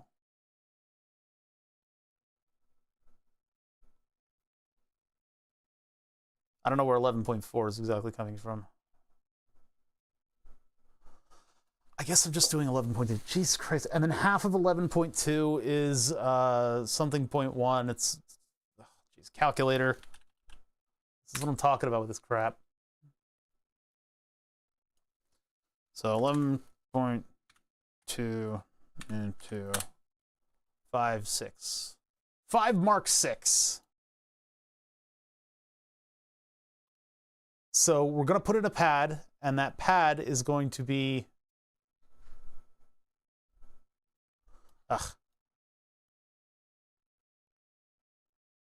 2.5 millimeter wide, or at least on the inner diameter. So I'm going to use one of the through-hole pad tools, and then I'll pull up all the stuff that I need to see and know. Oh, they have an oval thing, so I could actually do that. We could have a pad that has like an oval pad or a one-sided oval pad. We're just going to go with a regular round pad. Not a, I could use an octagon if I'm feeling kind of frisky, feeling a little like, let's have some fun. Let's do like an octagon. I'm a cool dad. Whatever, let's just do circular. And then the inner diameter is going to be 2.6, which this thing is not prepared for. Doot. Why would you rotate a round pad? I guess it's if it's like this kind. Done. Okay, so that's been edited into the pad tool and nothing has been placed down. I'm just going to slap this thing down on the... Oh, wait, no. Did I exited the pad tool. I always do that. It's a done button. It's not an okay button. It's a done button. Just get this out of my face. So we're going to just slap them down. Bop. And bop. So that's for our anchors. Actually, if we really want to, we should probably try doing... We should try doing the oval ones, just so we're humoring it. So like that, and then now I have auto, and then 2.6 or 2.6 there. So if it's 2.6 width there, what's the height of the thing that they suggest? Of the square keypad area. 2.6. The 1.8 and 2.6.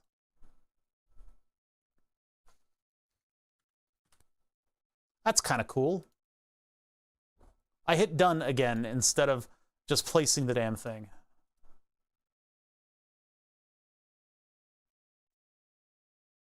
I'm going to hit done now. They can't stop me. It just exits you out of the tool. So properties, and then we're on 5.6.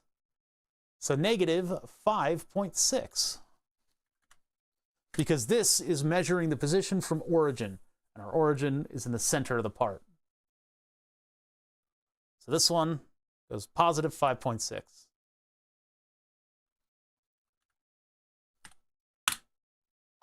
That seems a little funky. I guess that's the thread size and not the knob size. What is the knob size? We can put that into the drawing.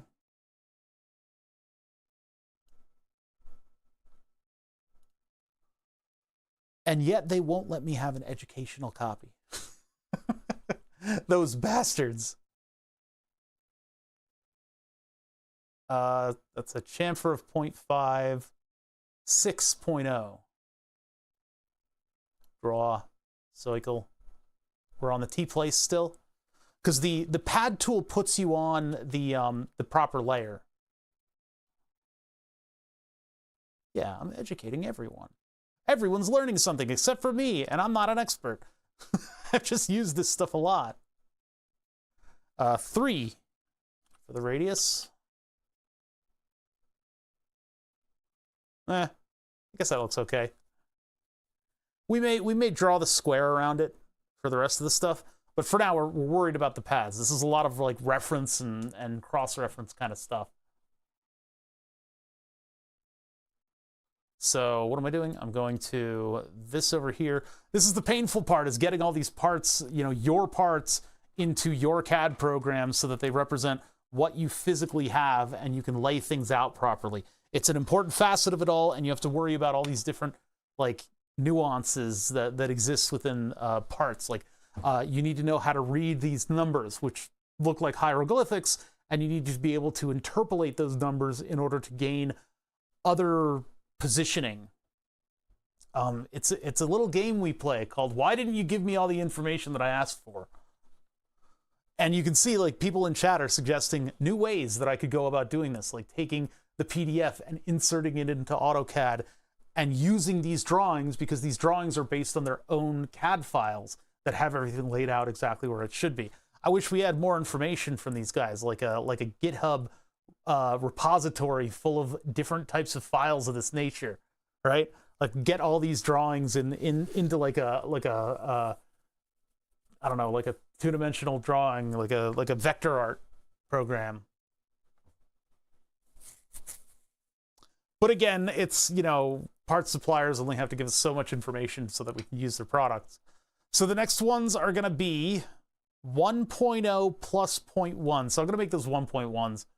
We're just going to make them big wide holes, because if the hole should vary this much, why not make it as large as it could be? So 1.1 holes, and then those are going to be spaced plus minus 5, and in the y-axis they're minus 7. So minus 7 plus minus 5, 1.0. This is why multiple screens is a necessity in this case. I can't hold all of this information in my brain. My brain is dumb, and I trust it with nothing. These are going to be width of 1.1. The accuracy of circuit board production is shocking. 1, 2, 3. Now, go into this one, go to the properties, and we can pull it into position. The hole tool is very important. It does a lot of the work for you. It would be very, very annoying to get all this stuff right. 3.81, this one is in fact plus 5. Wait, no, plus 2.5. Because 5 is the pin-to-pin width. And then minus 7.5. Because that one is measured from the center. Bonk. Properties. 0 minus 7.5. Properties. Minus 2.5 minus 7.5. Bada bing. Okay, so that's those. Those are the 3 encoder inputs. Now we go back over here, and we've got positive 7.0, not 7.5. Positive 7.0 plus minus 2.5. Back to the hole tool. Don't change any of the settings. Bada bing, bada boom. Then go to properties. And minus 2.5, not 4. 7. Other one, properties. Oops, cancel. That was the one I wanted. Positive 2.5, positive 7.5. I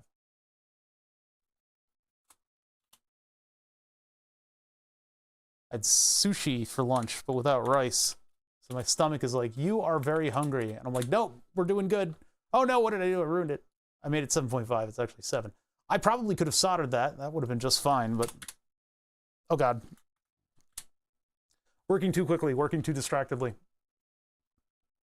All right, just to be kind to myself, I would like to have like a box around it.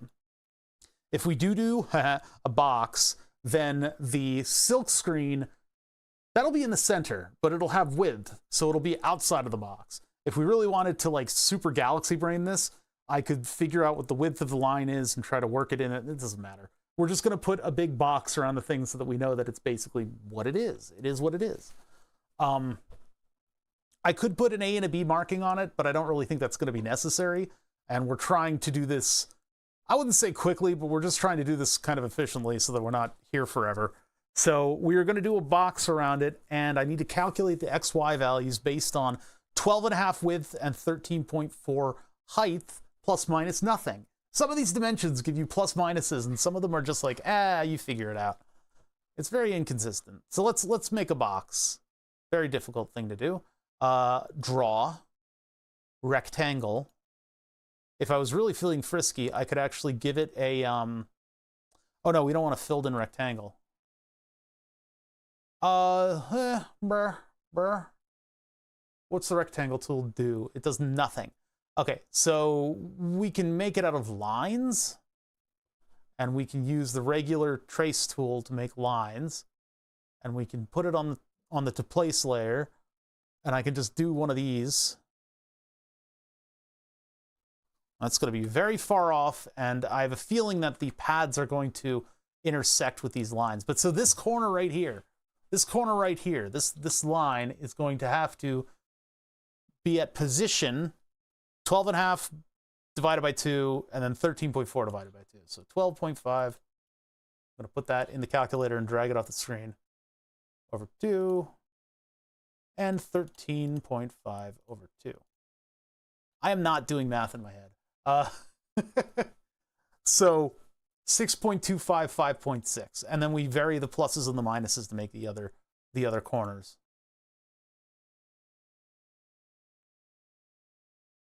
That seem right? It's at 3 right now, 3 and 5 to 13 and then negative. So 13, sorry, what is it again? 13.5 over 2 and 12.5, 6.75 and 6. They're very similar to one another, but then that would be 13 would be vertical. 3.8 would be 6.25. And 5.8 would be 6.75. And then it would go from there to 6.25, negative 6.75. Brain hurts. Bop. Yeah, that's going to be kind of big, isn't it? It's all right. So this one goes from negative 6.75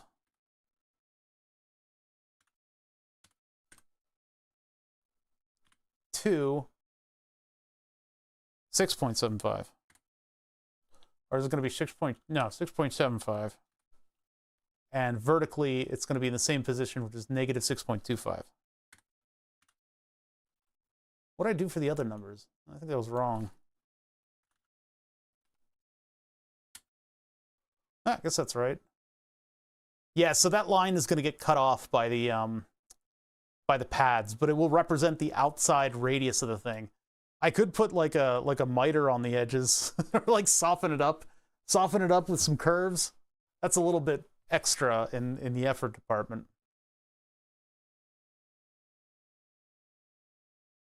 And I could, I guess, make it a bigger line and make it a smaller, or I could do like a line segment from the middle there to there. Let's see. How can I make this part a little bit more friendly? I have to do like all these measurements in order to do that. Do like curved traces on the thing. The OG part is not curved, so I think maybe thicker lines and then moving it in to the part pad a little bit. Just like do a little bit of this.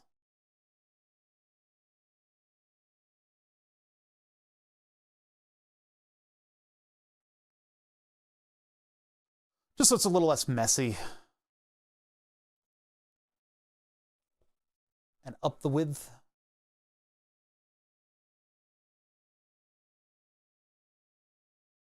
.3048. Yeah, that'll do.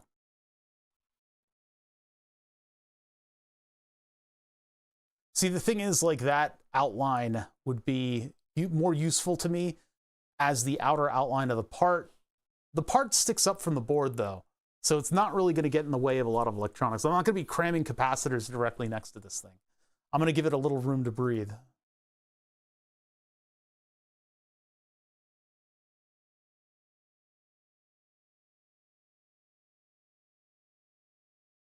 .3048, apply, click OK. Yeah, so I like that a little bit more, even though the box is a little bit smaller than the part. It just means that that line is going to be represented a little bit better.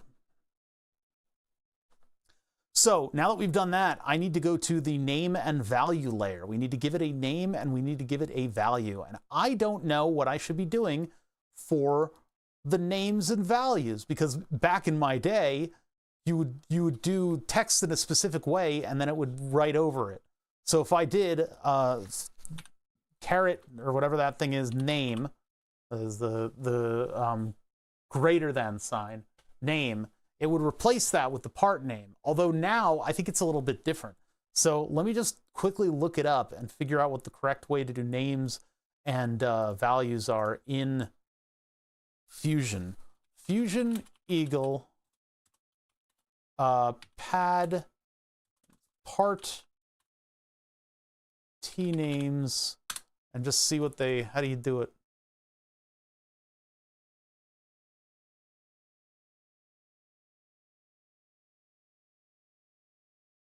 Name versus net label. What? I don't know how I'm going to be able to find out this stuff. The old tutorial is different.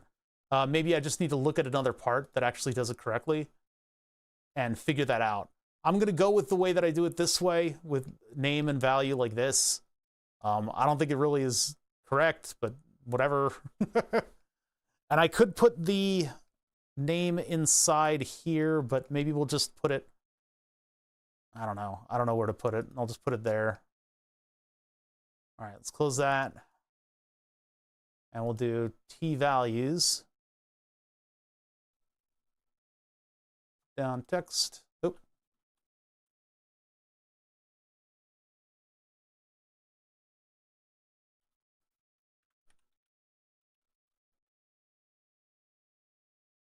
Oh, I hit done again.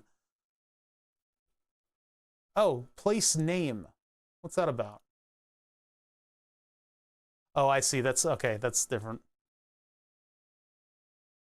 Place name, PTH pad, S&D pad, line, text, hole pattern, insert drawing. Insert drawing is again how you would trace. But yeah, the value. And I don't hit done. I place the value.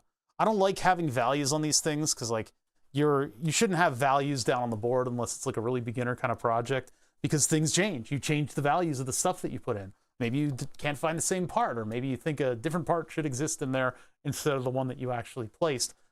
Putting like a 4K down on the board is very irresponsible. It's not what you should be doing when you make PCBs. You should be putting C's and R's and stuff, and then in your documentation, you have those in a table that'll define what their part numbers are. Because, you know, oh no, I can't find this particular op amp, and I need to sub in one with the same footprint. Or maybe I like this one better. I don't really know where to put the name and value on this thing. It's hard to figure out where. So I think this is just good enough. So that is our two-dimensional part, and I hit save. User saved. All right. So these are still not associated with our part. I don't think I need to do new pads. I think that's...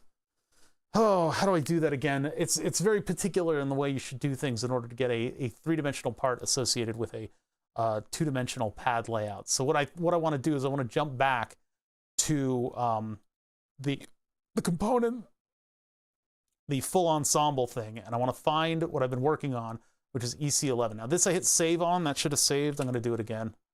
Oh, it won't let me. So we go down here and we go to EC11. What these are little pull-down menus that represent your part. So each one of your different packages, each one of the pin layouts has their own 3D model associated with it, right? Some of them don't. Some of them have actual 3D models, and so you'll see in the menu in the lower left whether or not they have all the stuff that they should have. If you don't have a pull-down menu at all, that means you have basically like the folder that should contain everything with nothing in it. And then you use this menu that comes up when I double click on the part to associate all those things with one another. So what we're in this cube little Tetris menu, and we're double clicking on EC11, and that's going to open up the 3-window thing. So we have 3 windows here. One is for the schematic symbol, and that's what you're going to be putting down on the drawing, and that should have just a logical placement of the pin 1, and it should all be laid out within the grid that already exists. You don't mess with the grid on the schematic layout. Then you have your 2-dimensional part, which is going to be a representation of what you actually want to have on the board with pins that you've put down with the pin tool. Those will number themselves, and you then associate the pins on the schematic with the pins that are on the 2-dimensional part. From there, you can go in and attempt either to generate a part using the part generation tools, or what I'm going to try to do, go into the 3D model and bring in an external model. What's up, Thunderblaze? All right, so what we do is we go EC11, and then we go new, wait, not local package, which is that?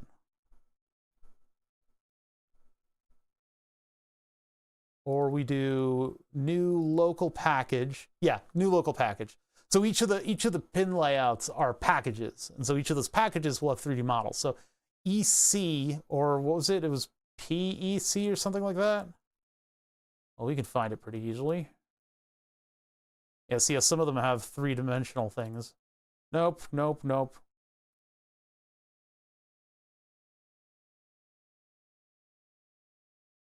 PEC11R. So there it is.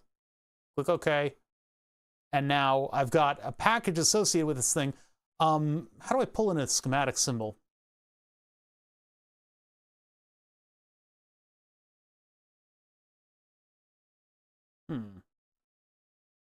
I forget.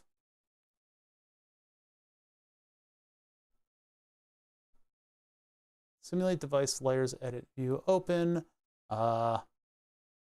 See, that I don't want to do plus that. I want to do, I can pull it in from over here.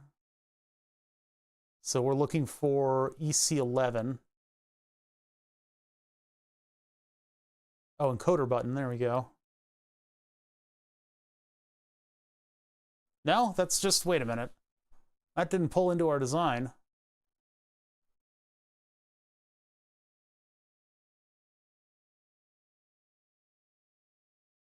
Oh boy, okay, how do I do this? Let's see here.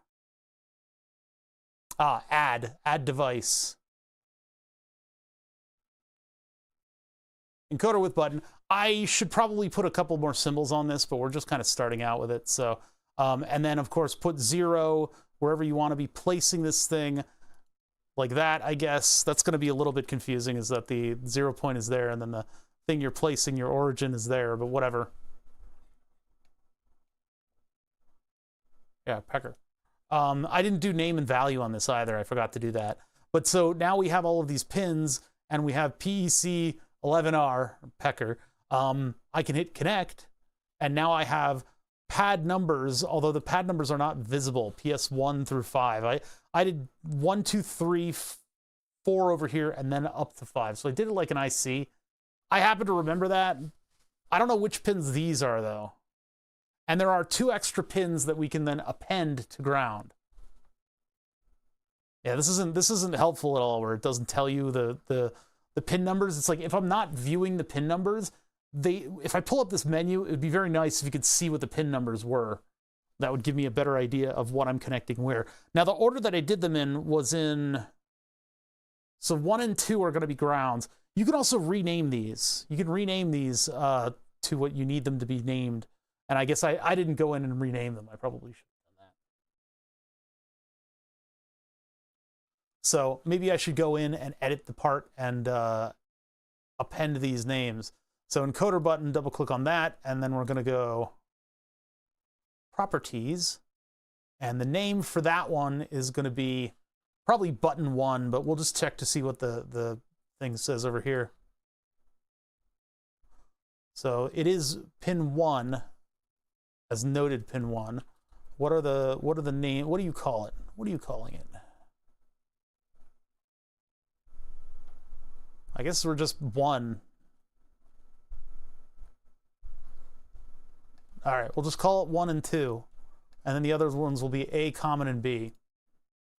So 1. This one is pin 2. A. Oops. A. B. And this one is common, C. There we go. And I'll just hit save on that. And now we go to our two-dimensional part. Scroll down and find that. Where is that? Where'd that go? Where have you run to, two-dimensional part? I will find you. That's not it. It's a pecker, full pecker. Double click. All right, so this was pin 1. Pin 2. What are those called? Ah, there's nothing there. There's nothing there. I don't really have a name for those.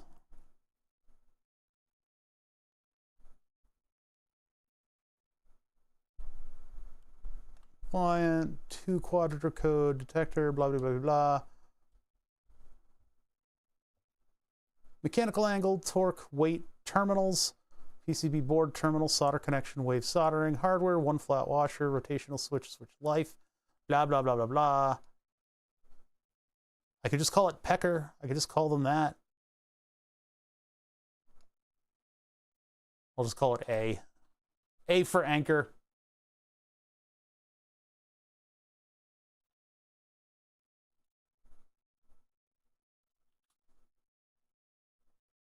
I don't know if I'm allowed to call them the same thing.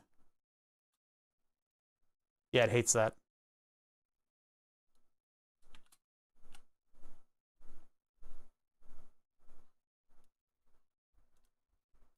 Make that A1. And then this one is, oh, well, this one's actually A. And this one's C. And this one's B. There you go, we're getting real specific with it. Hit save. All right, back to this. Oh, wait, no, not that. Cancel, back to this. So many things to click. All right, let's reopen this and see if it's renamed everything for us. It probably hasn't. We probably need to update everything. Oh, it did update it in here, so that's cool. The pecker holder. I'm not going to spell all that out. So 1 is connected to 1. 2 is connected to 2. A is connected to A. B is connected to B. C is connected to C. A1 and A2 are, we don't really need to do anything with them, although I would like them to be connected with ground. And in the case of this thing, we are also connecting ground to pin C and pin 2. But in this case, I guess we could just do A1 and A2 should connect with C. That seems a little bit strange, but if we're doing it to ground, that's fine. I guess there could be variants on that, and maybe A1 and A2 would get their own pins. That might be something that I want to do, but it would also mean putting a pin, like a hidden pin, that I would have to invoke on the design. I forget how to do that, and I just did that. I forget how to do that. I'm going to connect them with C. I'm going to append them to C. But it probably would be better as an invocable pin, something that you have to pull in order to make it work properly. So that gives us our part. Everything there is good and accurate. I hit save, I click OK. We need a 3D model. So add, what is it? Not connect. I guess what I can do is I can go down here and in the part, I have the 2D symbol right there, right click on it, and I can create a new 3D model, or I can attach a copy of an existing 3D model. I'm going to go to create new. And now it's going to pull me into here where I can edit the 3D part. This is looking a little bit more like Fusion 360.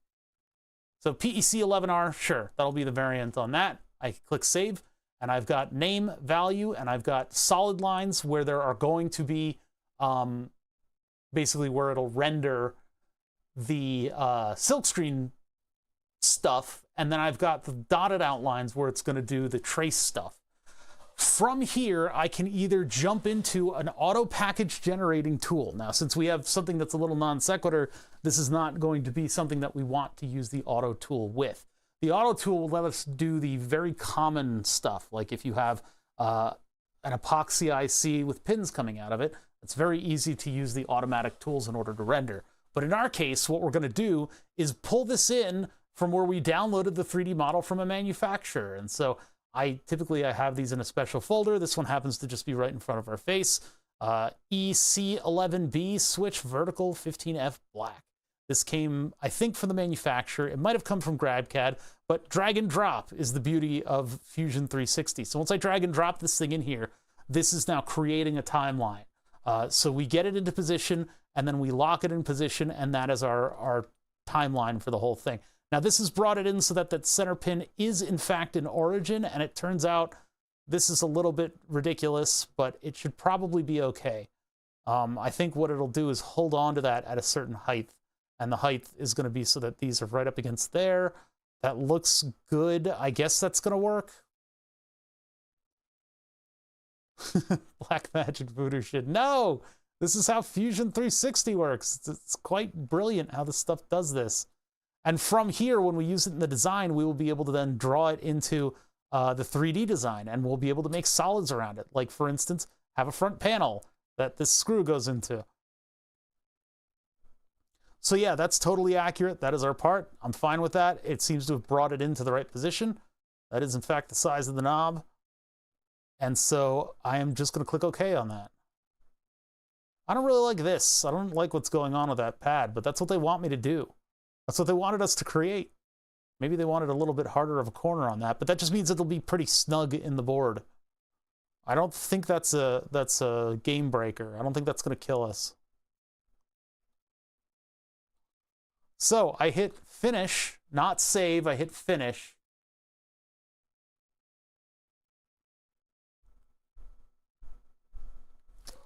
Now I hit save.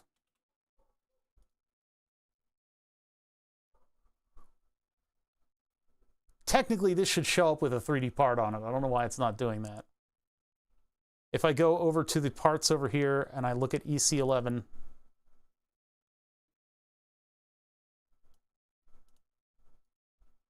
I look at the specific PEC11R, for some reason that this thumbnail doesn't really like to update. But if I hit save on this again, okay, it's not going to let me do it.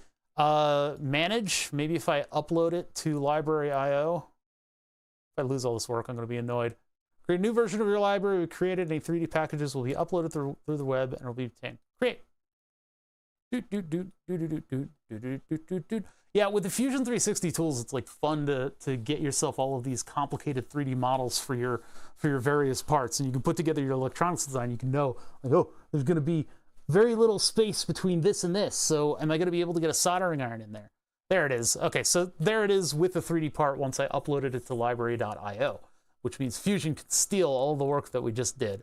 Okay, it's 5:30. I'm done. We're done stream. I started a little late, so I went just a little bit late, as usual. And it took us this long just to make this part. But what this means is that we will now be able to drag our part from the EC11 part that we just created in our place components in mechanical managed. We can take EC11 and we can just, we can just drop one in, boom. And now, when we go to the 2D design, we'll have our footprint, and we go to the 3D design, we'll have the part sticking through the board. So we will pick up where we left off maybe tomorrow, unless I come up with another idea for stream, but I've only got how much time until stream? Well, here's my end card with all the social media stuff that you'll want. you can see the Twitter that I barely tweet at, or the Discord that I'm in too much. Oh wow, that did not work out for that screen. It works better for the face shot. And we'll pick up where we left off, or work on something entirely new tomorrow, because it's Friday. I don't want to be too stressed on Friday. Moving this whole design into CAD means that I don't have to do all the super dexterous soldering. We still have to be careful when we put it together, because it'll still kind of bite us in the end if we're not careful. It looks like my whole end card doesn't show up unless I do it live. I'm not going to ask for it again, but next stream will start in approximately 4 hours, 52 seconds ago. Wait a minute, I got to update those cards. I forgot to do the Discord stuff before stream. Hold on, wait a minute. I keep forgetting an admin. I highlight this, and then I add the next day, which is the 11th. October 11th. When did October have them? Copy that, put that in the next command. Oh, that one was already set to the right thing. Well, that's fancy. Oh, I set them wrong. I should have set the one to there, and then the next should have been set, and then, man, I mixed them up. That's funny. Nobody caught it because nobody uses those commands. I should just delete those. October out of nowhere. It suddenly got to be like sweatshirt weather outside. I'm perfectly comfortable in the flannels, but there's your accurate end card with my neglected social media presence. 19 hours is a little bit more accurate. I'm not going to do my homework again. I have the ability now to do my homework with this whole thing and get it all into CAD. I'm not going to do it tonight, but I will work over the weekend. Once we have stream tomorrow and we wrap that up, I will sit down maybe on Saturday and just work on this on my own, because I'll be able to get so much more progress on getting all this stuff in. The getting the stuff in part is the hardest part about building your own circuits. There's a lot of nuance to putting those traces down, and that's why you pay the big bucks for people to do it custom for you. Doing it on your own is fun. With the speed of the thing that we're using, we're not going to run into all of those little pitfalls of PCB authoring. We can just have sort of a lackadaisical time just moving traces from one part of the board to the other. So that's what we're going to do. We're going to use curved traces because it's funny. And then, yeah, we're going to have a good time about it. I will catch you guys on Discord. That's just where I am. Or in other people's streams if you can find me. Probably not. And we will reconvene in about 19 hours, give or take a couple minutes. It's a weirdly specific amount of time. Okay, I'll catch you guys later. Thanks for sticking with me, guys. I know this stuff isn't very exciting, but it's really going to help us build this thing a lot more effectively when I have a piece of hardware in front of me and I can just program until I'm blue in the face.